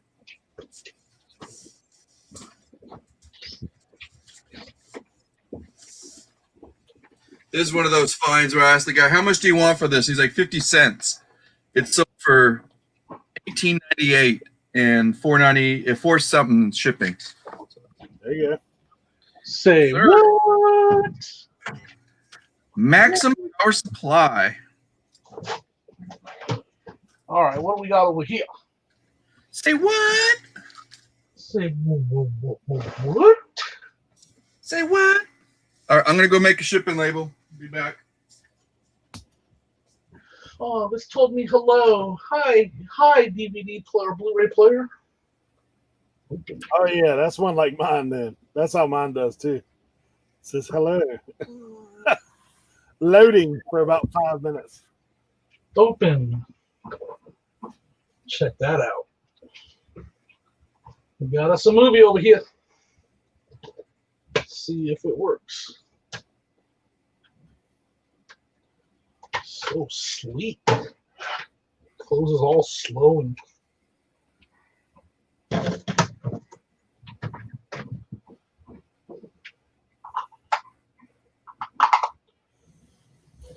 Oh boy. Let me stand up for a second.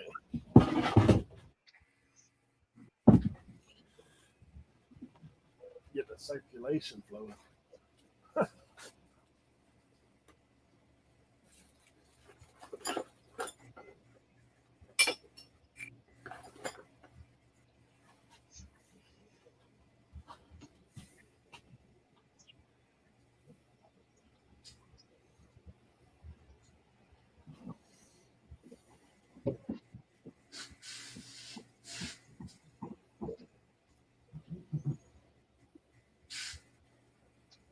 What's going on here?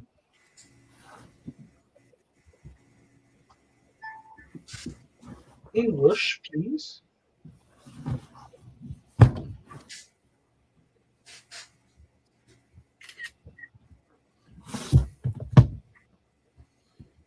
Yeah, I don't want to watch 3D.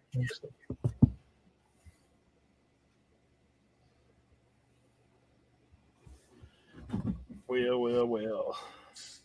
1980. 1980 service manual.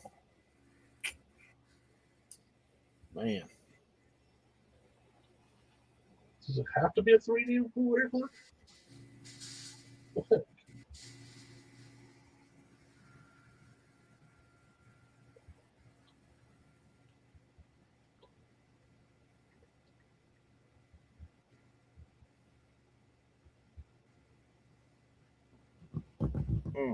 Plastics. Let's see. I had to grab a Blu-ray that's a 3D Blu-ray, didn't I? Oh. Look, it even says 3D right there big on it. I didn't read that. Yeah, Glock. Tim, I didn't find none today, bro. Like all my service manuals, like the most one is like $15. Wrong year. Now I gotta go back upstairs. You know what? We're just gonna put DVD in here. Let's put San Andreas in here. See what happens.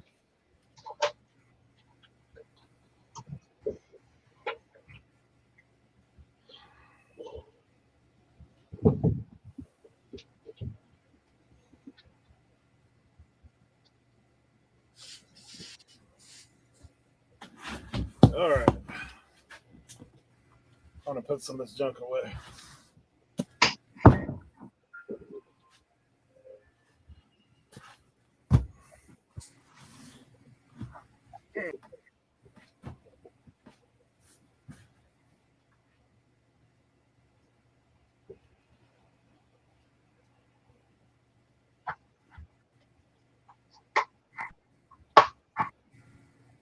Oh, it's missing the other disc. That's why. Boom.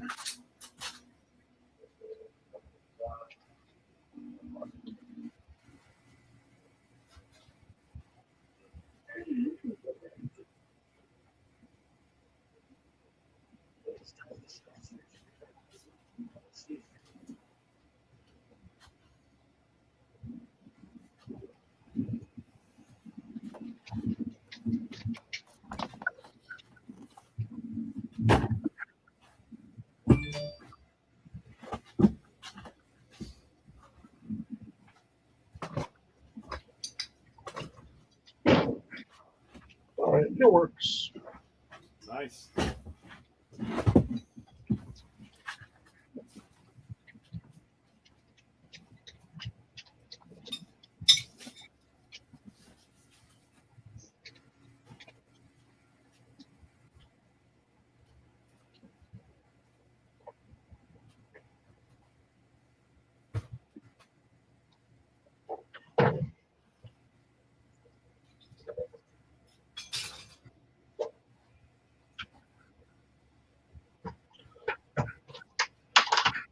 Another one bites the dust.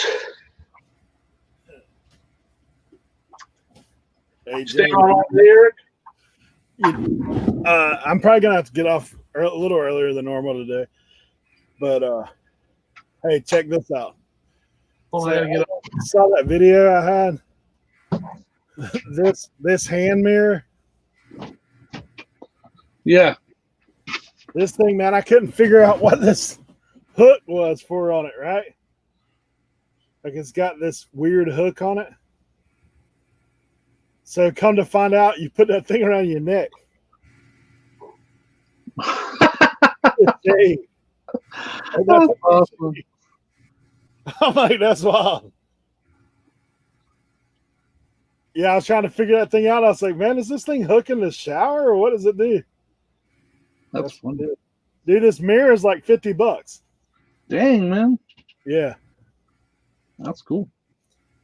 It's called a IW Rice company mirror made in Japan. It's like 50s. So, pretty crazy. That's cool, though. You never know what you run into. So, did you look that up while you were on the sale, or did you just take a chance on it? Took a chance. I'd never seen anything like it, and it looks cool. It's got like the kind of chrome look to it, like 50s definitely. What they call it, mid-century modern. Right. That whole thing. I assume that's saying that right. I don't know.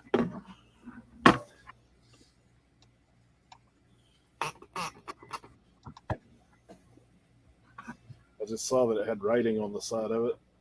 Let's see if that comes off. Oh, yeah. Yeah, man, I was looking at that thing. I was like, what is this for? Like, what's this big hook? You hang it in the shower or something? It hangs right around your neck. Hey, Red Willow Flips. Tasha, thanks for being here. If I can get the name out. Yeah, that thing was cool. The backside of it has that magnifying mirror. It's like concave in, makes you look like your head's monster.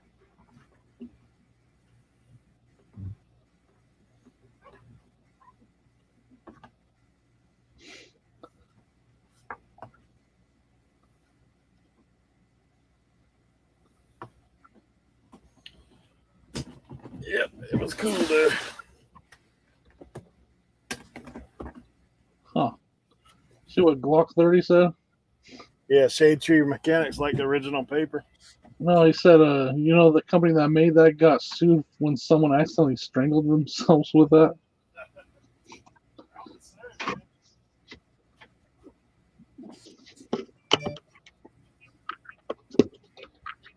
Yeah, I had to look it up elsewhere, but I couldn't find it on the even Google Lens.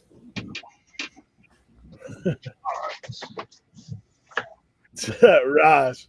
Cleaned up a little bit.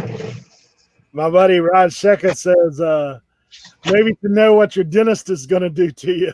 You put it on. All right. That's fun.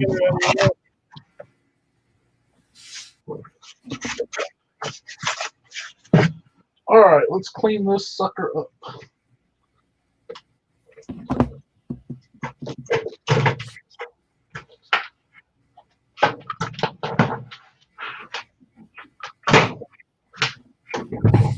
I don't usually buy Blu-ray players, but I know this. I think I paid like $2. Like they basically gave this to me. It was really cheap. So, I think if you're gonna give it to me, I'll take it. Yeah, some of them are decent, actually. Some of them are better than expected.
Hey, Jimmy. Check Yo. these out. I got these hubcaps the other day. Cadillac. Old school Cadillac hubcaps. Well, that's cool. Some of them are like $60 a piece. Wow. Crazy.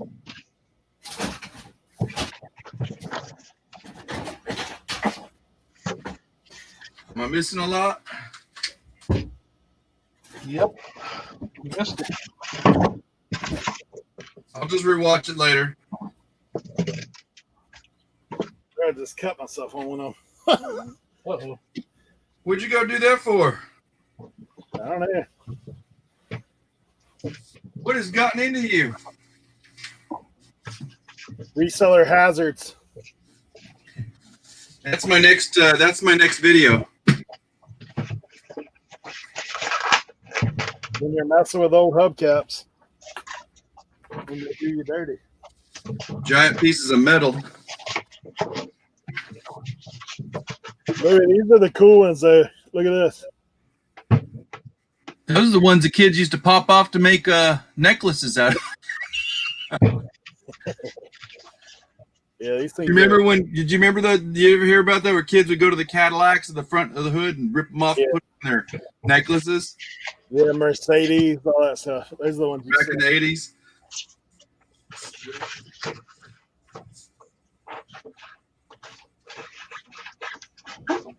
I gotta image search these things, but I think these are the good ones.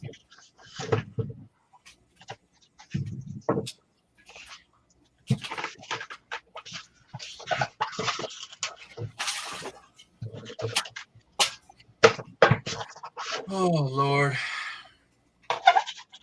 Let me see the book. Pressure washer on them. Yeah. Danica says she needs to be on that hazard show. Is Danica here? Yeah. One of my death piles just killed over. I'll be back.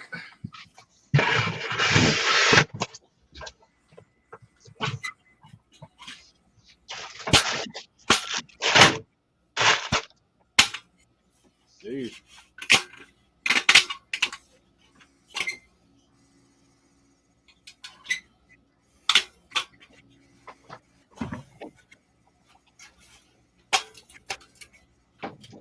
Yeah, these things need a serious washing.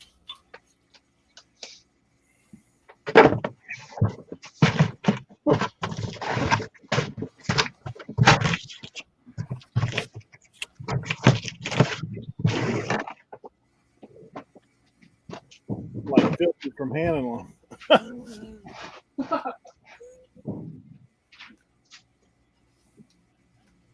I'll take them outside and put a hose on them.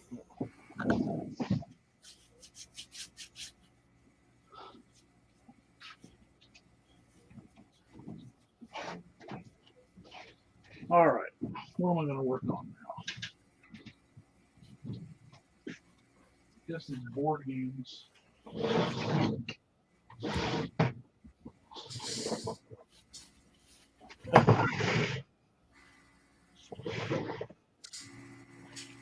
Oh gosh. Yeah, Danica, that'd be cool. Said she put her Halloween decorations on a video.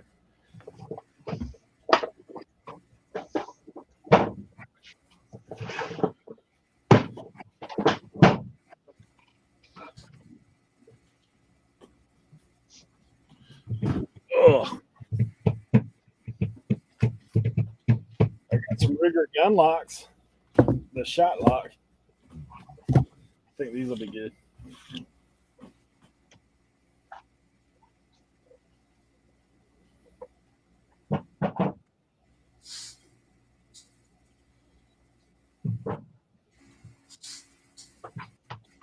What the heck?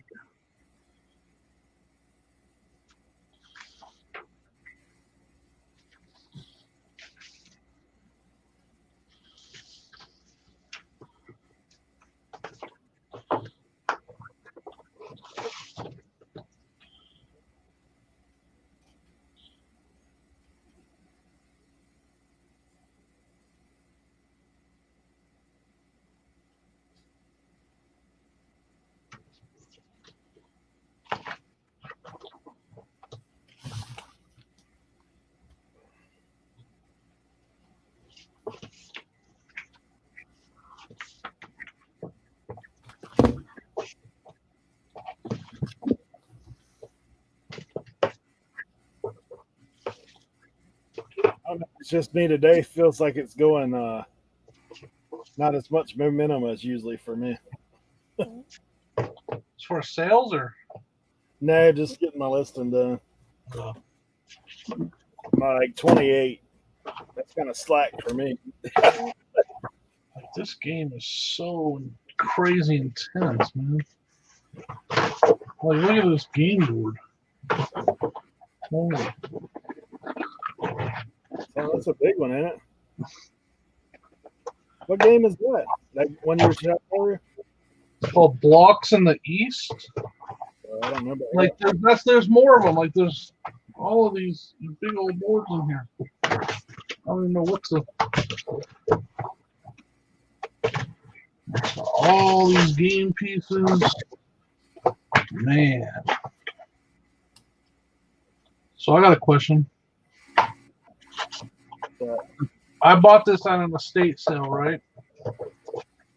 And everything I bought at that estate sale was complete and in really good condition. Like like I'm gonna call it super nerdy good condition. You think I'll be safe to say that this game is complete without counting all the pieces? I'd be. No, everything else I got from that estate sale was in that condition. I'd be apt to say that. Huh? I would be apt to say that. Because if I try to go through all this, I'll literally be here till midnight tonight.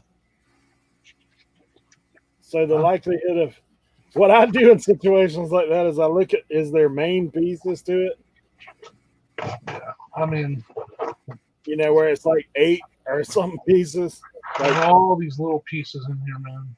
Yeah, nah. I don't know that there's. I mean, this whole bag is full of little pieces, and this whole bag is full of little pieces, and this whole bag is full of little pieces, and this all full of little pieces. Yeah. I'd probably skip that. I'm gonna try to see if I can find another listing and see if they have pictures of everything. And then there's all these game board pieces, but there's also stuff like he added, like he took these sheets he put them offline and he laminated them, threw them in there. Man, this game I would never figure out how to play this game. Never in a million years would I figure out how to play this game. The instructions are insane. Blocks in the East, the Russian campaign, 1941 to 1945.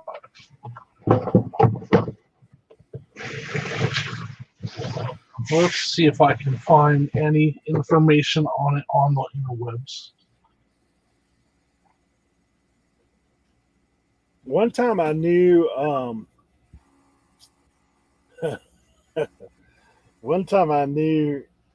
gosh, what is it? There's a website about board games. I don't know if you ever found this or not. No.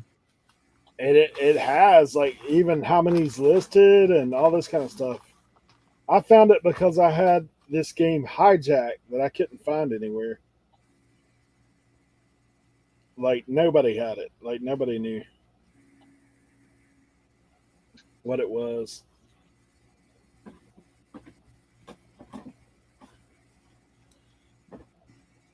It definitely was not PC, that's for sure.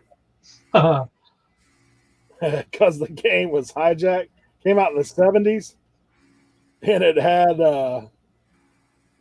all the game pieces were handguns. So I was like, yeah, that's probably not too good. All right.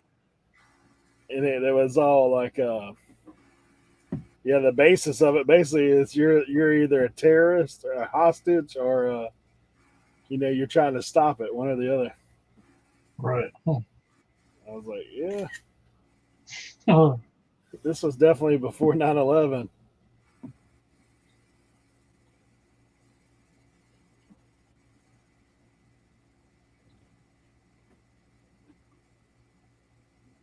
Let's see.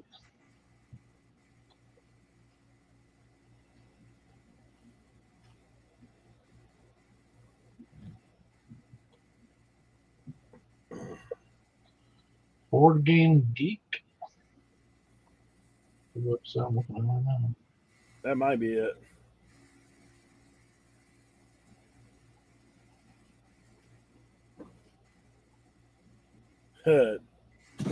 Danica says she sold one before for $200.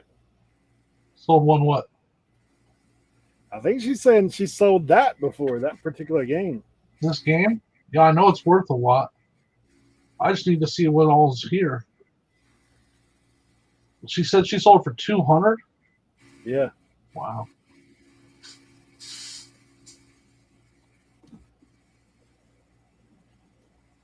Yeah, that's pretty good. So what? Here's the real awesome thing about that. I have blocks in the East. I have blocks in Africa. Mm. And I have blocks in the West. Man. And I have, check this out.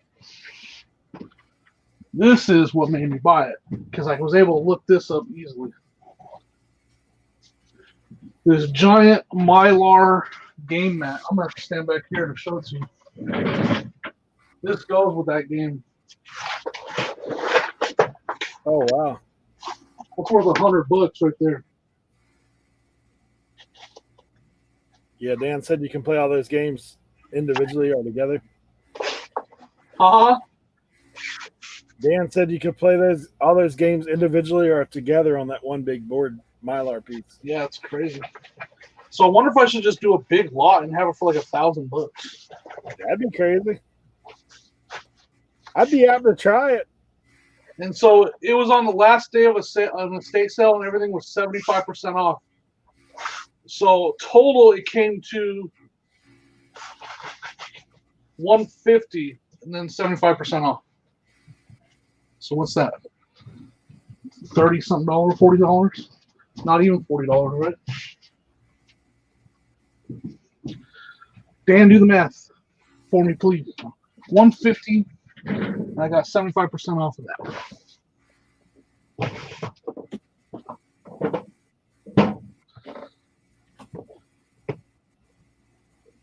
Whatever, 25% of, yeah.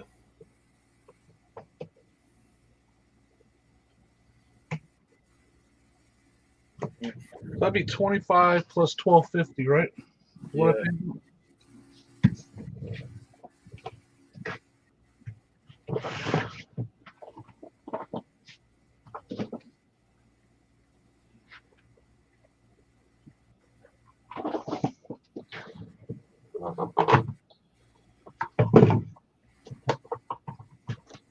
Yeah, this is just insanity.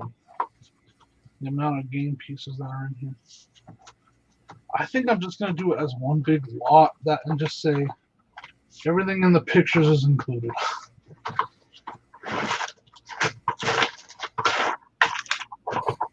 Dang. Yeah, Amazon's 150 on that. Well, 171 on the blocks in the East. The Russian campaign. Yep. All right, this guy's got a picture of this game with all the pieces. And it looks like I'm missing some books on this one. Walks in Africa.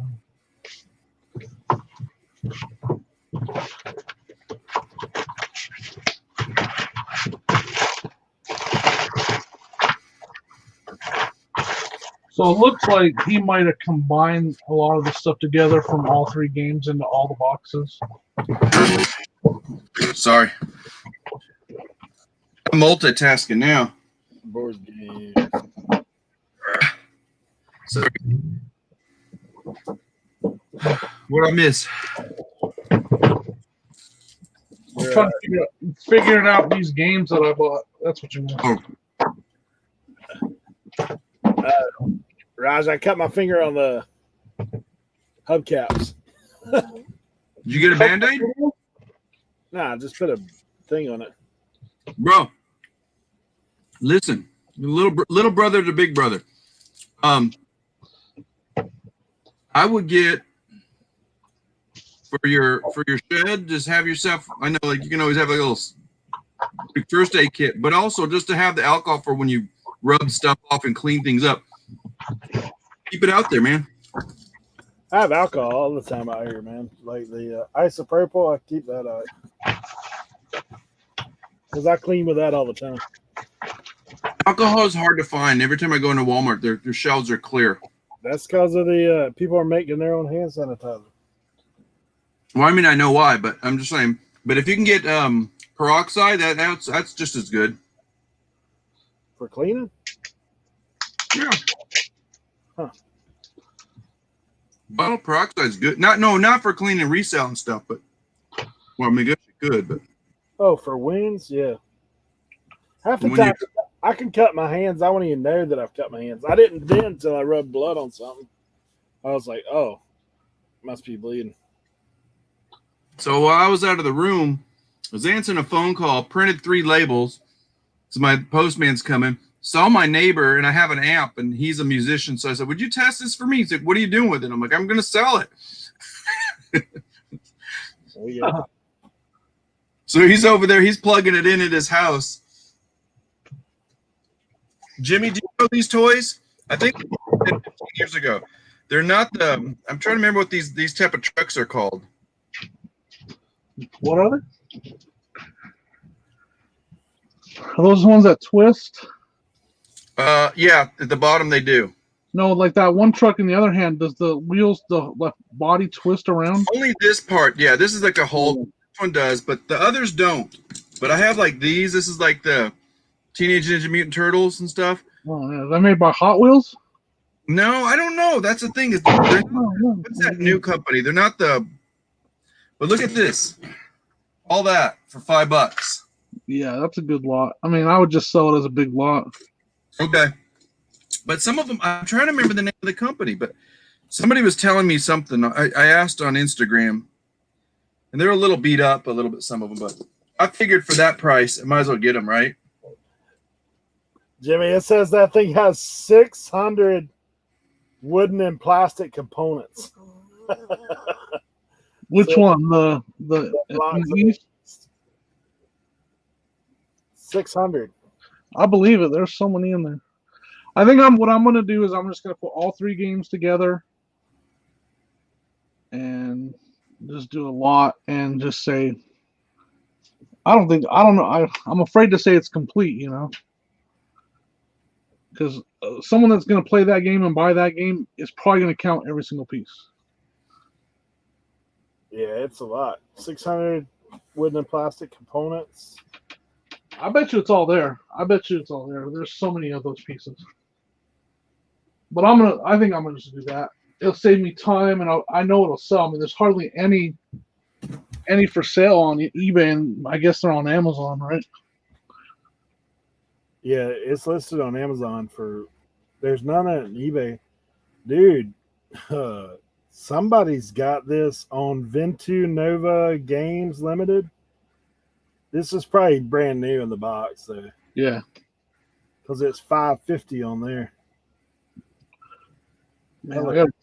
Because I got all 3 of those games, and I just looked through them all, and they look complete. I mean, it looks really good. There's a blocks. Where's the other one you said you have? I got blocks in the East, blocks in Africa, and blocks in the West. Ooh, there's somebody that's got all 3 shown. Oh, hey, if you go to that Board Game Geek, there's a guy that's got a video about it. Oh, really? Yeah. All right, I'll check that out. I've used Board Game Geek before myself to find stuff because it does give you, like, here's a little FYI for you guys in the chat that don't know about this site. But if you go to Board Game Geek, it actually shows you where you can buy it. And so it gives you some price comping right there. Gives you an idea. It's not sold comps, but it shows you like what it sells for. So yeah, this one must be new sealed.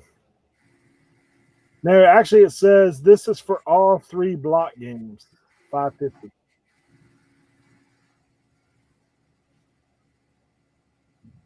These guys really get into this. Yeah. Man. So, what do you think I should charge for all three games? Used, dude. Man, I would go like $4.99. See what happens. I'm just gonna try to take really good pictures. Yeah. So they can see everything that's in there. And I'm just gonna say, like, maybe missing a couple game pieces, but for the most, everything else is complete. Like, I don't want them to. I wouldn't put maybe. Just say unaware of any additional pieces. Put it like that. No, I think that the kind of people that play this game, from what I'm looking at, they're gonna count every piece. Yeah. I mean, this kind of game, I would never have the time or patience to learn how to play. Yeah, this is one of them games that you play not for hours but days. Yeah. Like, you come back every Thursday and play for forever. My buddy brought me some Mexican candy. Nice. You ever seen this? Yeah, I like those. Those are good. They're milky. Yeah. Creamy. Yeah, they're good. You get them at the bodegas. Yeah. Yeah, this is a guy who rents from us, a good friend of mine. Cool. He is from Mexico. His mom sends him this stuff all the time. That's real dried chipotle peppers. Oh, nice. And well, that's the thing. That's typical, like in a Latin family or Latino families. Like, you send all the goodies back. It's like, got to get the goodies. He gave me these chocolate bars too, man. Those things are good. I comp this. Look, I don't know if you guys can read that. Look at the comp on this. Only one comes up. I have this in my hand. It's not selling for $299. No, nah. For this. I'm like, come on. And the sold comps say 2 sold. Well, they're actually pretty high up. Wow. 1 sold for $19.99, 2 bids. 1 sold for $30. Must be a good book. Should I put it for 40?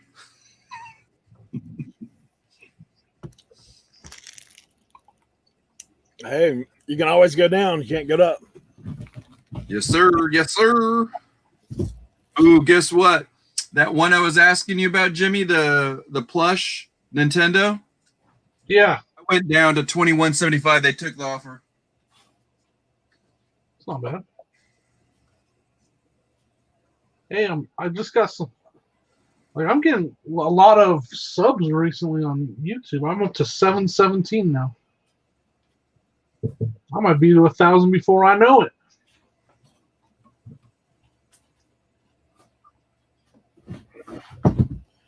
Yeah, that's good. Oh.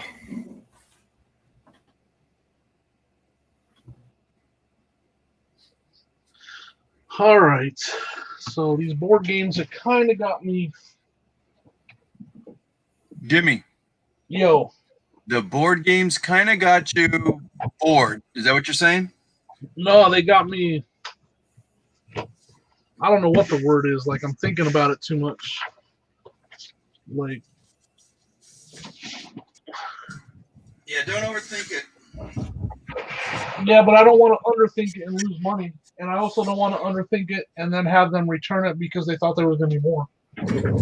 Yeah. So I want to. One thing I do know, I'm selling that rolled up mat separately because that thing sold for $100 by itself. $1. Sold it for $21.75 plus shipping. Isn't that cool? Yeah, that's good, man.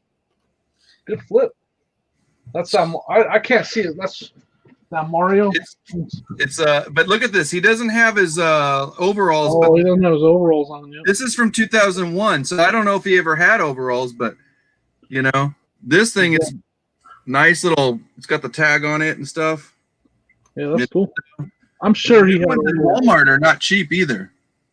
I bet you he had overalls because he looks kind of funny right now without them.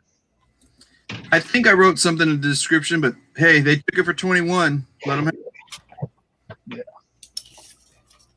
All right, blocks in the West. Let's go. 38.99. How about that? 38.75. I'd be happy to get that for it. We are almost done with the death pile, guys. You did? Almost, not quite. You inspire me, man. Will you be my hero? And then a hero comes along. Yeah. Eric comes in with his thrashing guitar. He casts his death pile aside. Chopper strike. Ever see that game? Swipe or no swipe? Swipe or no swiping? My daughter used to say that all the time. Swipe or no swipe?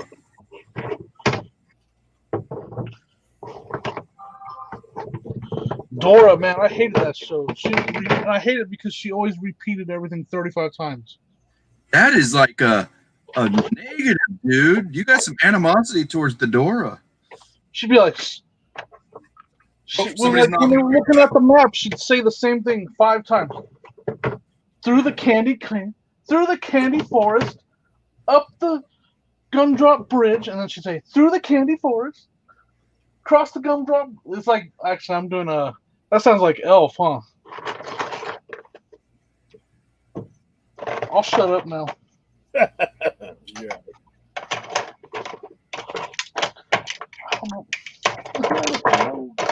I'm looking at the picture. This looks pretty good. We're going to call it complete.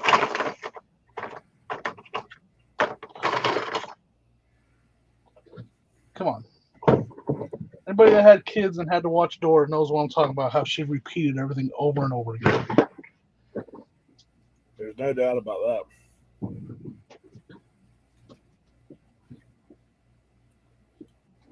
The ones we didn't watch was Teletubbies and Barney. I never watched those either. Man, my kids also too old or too that was before my kids were born. That's like when my sister's age. Hey, I tell you what happened though with my kids though. It's funny. So we went to Universal with my kids when they were little. And so Barney had a show there. So we go in the Barney show, and Barney's about 10 feet tall, man. He's like 9 foot tall. Right? And he's on a stage that's like an elevated stage. So we're sitting in, I'm like chin high to the stage, we're sitting there on the side. So my kids are even lower, man. When that joker came bouncing out of there, yeah, my kids started bawling, man. We got out of there. We didn't have to watch Barney anymore. Barney was done. If you turn Barney on TV, they started crying.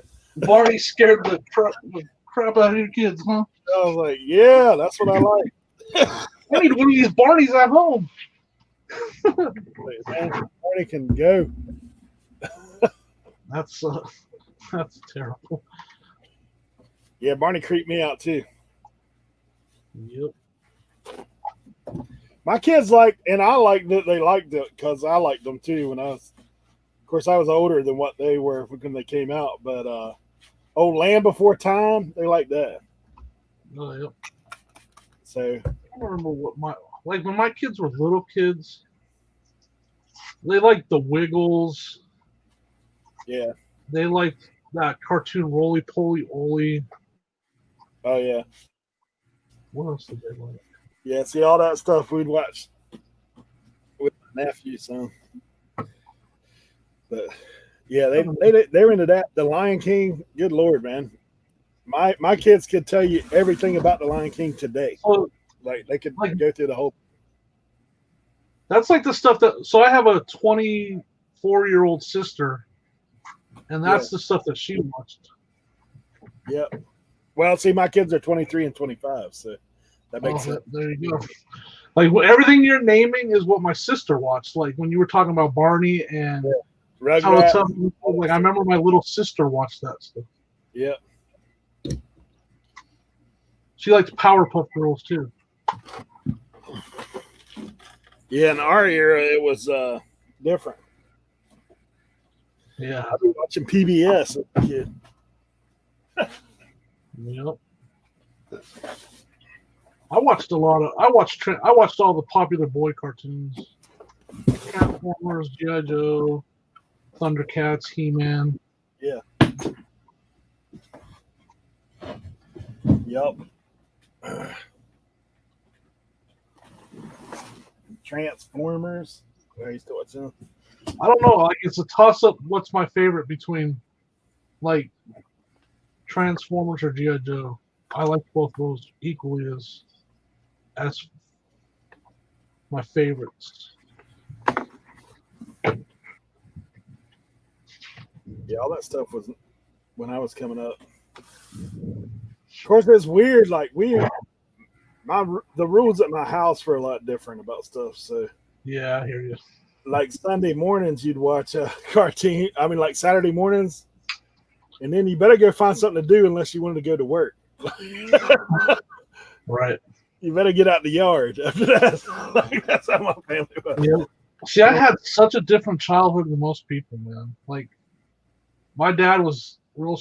Like, he didn't let us go outside and play. We lived in a very, very bad neighborhood, though.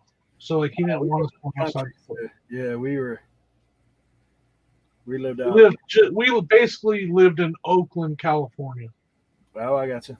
And it was really rough out. It was really bad out there, you know. So my dad was like, "Yeah, you guys can't go." So most of the time, we'd say, "Can we go outside and play?" And he'd be like, "Nope." Yeah. And we lived in apartments. You know, I didn't live in a house. I lived in an apartment complex where there was a lot of drug deals going down and stuff like that outside. Nah, I can see that, man. That's where you're at. Definitely. What was the one with the blue octopus that Fred Savage did the voice? Squiggy was the penguin. I have never heard of that. I don't know that either. Fred Savage was just a little boy himself when I was Right. He's the one from Wonder Years. Wonder Years, right? Yeah. Now, Wonder Years. Yep, I remember Wonder Years. Or Winnie Cooper. Yep, she was every guy our age's first crush.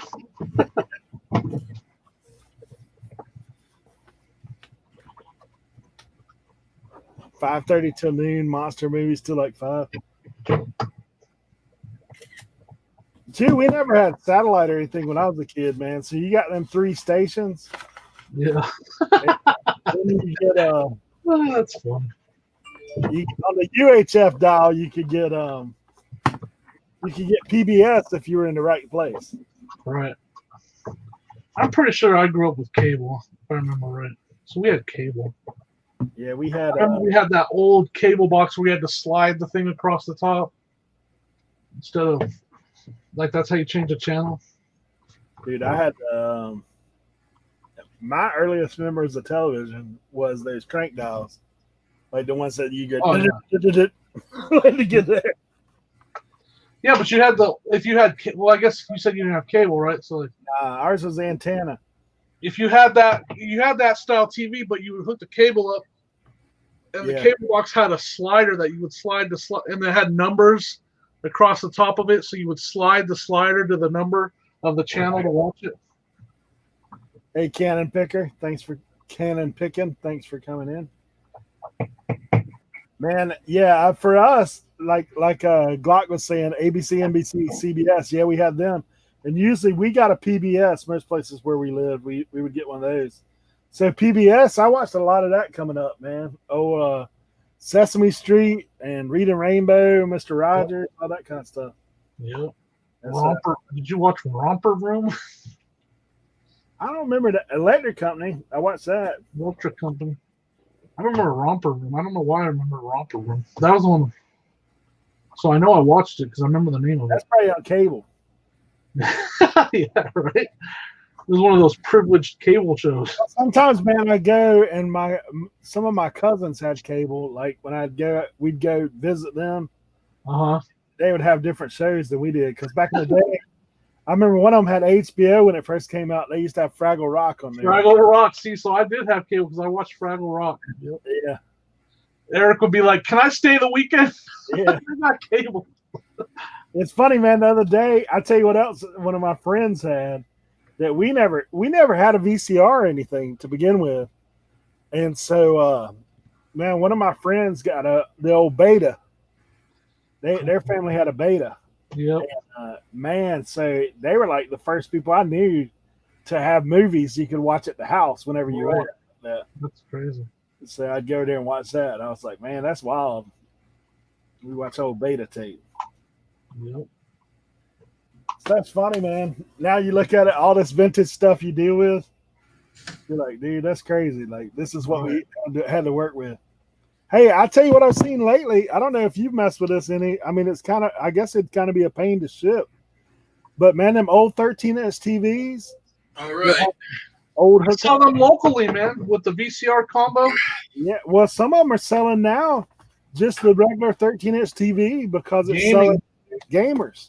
I sell them locally on. Well, I live in a big metro area, right? So yeah, I can sell those, and I've sold 3 of them locally. That's awesome. Every time I see one, I ask how much, and then I'll put on there, like you said, perfect for retro gaming. Yeah. Because, like a regular NES comes in better on a tube TV than it does on one of these newer TVs. Yeah. And so gamers want that TV so they can get that authentic look to it, that 8-bit look. Yeah, I was showing my buddy Ken the other day. We went to a thrift, and I was showing him. I said, look at that TV right there. I said, I bet it's a $50 TV. He's like, there ain't no way. And then he looked at it, and I was like, sure enough, $50 TV. That's good when you can just look at it and go, yep, that's what it is. Your intuition kicks in. Well, I didn't know about that, but I started I don't know. I was watching YouTube somewhere, and it weren't anybody that's regularly that I watch. But you know how sometimes YouTube will put you down the rabbit hole. Yeah. So I ended up on this guy's channel, and he's talking about selling tube TVs. I was like, what are you doing, man? Like, how do you ship it? That kind of stuff. I'm pretty sure I saw the Cincinnati Picker ship one once. Yeah, I think I've seen him do it before too. I don't know if Lonnie's shipped one, but I'm pretty sure I saw the Cincinnati Picker ship one once.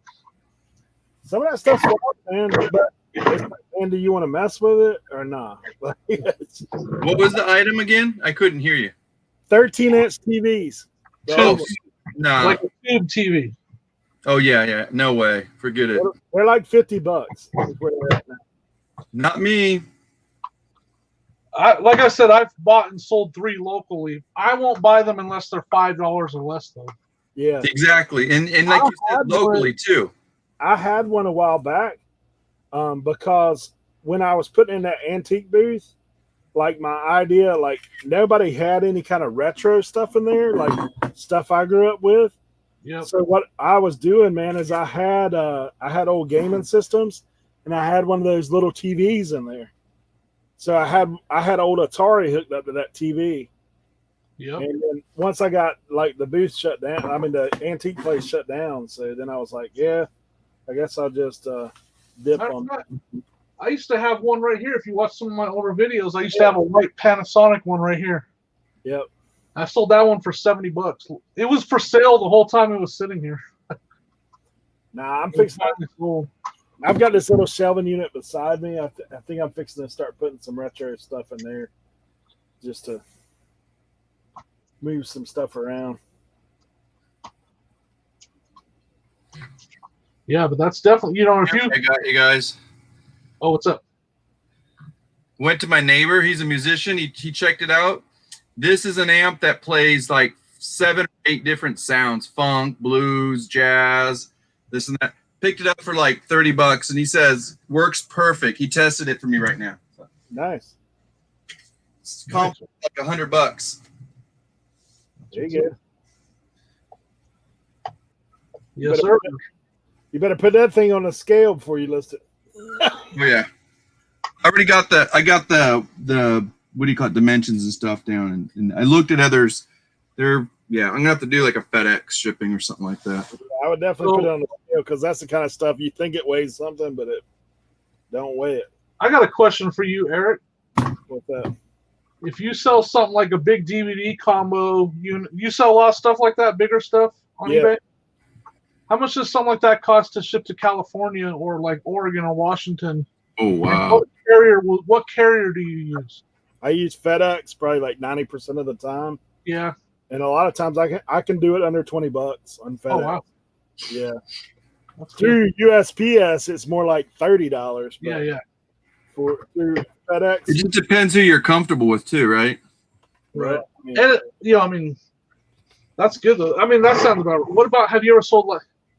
I've sold some heavy stuff over there. I tell you what happened to me is I did that auction a couple times. Yeah. And dude, everybody that bought from me was in California. I had some heavy stuff. So I donated some stuff to some people because my shipping cost way more than what I sold it for. Isn't that crazy? It's because I can tell you this: as much as people complain about eBay, the shipping discount is worth its weight. Oh yeah, for sure. Man, if you try to do that stuff, even through Pirate Ship, people sing praises of Pirate Ship. Oh yeah, shipping heavy, large items, Pirate Ship ain't gonna help you. I just tell you, it doesn't make a difference at all. Yeah. Do you go in there? You do calculated shipping then? Yeah, like on heavy stuff for sure. And do you go in there where you have to click that box so that the customer gets the discount too? Nah, I don't. No, okay. I'm scared. I don't click that. Like if it's a serious difference, sometimes I will refund it. Right. Here's the other side of it. If the dude's asked for if I've given him an offer or he's asked for an offer, then I don't refund it then. I just let her eat. The only thing I'll say on that is if you have something that's that price and you're using calculated and you're not offering the discount and it's been sitting for a long time, if you switch to that discount, it'll probably sell. Well, sometimes I will do this. If I know, okay, like this is for instance for me. All right, so if I'm selling a 1 pound item, right? Yep. Right at the line, I'm gonna dip it down to first class. Like I'll go ahead and list it. Like say it's 15 ounces, and I know it's 15 ounces packed, right? Yeah.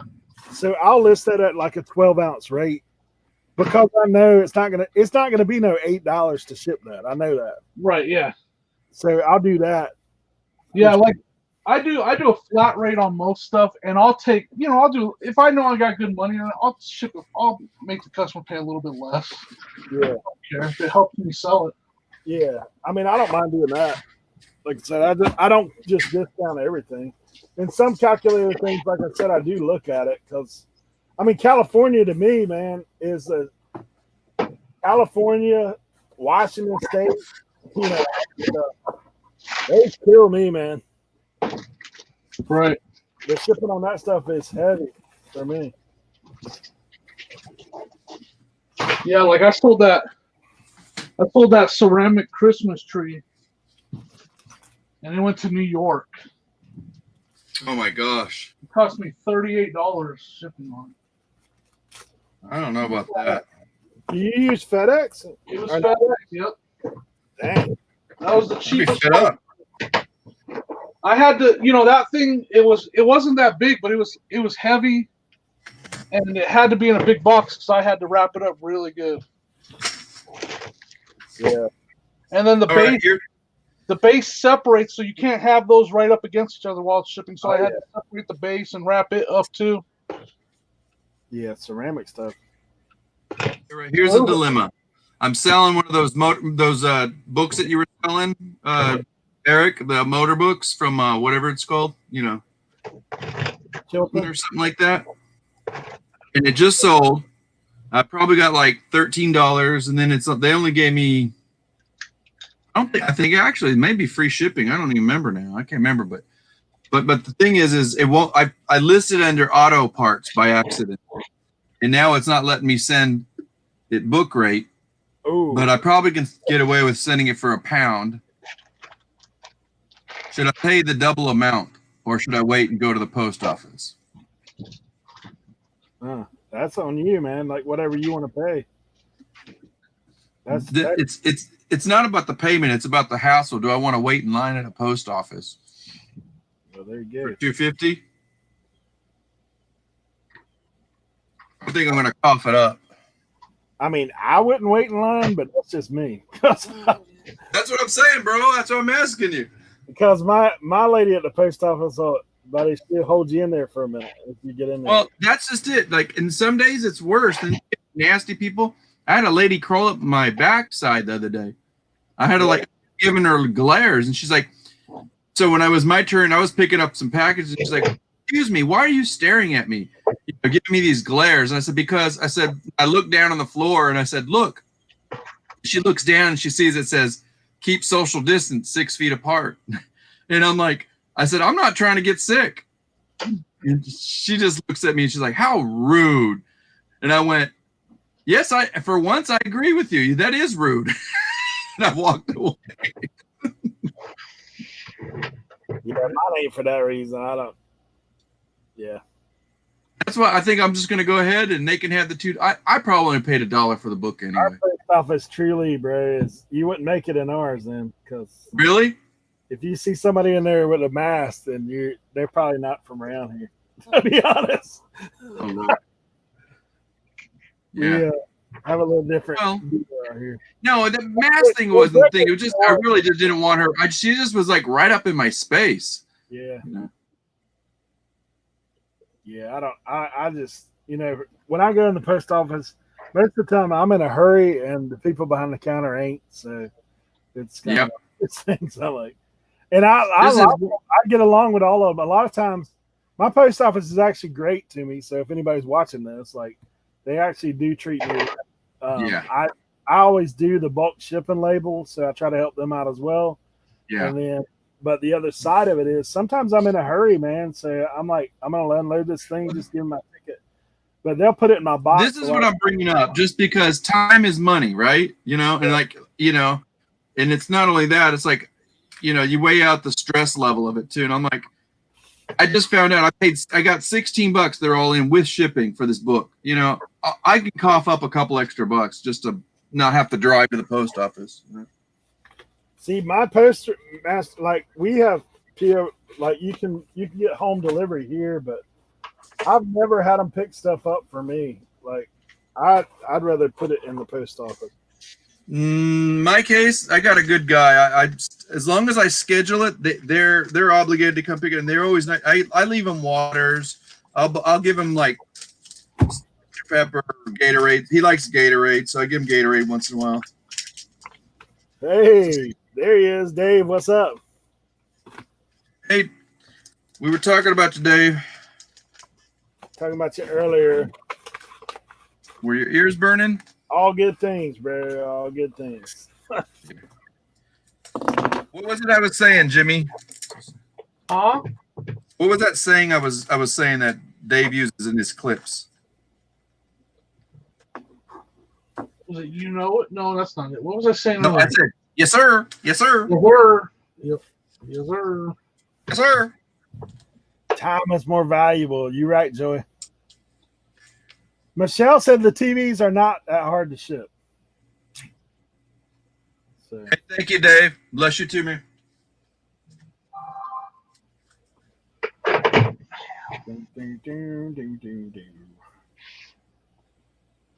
OMC. Link 832.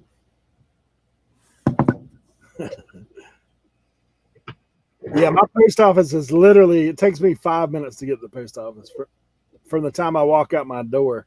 So this makes me sad. This is like a $50 action figure right here. Ready for it? His leg is broken. Oh. Broken leg. Dang. I'll still sell it for like $20, whatever. I can say you can probably still get decent money if you. Someone will fix it. Mass Effect. You ever heard of that game, Mass Effect? I think I have. It's characters from that video game.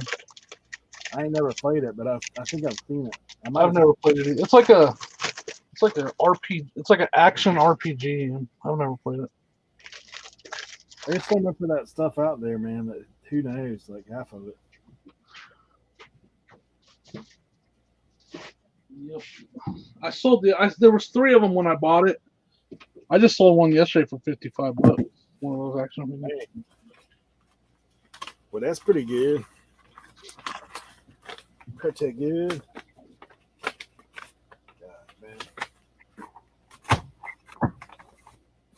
I'm catching up on the chat. Like, sorry guys if I'm not ignoring anybody in the chat. I can't see it when I'm sitting and stuff. Cannon says he hates going to the post office. He's lucky he can send his packages with his wife in the morning. They pick them up at her work and scan them. I mean, I'm fortunate. So my wife took yesterday off of work, so I went with her to the post office, or we went together to the post office, and where she normally drops them off. And man, as soon as you put them on that counter, someone comes over there and starts scanning them in right away. Yeah, that's why I use the. I'm sure you use it, right? The scan sheet or not? No, I don't. I don't have where my wife drops it off is the main hub in Denver. Like it's a huge 5 football field distribution center, right? Oh, no. And so they don't mess around there. Like when you drop it off, it's someone's job to just sit there and grab the boxes and start scanning them. Well, here's what I've had happen a few times. This is when I started using scan sheet.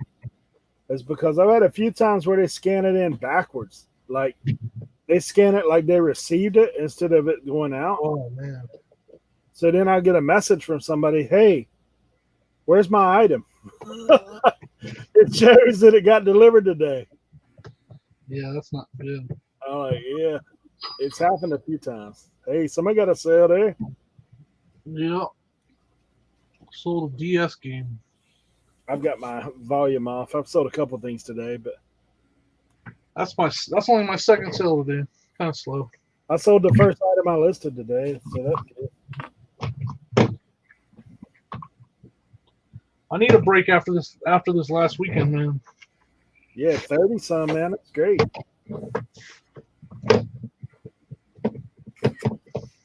I think I was at 21 for the weekend. But dude, I had 8 yesterday, which I was stoked by that. That's good, yeah. Yesterday was good I had 12 yesterday. Most of them were Pokemon cards, so I don't want to overhype it because I had out of the 12, I think 5 were Pokemon words. Most of them with some of that media stuff, so nothing like that. And a couple of those cards only sold for $4 free shipping, so not much money there.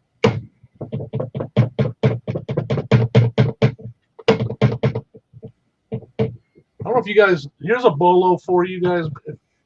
This is a Power Rangers sword thing. This stuff's worth money, man. Power Ranger stuff like this. It's missing a mask that would go right here. If this piece had that mask that went right here and slid in, it's like a $70 toy. Man. I'll probably get $20 for it without the mask. Maybe $25. But yeah, Power Ranger stuff like this. And you always just got to look for Bandai. The brand is Bandai. That stuff is worse. Are you a part of Justin's Facebook group? You know what I'm talking about, RVA Flips? Yeah, I am. Did you see that guy that put in there the other day about, hey, I got all these Transformers. Can you guys help me out with it? It was all Power Ranger stuff. Yeah. Yep. I was like, dude. You're asking the wrong. You don't even have the right line, buddy. You don't even have the right decade. It's like, man. Yeah, that stuff's funny sometimes, man. Sometimes I'm like, I don't mind helping anybody out, but sometimes you're like, dude, just look. I mean, just take a second and punch it in. Yeah, I agree. Like, I'm not ever going to give anybody attitude about it. I just won't bother. I won't respond to it. But there's so many people that ask a question that's like, you got to do some research on your own. Like, you can't just come in here and ask everything like that. It's very what's the word? Like, that information is out there to find very easily. It's readily available information on the internet. Like, you don't need to come on here and ask a group. Yeah, I mean, there's some stuff that obviously is a lot harder to find. But So, like, I'm in a Facebook group called Action Figure Identification, right? Yep. And you can put a picture of an action figure up, and they'll help you identify who it is. But, like, to me, my rule is like, I'll do my research first, and if I can't find it, then I will go to that group. Yeah, I did that, man. When I first got all those action figures, when I first got into it, I did that too, man. I joined a bunch of, and honestly, man, this is a thing for anybody. It's like, dude, if you are like, say, if you bought a lot of something, like, I was like, why not go research on Facebook? There's tons of people that are whole communities that are nothing about but that stuff. Like, my stuff was Marvel action figures. I found a Marvel action figure group. Dude, I could pop a picture on that I've been looking for like 30 minutes. Yep. And within seconds, I get something back. Oh, this is this year, that. That's a thing to look at. And those people actually love to answer it. Like, they feel they love the feeling of accomplishment that they answered it first. And honestly, man, I've sold some stuff, even though they're like, hey, don't sell on here. But I've had some people like, where are you selling this? And I tell them, and they get on it. So, I had a guy. I sold something on one of those groups. He did it through the messenger though, which they don't mind that. Like, I asked about it on there, and then he messaged me through the messenger like, "Hey, I saw you asked what this was. Are you selling it?" And I said, "Yeah." And I ended up selling it to him through the messenger system. Yeah. So that's cool. I mean, if you can do that, but like I said, I use Facebook groups all the time. Cannon Picker's talking about that website, solid. Facebook groups is very helpful. Lego groups too. Yeah, for sure, man. I've used a bunch of different groups. Yep. To look at different stuff, and like I said, it may generate you some sales as well. So, this stuff.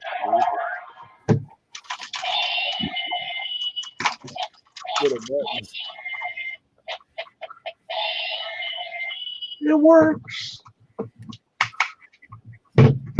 Talking about being in Denver. Tim said his oldest son had all that stuff, all that Power Ranger stuff. Yeah. Gaskets. Dude, these gaskets are actually in good shape. Shocking.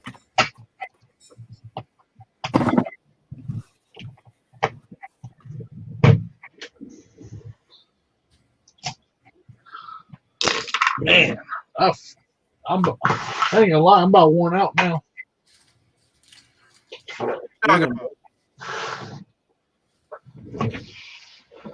Who said worn out? Not me. I heard worn out.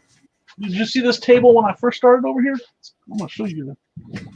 This table is. Jimmy's been putting in work. Watch this, Eric. There's my death pile now. Dang. Jimmy, I'm so proud of you. Go list the other stuff. I'm taking a couple days off of listing just to get these video games up and going. Bro, you'll be good. You're going to be so happy. Let me ask you this. Here, how many times have you checked Facebook Marketplace? Today? Yeah, like since we've been on. I haven't. It's like you've been finding some really killer deals, man. I know. I'm. It's like, I just spent that big. I just bought this big collection for a lot of money, so I'm gonna take a break until some of this. No, I hear you. No, yeah, I'm in the same boat too. I mean, I could go do it, but it's so hard because I'll find someone that's like, man, I can't say no to it, but I just spent a bunch of money, I'm always I mean, like, unless it's like an average good deal or something. But yeah, but I try to do the priority is to list all that stuff. So I try to recoup. It's almost like a challenge for me. It's like, dude, can I recoup my money before next week? Like, that's kind of what I'm always like. So there's some games in here that I know once I list them, they're going to sell fast, and I'll start recouping that money fast. yeah. Like, there's some games in there that are really good games. So my second item I listed today, there's vintage paint brushes. Paintbrushes. I probably undersold them. Who cares? How much did you pay for them, right? Next to nothing. That was from that my latest video. They were in that. So, all right, I'm gonna put this XM radio back, and we're gonna call it good. It's just it doesn't have the life chime, whatever. That's fine with me. People are still buy it.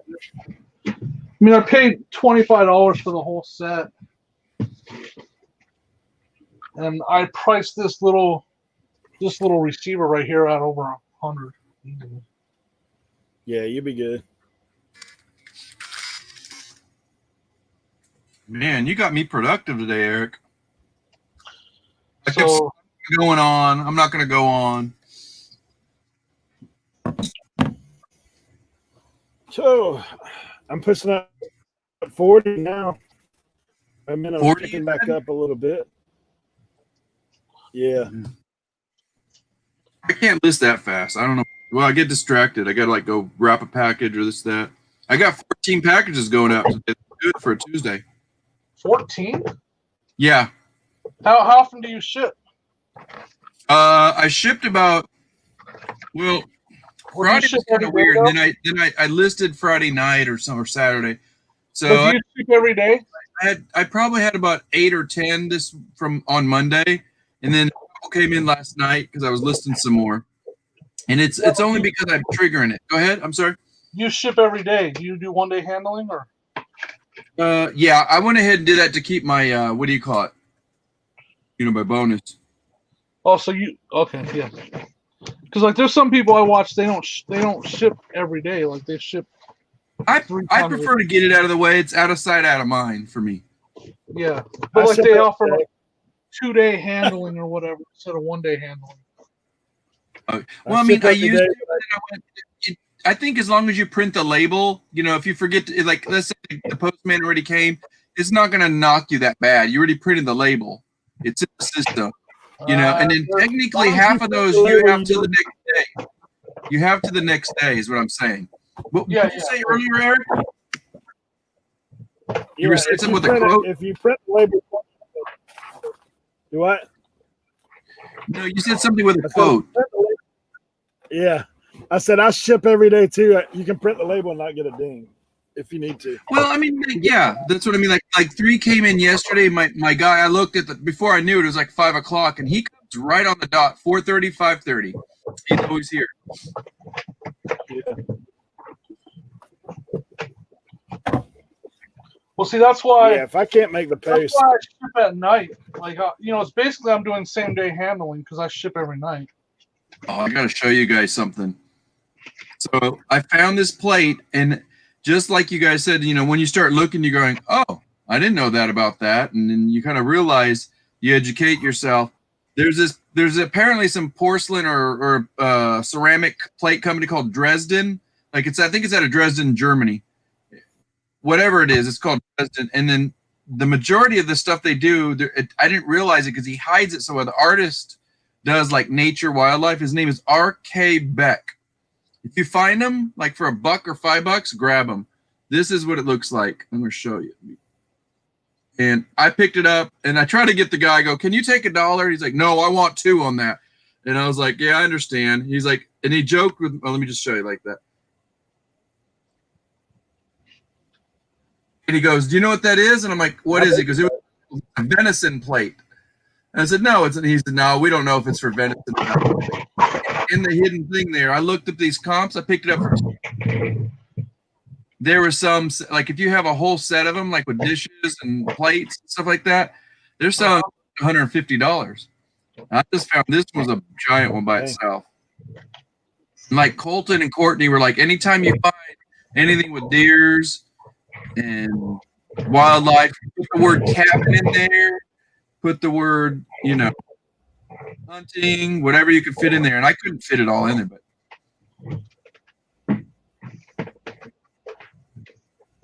And the reason I'm mentioning this is somebody's asking for it. So I'm going to give them an offer. $2 plate. Yeah, Tracy, I know they do go by the scan at the post office, but honestly, like, I know for a fact that eBay will not ding you if you print the label, because I've had to do it a couple times just in a pinch, and I didn't get the late shipment ding. It's not at the post office, Tracy, only. It's if your postal carrier, once he scans it, I see it in eBay. It's in there. It's in his scan. She's talking about something different. She's talking about I print the label, like it say a 1 day handling time. If I on the handling time. That's what. But like if you print it the same day it came in, you still have 24 hours to have it scanned in. I want to talk a little bit on that because I know what you guys are saying, but I had an issue with late shipment because I printed labels too early. Not that like the carrier had it on time and everything, but the amount of time it took for the customer to get it was considered late, and I got dinged for that. Because the postal carrier delivered it late? Because it got because I printed the label and then I didn't take it right to the post office, so didn't have it picked up right away. I gotta go mute you guys. Hold. And so it sat in my possession for a while before the post. And so like once you create the label, I think it gives them an estimated delivery date or something like that. It does do that. So you could scan if the delivery is late.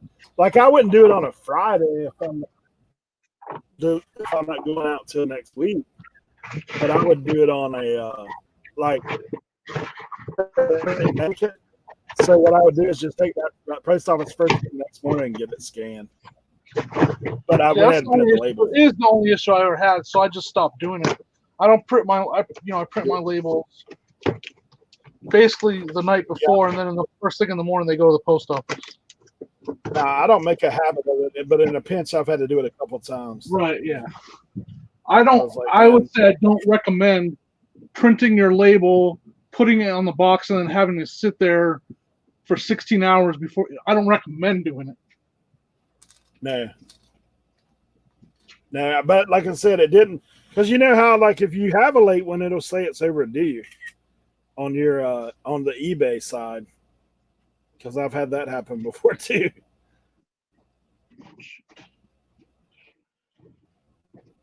I had one that didn't ship. No, Tracy, I don't recommend like trying to do that to like get one over on eBay or something. I understand. I get that, Eric. Like I totally get that. You're not giving bad advice. Yeah, whoa, Eric never gives bad advice. What's this insinuation that he gives bad advice? No, I'm saying like. See how he's treating you, Eric? So you letting him on here, and he's telling you giving bad advice. I said you're not. No, it's one of them things like you do. You don't want to not mean. Stay in your corner, Jimmy. But here's the other little thing I've also learned. Like my mail doesn't go out but once a day here and locally. Like at my mailbox, that mail leaves every day at 4:30. I know that. Okay, but I can go drive like 3 more miles and go to the next town. They get pick up twice a day. So really? So what happens with me, sometimes if I need a package to get there earlier, I will take it to that post office, get them to scan it in, because they got a truck going out at 11 and one going out at 4:30. So what town is that? It's Manio. It's the next town in for me. It's not that bad to drive. Is it a nice drive? I mean, it's 2 minutes further than my post office. Like it's not it's like 7 minutes versus 5 minutes. So in a different direction. I was gonna say in the other direction, yeah. Yeah, so that's what I'm saying. So like there's sometimes I know if it's an item I'm trying to get out to a customer quicker, especially like Tracy's saying, like, to new sellers listening, yeah, do not do that. Like, don't gamble with it for sure. But make sure if you got printed, like if you're packing the night before and doing your labels, like obviously you're going to print that early, but sure you get it at the post office first thing. And it's important to know your post office delivery schedule. You should, yeah. Luckily, I'm lucky where mine they're going to do what they want because now I'm really central, so it can go either to San Antonio sometimes when they go haywire crazy, but like if it's an out of town, it generally goes to Dallas, and once in a while it'll go to going like to South Carolina or something like that, or Florida. Yeah, like if you let's say you wake up in the morning on a Tuesday, you print a label for something that sold the day before. And then you wait till you wait till right before the post office is about to close to take it to them. Well, guess what? That's a satellite location, and it's going to sit there another day the next day till they pick it up and take it to the distribution center. You're really delaying your shipment, and it's not a good idea. And Jimmy, God forbid that you drop it off late on a Saturday when it ain't going to go up till Monday. Yeah. So I mean, you got to take all those things into consideration. Now, you'll be okay, but I would not make it a regular practice. No. I mean, just, you weigh it out. Like when you're under a lot of stresses and you just go, I'm going to have to roll the dice on this one, but I just get them out. Like today, you saw me when I left the room. I probably got 5 packages that sold today. Got them out of here. I used to pack everything when it sold, man. I used to run to the back and be like, hey. Not after 4 o'clock. I have a cutoff. Don't you have a cutoff time, Eric? What is that? Like you don't like if you sold something that day after 4, you don't worry about printing it until the next day or something. Oh, I don't print anything ahead like that. I mean, that's what I mean.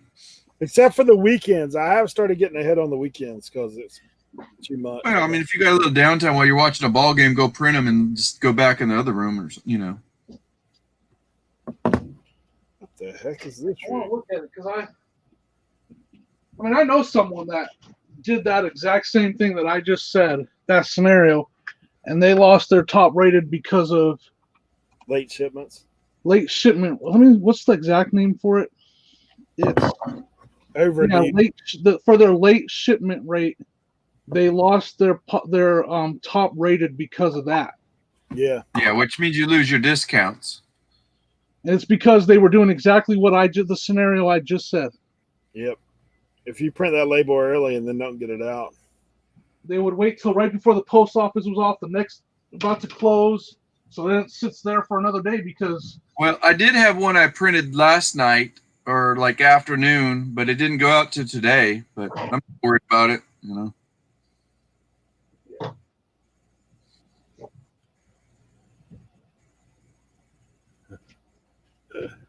Tommy. Oh yeah, you guys are talking about shipping tonight at 9 o'clock. Oh, that's central.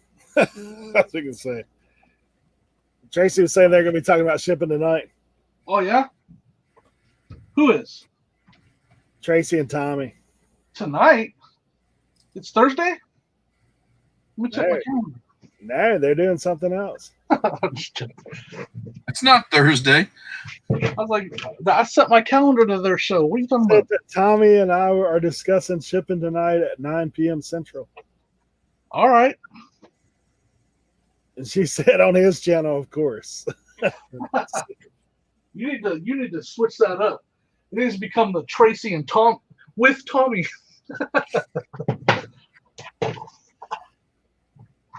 I think she lets him deal with all the headache of trying to stream on like 20 different things. Change that up a little bit and make sure you use even smaller font than he does with Tommy. Right. Just joking. I forgot to put that in the box. See what I'm doing? Slacking. Yeah, but I do that multiple post office thing myself.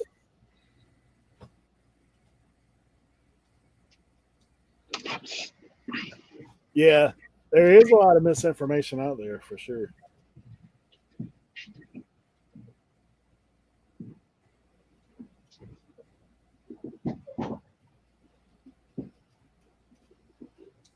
But I can tell you, like with shipping, right? What's the number one feedback you get? The number one feedback I get all the time is fast shipping. Like that's the one I always get. If you want to build up your feedback, that's the best way to do it.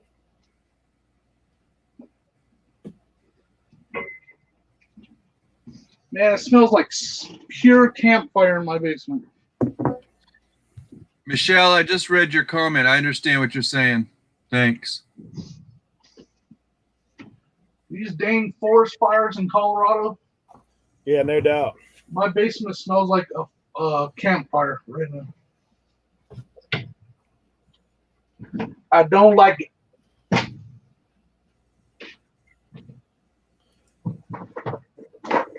Tracy, you are right about that. If something shows up late, you'll definitely hear about it. Yeah, there's so many different reasons why I agree with Tracy. Like, can you get away with something? I don't want to say get away, but can you do business that way? Yes, you can. But there's in your best interest? No. You can push your shipping back as much as you want. You're asking for headaches. Well, and it just builds up on you too.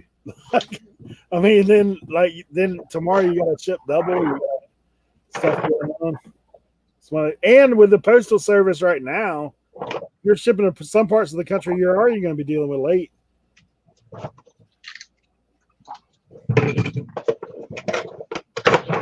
Still.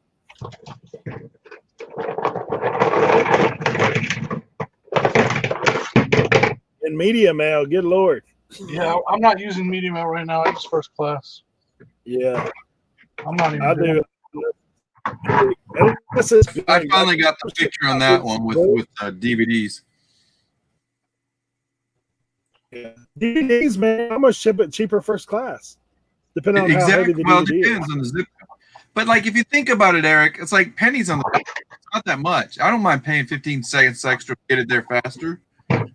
Yeah.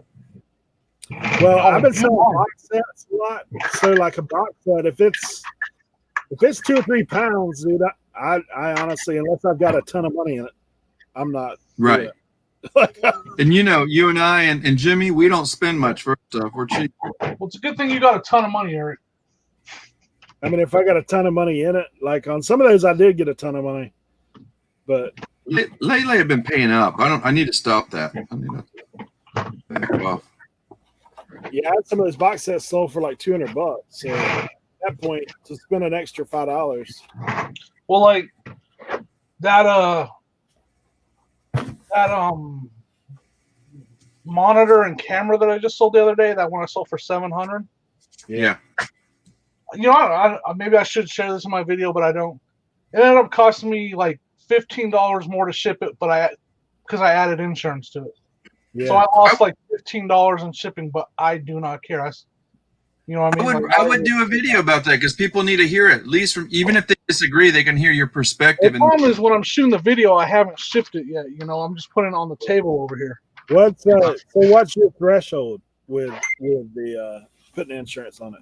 Like, what is your thought process on that?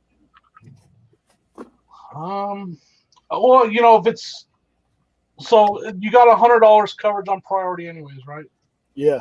So it's usually when it starts getting over 150, closer to 200, I start looking into it. Yeah. And it also depends on how much I paid for it, right? Right. But you know, if I paid $5 for something, I know I'm gonna at least get the $100 back because I have insurance on it. 2015. And I sold it for $150. I'm fine with that. Yeah, I mean, I'm the same way. Like, if it gets up, you know, $200, I would say. I mean, whose cha-ching was that? That was me. That's Jimmy, man. What'd you sell, bro? Let's see. My phone's over here. Come on, spit it out. Share. Ooh, it's probably a Pokemon card. Yep. Cool. I've been selling Pokemon cards like crazy. $10, free shipping. Sweet.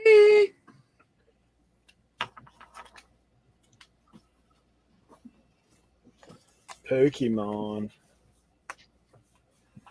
Everybody's been going on about Pokemon lately.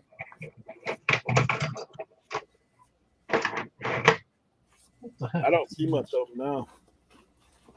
You know it. Pokemon cards are so much worth so much more now than they were. Especially when you hear Gary V going on about it. But I was gonna send one in to be graded, but man, that wait is way too long. Yeah. So Really? Not even gonna do it. Not gonna do it. Right, President Bush. Hey, Lisa's in the house. Wouldn't be prudent at this juncture.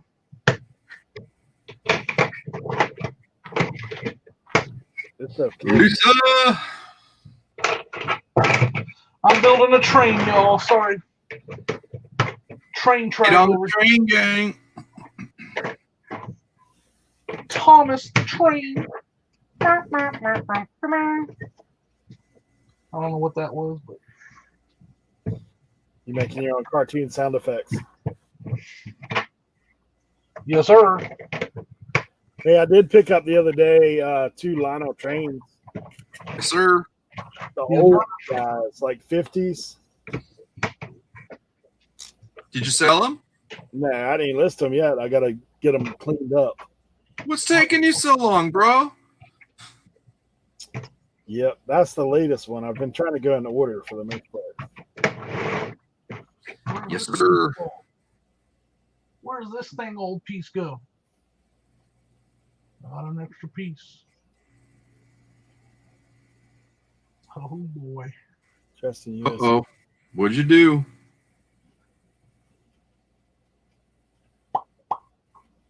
Why am I listening to this? Sometimes I have an extra piece. I'm wasting my time here. I mean, I guess it's okay. Oh, there it goes. I see where it goes. It goes right down yonder. I have one thing to say to that, Jimmy. What? Yes, sir. Yes, sir. All right. There's my train track. Boom, boom, boom. Thomas. We're going to say it's all there. Since it is all there. It's all there. It is all there, folks. Eric, it's all there.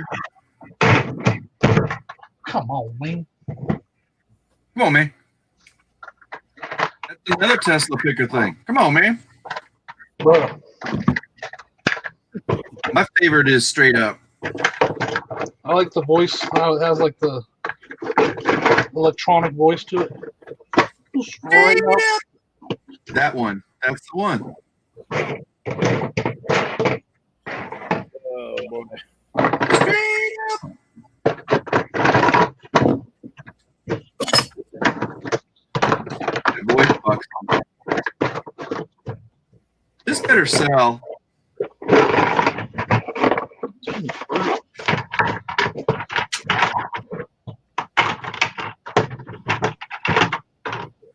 You know what? It's probably best if I don't put this in the box. I still got to take pictures of it. Oh, shoot. Dude. Where's my car? Whose car? Dude, where's my car? That was like the worst movie ever made. That was a creepy movie if you think about it. Huh? It was pretty bad.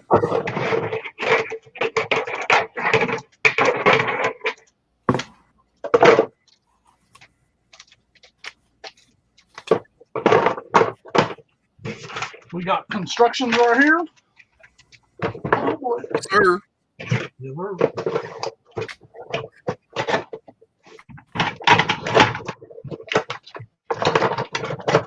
I wish This eBay one- would fix their glitches.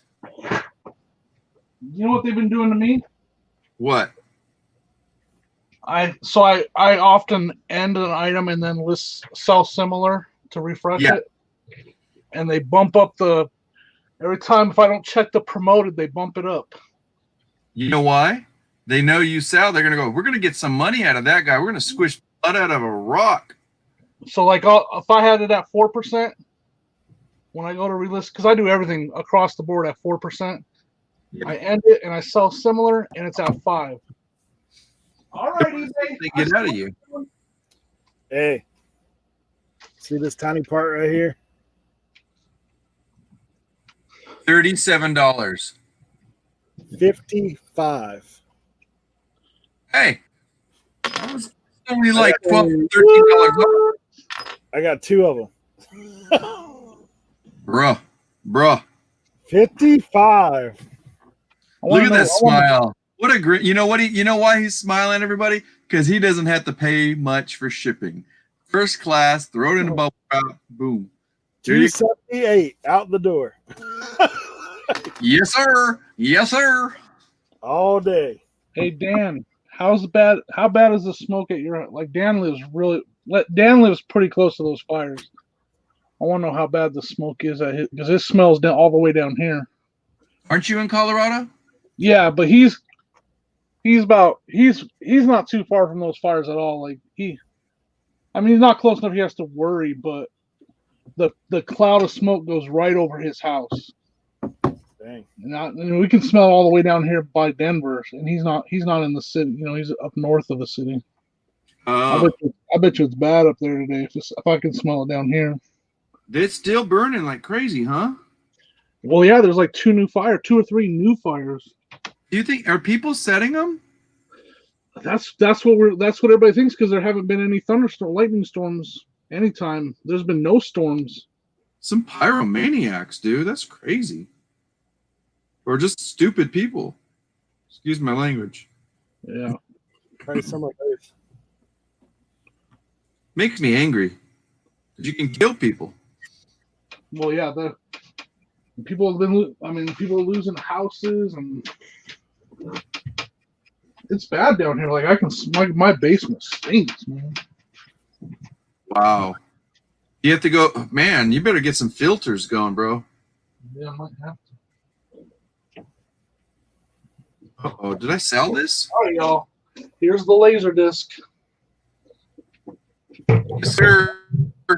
Yeah, brr. Those are usually good, huh? Yeah, I hope it works. I gotta have a laser disc somewhere. I gotta test it. What did I do with those laser discs? Uh-oh. Hope I didn't donate them.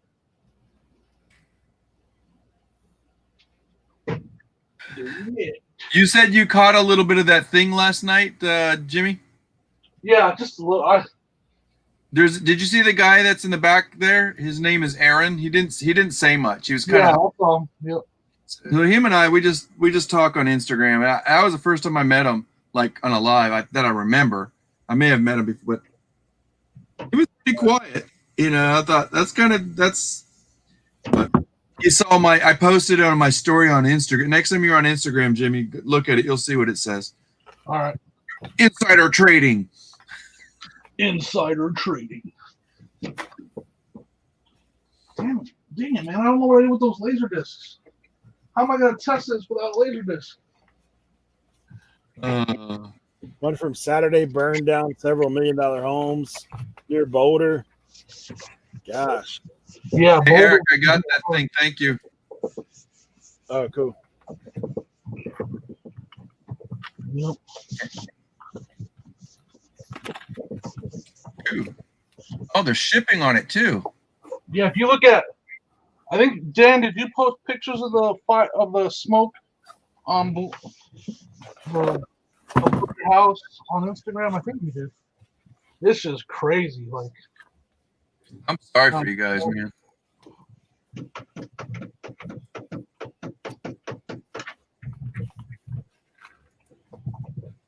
let me see. Dude. If I can list them things, they're too tiny.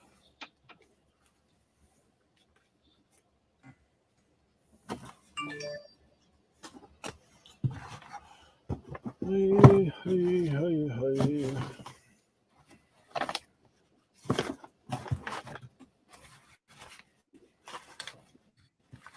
Yeah, it's crazy when you look through this small stuff and find valuable stuff like that. That's cool. Yeah, this Dan went out there, drove a little bit closer. This was one of the pictures that he put up. Dang. Yeah, it's crazy.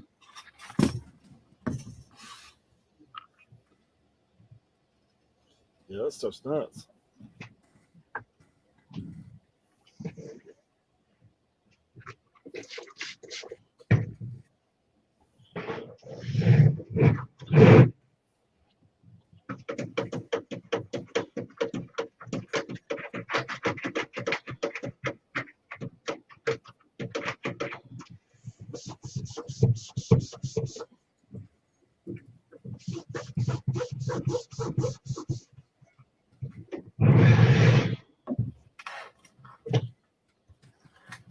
All right, Laserdisc, where the heck are you at?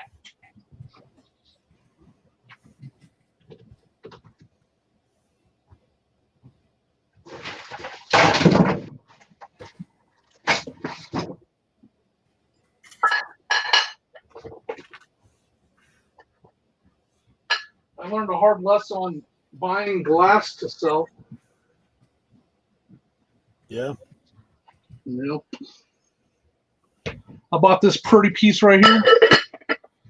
Pretty, huh? Yeah. It's got cracks in it all through here. Oh man. Chunks taken out of it that I didn't see when I bought it. Dang it. Hold on, I'm coming back. What do you got? Oh, it's too late. I'm already gone. Never mind. Sorry, I'll put it on replay. It's like cracked glass. Oh, okay. Hey, Aaron. Laser discs. How you doing, Aaron? Aaron, No, it was a nice glass piece that I found, but it had cracks in it that I didn't see. Is that what it's called, Tracy? Amberina glass? Am I saying that right? Amberina? Yep. Don't tell Tracy. Don't tell Jimmy it's not worth anything. Okay, he'll cry. That's not good, anyways. Yeah, She said yours. She said yours is a piece of junk. She said most of it's usually good, but she said yours is junk. She said, it's got a bunch of chips in it. yeah, she said if it's got chips, that's usually a reflection of your personality. That's what I heard. Should we watch Fargo or Goodfellas?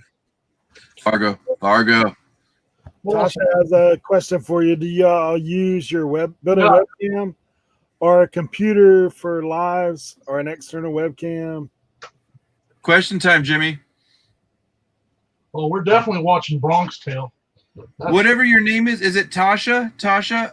I use a webcam like right now when it's like on my computer laptop, but I have a computer in my other room that for some reason that the camera in it doesn't work. So that's why like this morning I got on with Eric and I had my phone. You can use your phone, but your phone will dry up like energy wise. Is that my answer to your question? Is it the computer for lives, an external webcam? Would like to start making reseller content videos. Yeah. What do you suggest, Eric? I use both. Like right now, I'm using the webcam on my computer for this. I usually do that for this show, just so it's one less thing I got to hook up. For our Friday night show, I have an external cam that I use that actually I'll link it to my laptop.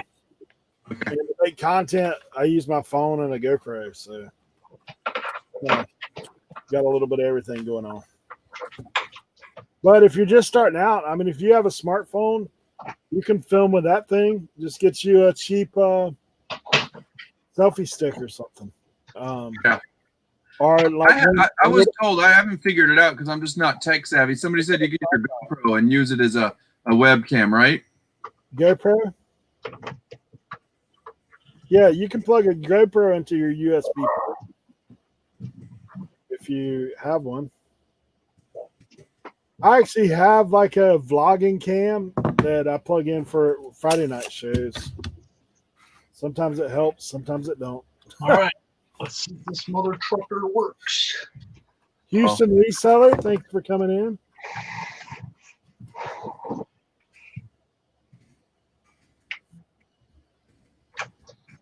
Hey, it powers on. GoPro 5 black and up. I have an 8, so Yeah. So if you have an older one, you might not be able to do that. well. Fancy, I say.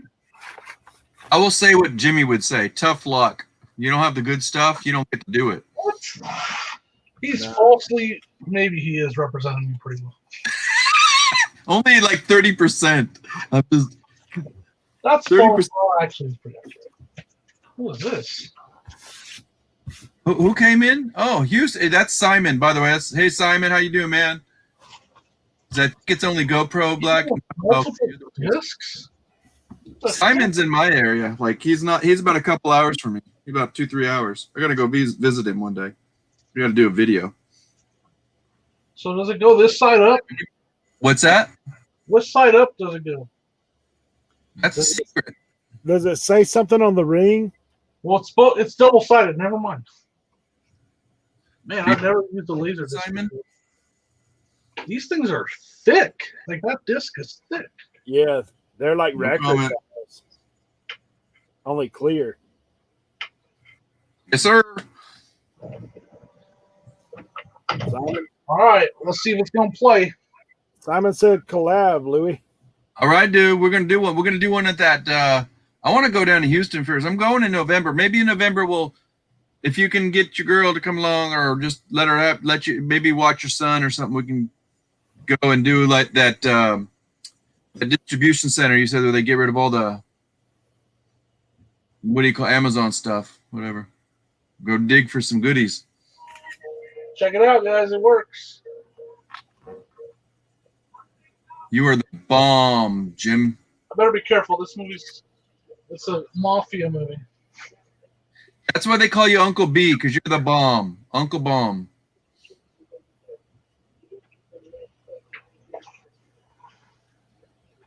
I don't want in case I know people die in this, so I'm not gonna play it on the air. So. Bro, you need to tell me about that garage sale. Let me know, because if I can get in on it, I'll go to Houston. But actually, I think I'm going to be in Taylor that time with the Reseller Brothers. One of the Reseller Brothers is going to be in the flea market I'm going to. So let me know about your garage sale. They're going to open up the citywide garage in Houston? I heard they're shutting that down. Dude, you better be careful. Wear your mask. Yeah, hit me up on IG later. That's crazy. Austin will not open them up. They said not till next year. They're freaking out. Our cases are going up. Yeah.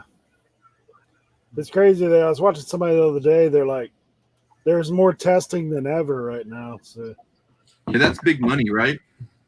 well, I mean, you thinking if there's more testing, there's gonna be more cases. Right? Yeah. Well, but that's good too. That's good knowledge. Like if there's a lot of asymptomatics that are passing it around, you know what I'm saying? Yeah. I was going to get a ride to go see my mom. My sister was going, so I'd have to drive to Houston. And I was like not feeling good this past week. And I'm like, you know what? I'm not going to risk it. You know, I'm not going to get anybody sick in case I'm sick. You never know. So I'm going to be like Jimmy and be a hermit and just not talk to anybody. Except online. Hey, is my camera aimed at the wall right now? Sorry about that. What do you mean, man? Leave me alone. I can say he's not a hermit. Sugar just went out and bought all these video games. Yeah, but that's money. That's a different thing. You don't have to look at the guy. Don't look at me. Just give me the money. Throw it in my car. Don't look at me. The laser disc works, y'all. That's what I'm talking about. It's a porch pickup. That's it. Don't look at me through the peephole. Just give me the stuff at the porch pickup. Eric, have you done any porch pickups? One. Boom! Everything works. And it didn't work. It was a VCR. It didn't work. How much did you pay, bro? I think $8, something like that. So what'd you do? Did you write them back and say thanks for a broken machine? Nah. That laser disc is loud. You should have said, do you know who I am?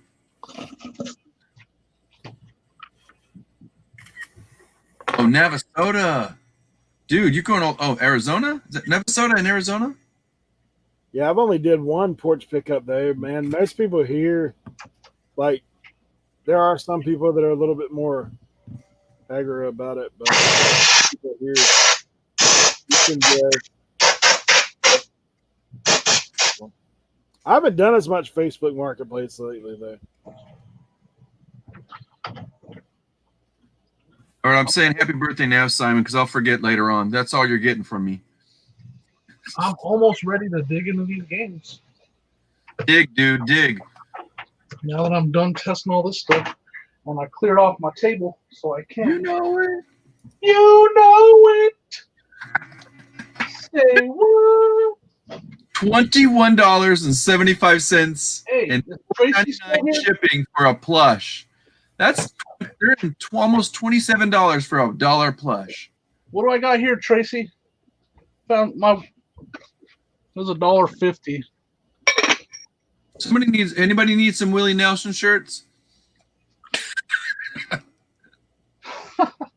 You still peddling those Willie Nelson shirts? Dude, I went online and I found out I have a competitor here in Austin, and they're like, their page looks so gross. It's like he didn't even write the details I did. He just like, and it's all wrinkled and everything. Doesn't even show the. That's great. And it's like mine. I'm getting like $10 per shirt. Hey, Louis, it's Dan's birthday on the 7th. You said, Oh damn! Louis. What? see this little part here? What? $27. What? Gotta love it.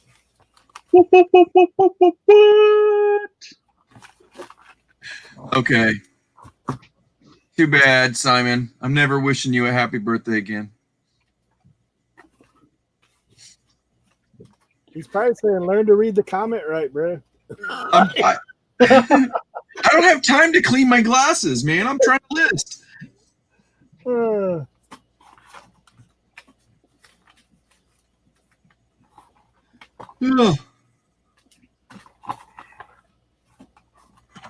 That's pretty cool. It's got a record in here.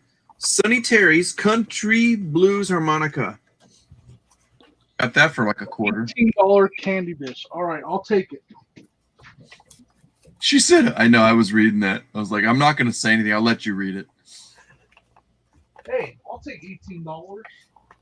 A birth week from Halloween until November 7th. I asked you. Happy birthday, Dan. All right, guys. You guys ready to dig into some video games? No, because I'm doing my own. All right. Let's see what all I picked up. First, I gotta put this Laserdisc player over for So the picture. goal is to get to 2K. Right? 2K listed? Who's mine? Yeah. I mean, with these video games, I'll get there. That's what I'm saying.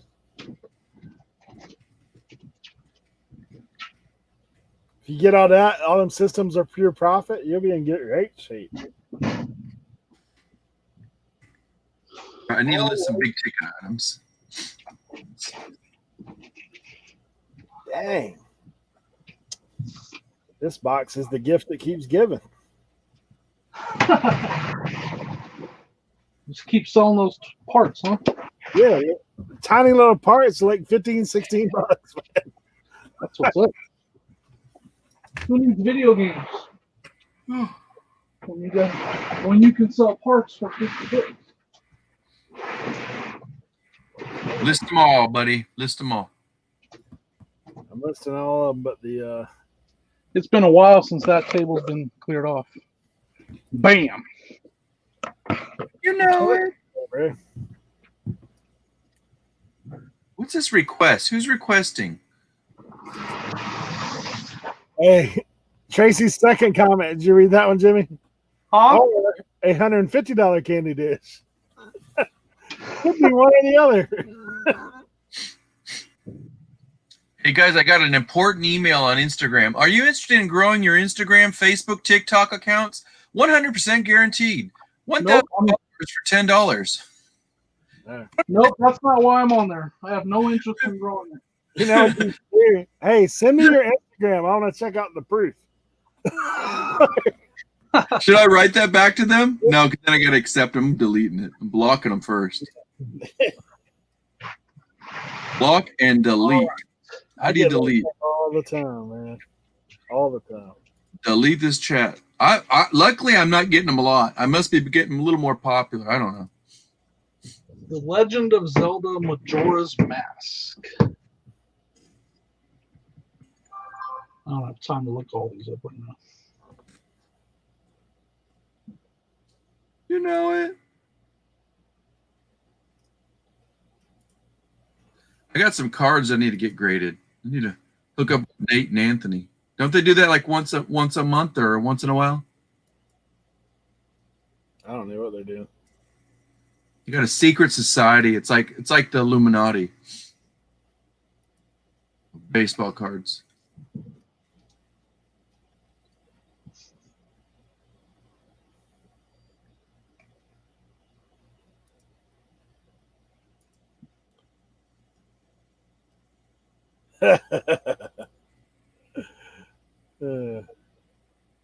Jimmy, Dan's got you right there. What? Likely a candy dish that has candy in it is worth more than the dish itself. Jimmy.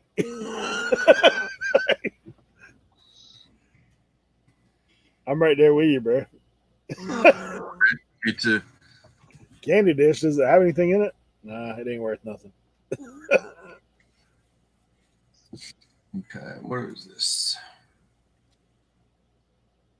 I gotta get a computer back there. Writing on a laptop sucks.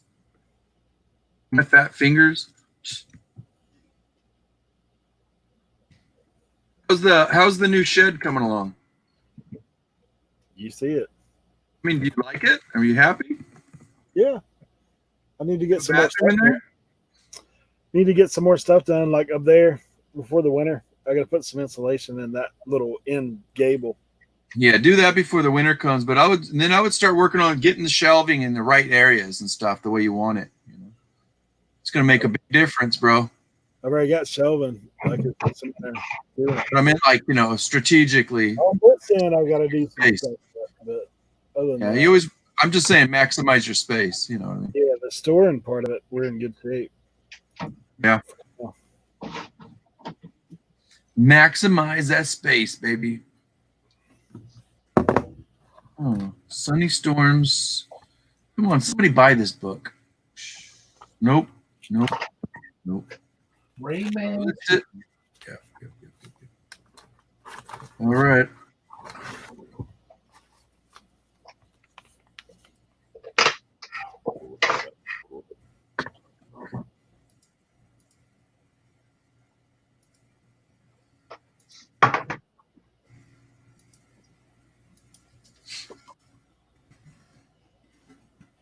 Dark Rift. Never heard of it.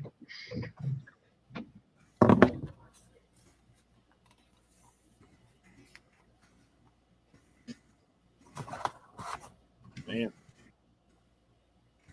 Some of these have been multi-quantity today too, so that's nice.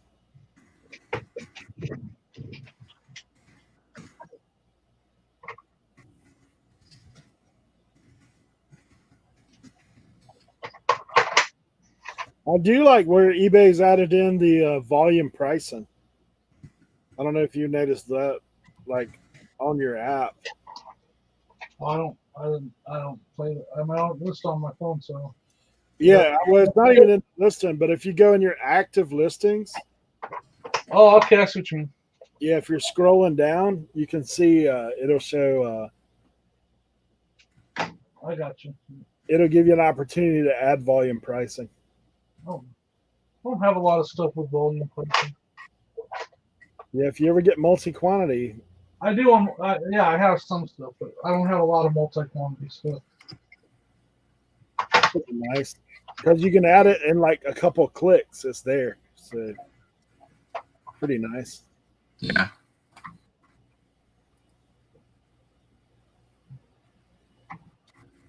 Let's see here.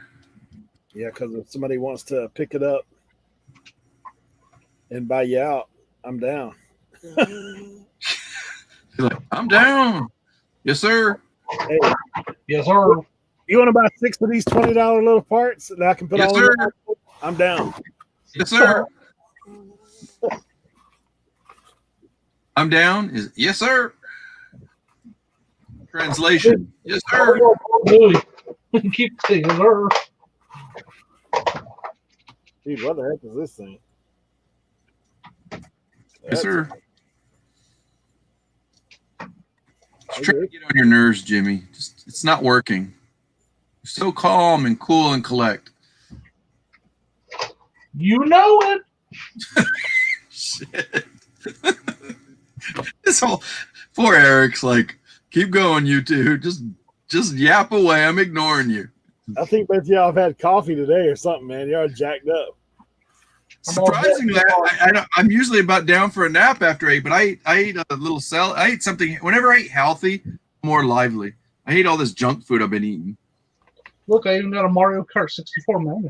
Hey, Aaron was asking if people still sell farts in a jar on eBay. Who was asking? Aaron. Aaron who? Plug. Not since Jimmy last did it back in 1998. What? He's got the vintage ones. I'm not going to go there. Let's change subjects. Sorry, Aaron. We can't talk about that. So this is a family channel. Unless it's a vintage jar and it's a celebrity, then maybe we'll address it. But that's it. I don't know if they let you do that stuff for now. I mean, I know eBay's been cracking down on stuff. Who knows? No pun intended.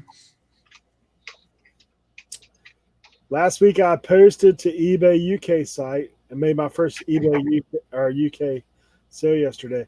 Yeah, I'd seen where they said that you could expand over there, like to these other countries now. That's pretty wild. Yeah. We need to get that marketing going, man.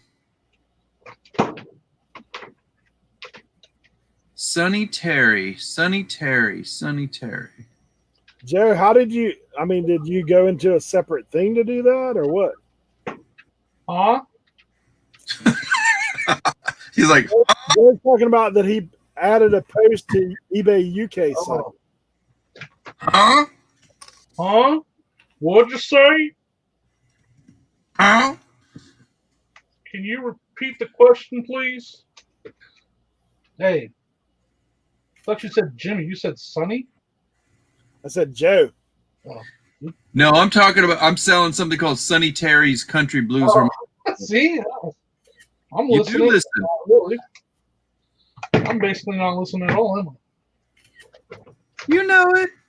You know it. Man, I have so many controllers. I'm going to Junk said, thanks for keeping me company while I was packing. Got to run and take care of. Aaron, thanks for being here. Aaron with the E. Is that Aaron Best Offer Queen? Rebel Junk. Oh. I was like, I haven't seen her in forever. She's been around. You're just working so hard, man. That's right. Don't you forget it. You know, I'm going to do it different. Now we got to say it. Every time you say one of those sayings, you got to say it differently or in a different accent. You know it. By Jove, you know it. What kind of accents are that? I don't know. Austin. One. Thanks That's for my knowing. Cheers accent. Yeah, you guys. Yeah. Rancid fart in a jar brand. New $20 or best offer $15 and shipping 23 watchers. That's from Dan. But the thing is, when you list it under the condition, do you put brand new, like new, very good, good, or acceptable fart? Oh, hey, that's kind of weird. Hey, so Casey said, Jimmy, there's a website called Miracle Ear. You should check it out. It's time to change subjects. Oh, Lord. Joe said he edited his business policies and added it there. Then I could bulk drop or add when I add something new. It gives me a drop down to international. Yeah, it's crazy. I saw the news where they were saying that they're going to add international sites or open them up to you. So.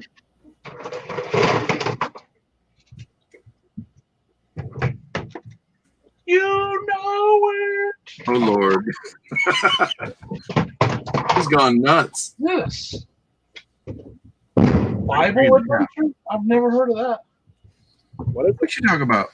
It's like the game is called Bible Adventure. It's a Nintendo. Is it role-playing game with Bible references? I know they used to have a Bible Man game. I remember that. That's a $20 game right there. I'll take it.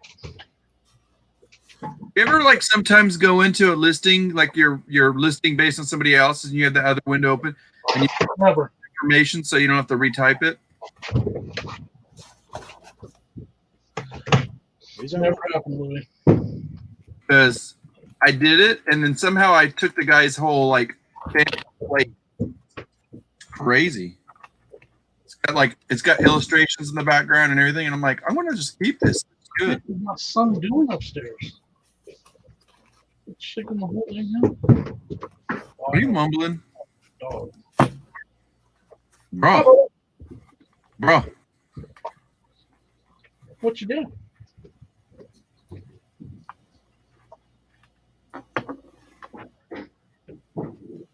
Told you guys in a few. All right, buddy. Joe, we'll catch you later. See you, Joe. Later. Later, Gator. How much longer are you going to be on, Eric? Probably till I finish this box. I've got about one more little section. All right. So maybe like 20, 30 minutes. I'm going live next. That's it. I'm going live, Jimmy. Oh, you are you? You better believe I am. On your channel? He's all Dare me. How many subs you got, Louis? Listing with Lone Star Louis. Lone Star. You know why they call me the Lone Star? Because I do it all alone, and I am a star, ladies and gentlemen. Yes. I thought it was because you were a Spaceballs fan. Yeah. Okay, Jimmy. Mike Newsom, thanks for coming in, bro. Hey, Jimmy. That's where I go. Yeah. Right. Okay, Jimmy. These guys are all hopped up today, boys. Be ready. Give me some more coffee, Jimmy. I have to be all hyped up. I've been working all day. Hey, I'll tell you what's crazy is when we were in Alabama. So in Alabama, they have these. They look like dip cans, you know, how like Right. they used to do beef jerky and stuff in them. They have coffee pouches, like in dip cans. You just put it in your gum and suck on it. It's like coffee, but extremely like an espresso shot. Yeah, I've seen those. That's wild. I've never You never seen those? No. You've been stuck out in OBX too long. Man, they don't have that kind of stuff out here. Yeah, they do. Nah. Man. What game was that, Jimmy? We got that's what I'm saying. The games are Super Mario Galaxy, complete, perfect condition with the manual. Oh, that's nice. And then I got Zelda Twilight Princess, same condition. Ooh. And that's the kind of games that are in here. I'm telling you, that's why I bought it. Ooh. I like that home Bad run. titles. Home runs all day. One more look. Skyward Sword, same condition. Oh man. Metroid, Super Paper Mario, same condition. Bruh. Super Smash Brothers Brawl. Bruh. Killing it. Oh, I will say you did your homework. You deserve this. You're gonna the discs are flawless. No, not a single scratch on them. Yeah. I mean, there's a couple hundred right there just in games. Just in those Well, I games. mean, so what is that? About 20% of what? No, it's not even. It's about 10% of what you paid.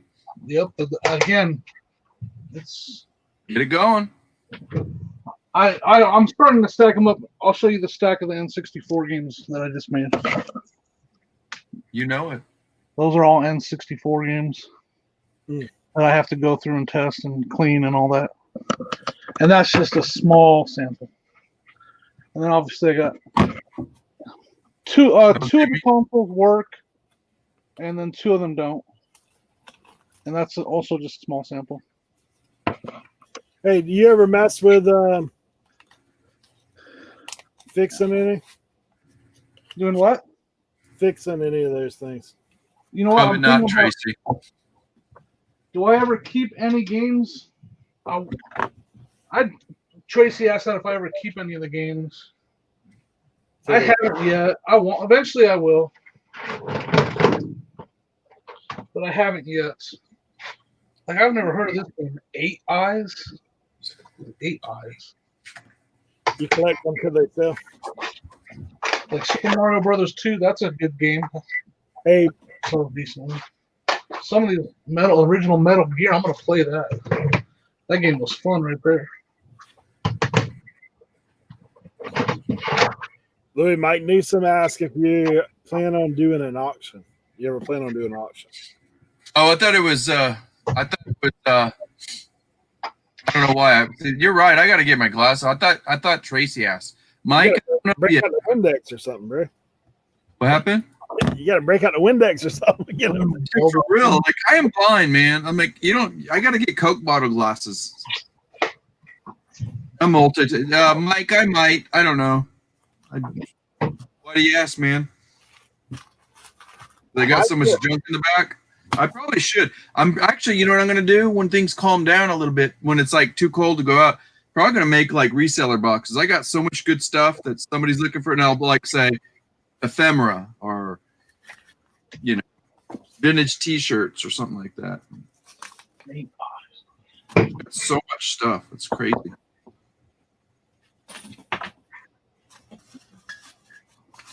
I think Mike goes to a lot of auctions.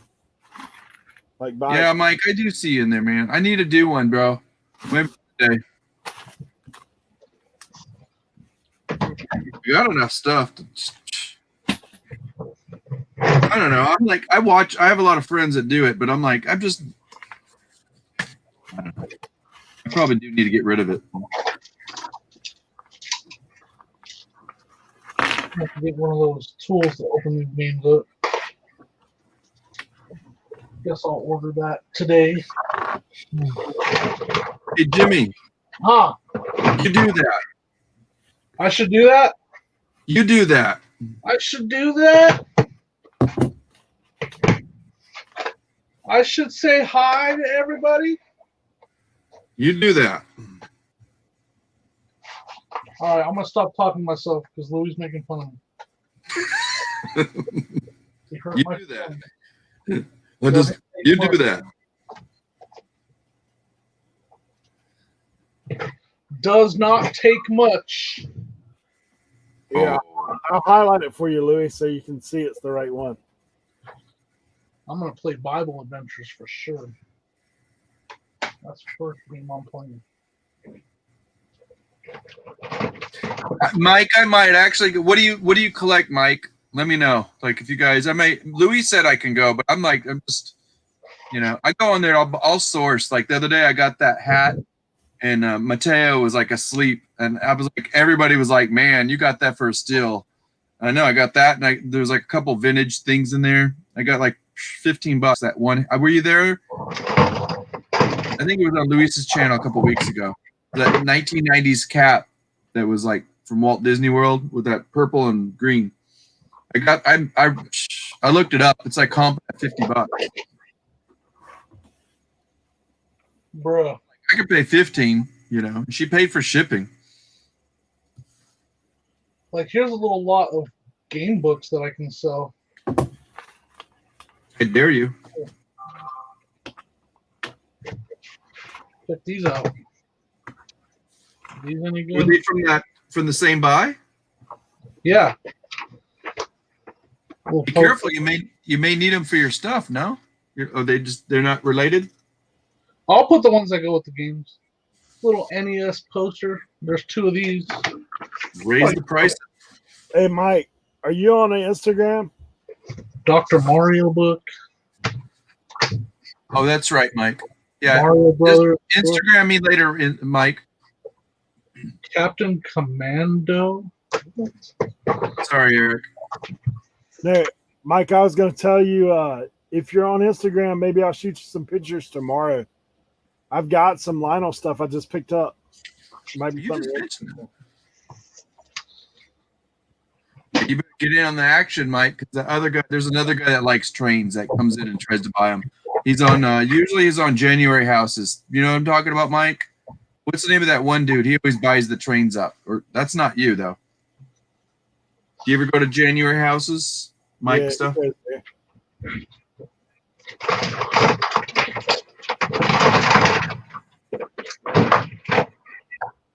Okay, that's all the games from that. So. Oh, he sent you his email, Eric.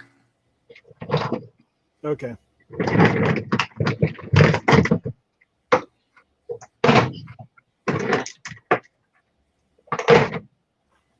The wise words of Jimmy Uncle B. Huh? Thou'th know it. What do I do now? I was giving you a compliment, bro. Chill out. Getting all defensive, man. He's giving you a little King James. Are you getting hungry, Jimmy? That's not now you've gone over the line there, buddy. Did you eat lunch? Yeah, man, I ate lunch. I told you I had tuna sandwich. Oh, that's right. But now That was like 7 hours ago, man. 7 hours. Didn't you eat that for breakfast? Yeah, man, I had a tuna sandwich for breakfast at 11:30. That was for breakfast.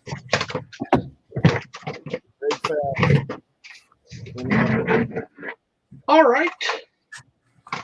Oh, Lord, I gotta stop buying all these littles.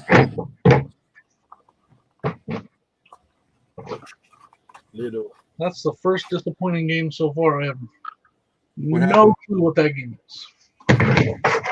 What's the name of it? All you gotta do is test it, bro. That's what I'm gonna do, bro. You gonna do it? You gonna do it? That's what I'm gonna do, brother. You gonna do it? You gonna do it? Not gonna do it. Not gonna do it. It's not prudent. Get You gonna do easier. it? Without.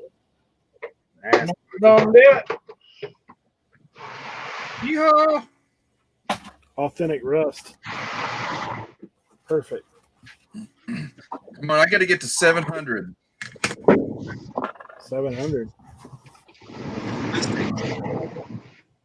All right, guys. The Adventures of Mighty Max. Mighty Max. Never heard of it. Anybody remember this? You remember. 101 uses for the dead Rubik's Cube. Isn't that funny? I remember the Rubik's Cube. I've never heard of that book. 1981. Second 1982. It's a bunch of comic strips on like what to do with Rubik's Cubes. That's pretty funny. Look at that lady. She like laid down and got the tattoo on it. Little Crash Bandicoot. It's crazy. The coot.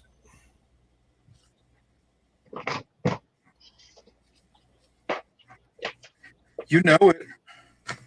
Dang. And you know this, man. Eric's never going to let us on. Us or you? Hey. I'm seeing you started it. Hey. Jimmy, do you know who I am? Look, this is who I am. I got my own Don't brand talk to label. me like you know me. I am the Lone Star. You will speak to me with respect. I know I'm getting coffee. I think we had one too many energy drinks to it. Yeah. What is it? All those guys drink the Bang or whatever. I don't know. I don't drink that stuff. Man, I thought I brought out my metal cleaner, but it might be in the house. Need some WD-40. Some WD-40. These Sega games have the boxes. Not that they're great titles, but the box helps. Yeah, I did just get a shed back in August, into August. So, yeah, I got one that's like 14 by 24, so it's got plenty of room for now. Whoa. Ow. That was my toe.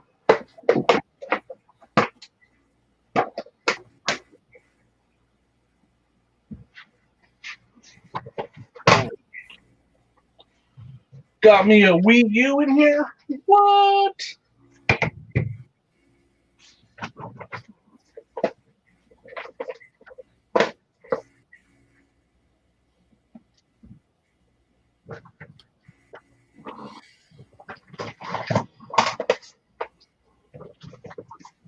Hey, there's a Sonic game.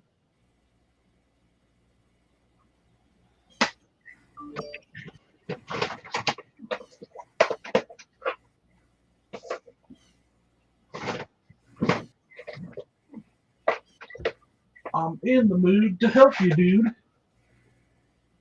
You ain't never had a friend like me.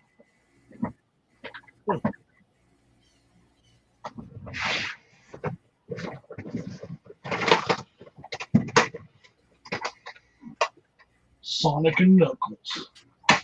Say what?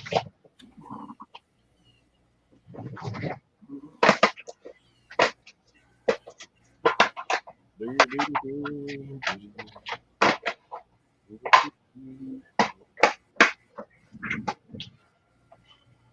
thinking maybe I made a bad buy and I'm going to lose a bunch of money on that deal.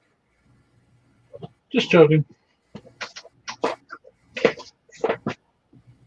See, like, there's a good game. Super Smash Bros. Melee for the GameCube. Get ready, Eric. Have a cup of coffee today. You ready?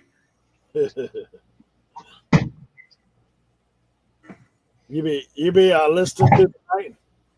Heavily influenced by coffee this morning, Louis. It's not good.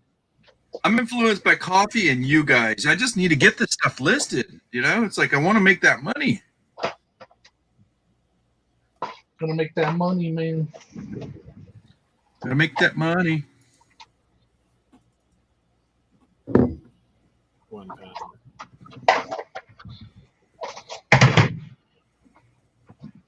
Oh, this game's sealed. Hey, hello.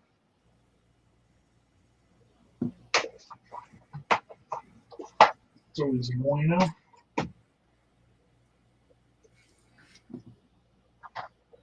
What do we got here? Splinter Cell.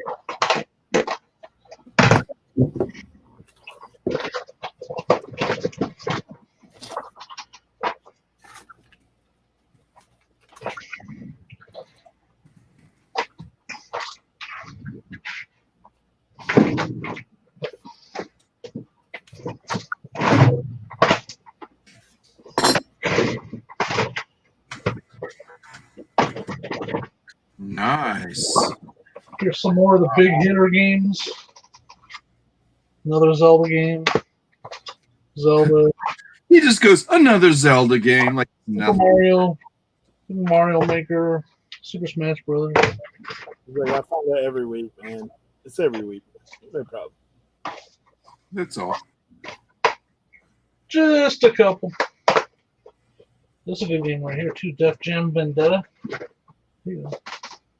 No, I better not go live because then I got to pay attention to the side chat, and I'm definitely not doing that, am I? I think everybody dipped out. How many people are in here? We're getting down to, how many, Eric? we're down to 14. Oh. They've had enough of your hole. Hey. You better simmer down there, buddy. Simmer down, buddy. Fellas, I'm on my last item in this box. So. Is that hint to get out of here? Now I'm fixing to leave. You're like, you don't have to go, but You can stay as long as you want. If you want, I'll come out and turn the stream off later if you want to work. But you want to give me some hours? yeah, you can go and just hang out. It's fine.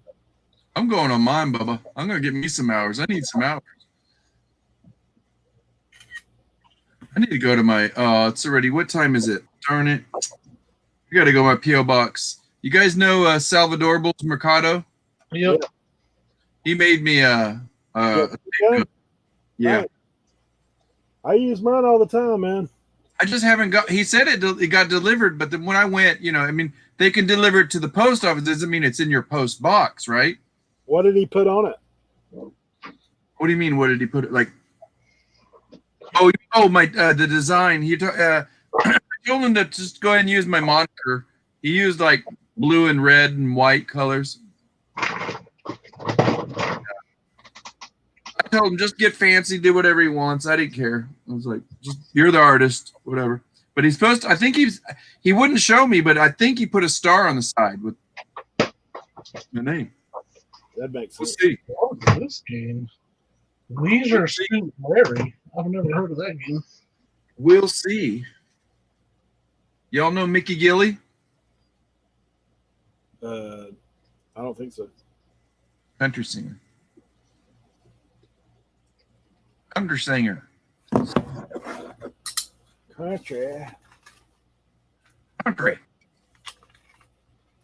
Does he like it that way?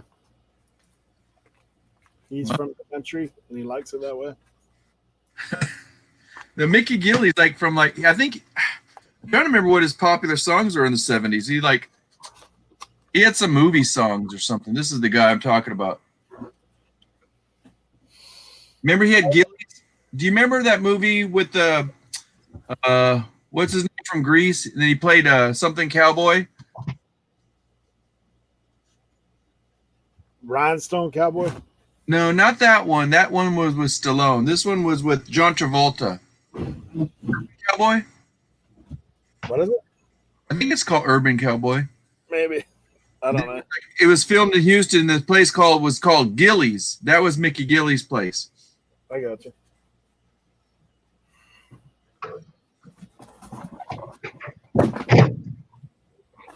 No, Mike, I don't do Poshmark right now. I'm sticking with eBay right now, and I do two others. I do Grailed when I get cats on there. I'm behind. Everybody sold everything on there, and then Depop, and then we'll see. All right, fellas. Appreciate you hanging out today. All right. You're out Thanks, of here? Eric. The Larry game. Hey, Jimmy, she said if she remembers right, the Larry game is pretty good. Tracy said that. Yeah, I just looked at it. It's like a $20 game. Wow. Oh, Mike Newsom said that was Stand By Me. I don't know. No. He's talking about his song. Oh, no, he didn't see not that one. But he sang a version, but no. I don't remember. I don't know either. Mike, I wrote your email down. So if I find trains you want me to contact you, let me know. Yeah, Urban Cowboy. John Travolta, right? Yeah. I just can't remember Mickey Gilley's song. All I remember is that they filmed it at Gilley's before they tore it down in Houston, Texas. Then they moved Gilley's to Las Vegas. Urban Cowboy. He just did the mail drop at Urban Cowboy. Yeah.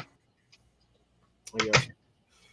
All right, Mike. I'll send you some pictures tomorrow. I'll see you guys around, I'm sure. Have a good day, Eric. So, Jimmy, get it listed. You know it. Bye, guys. Right. Thank you, guys. Have a good one. See ya. Jimmy, thanks for hanging out, bro. Yeah, man. Thanks for having me. See, what you be doing? I'll see you later.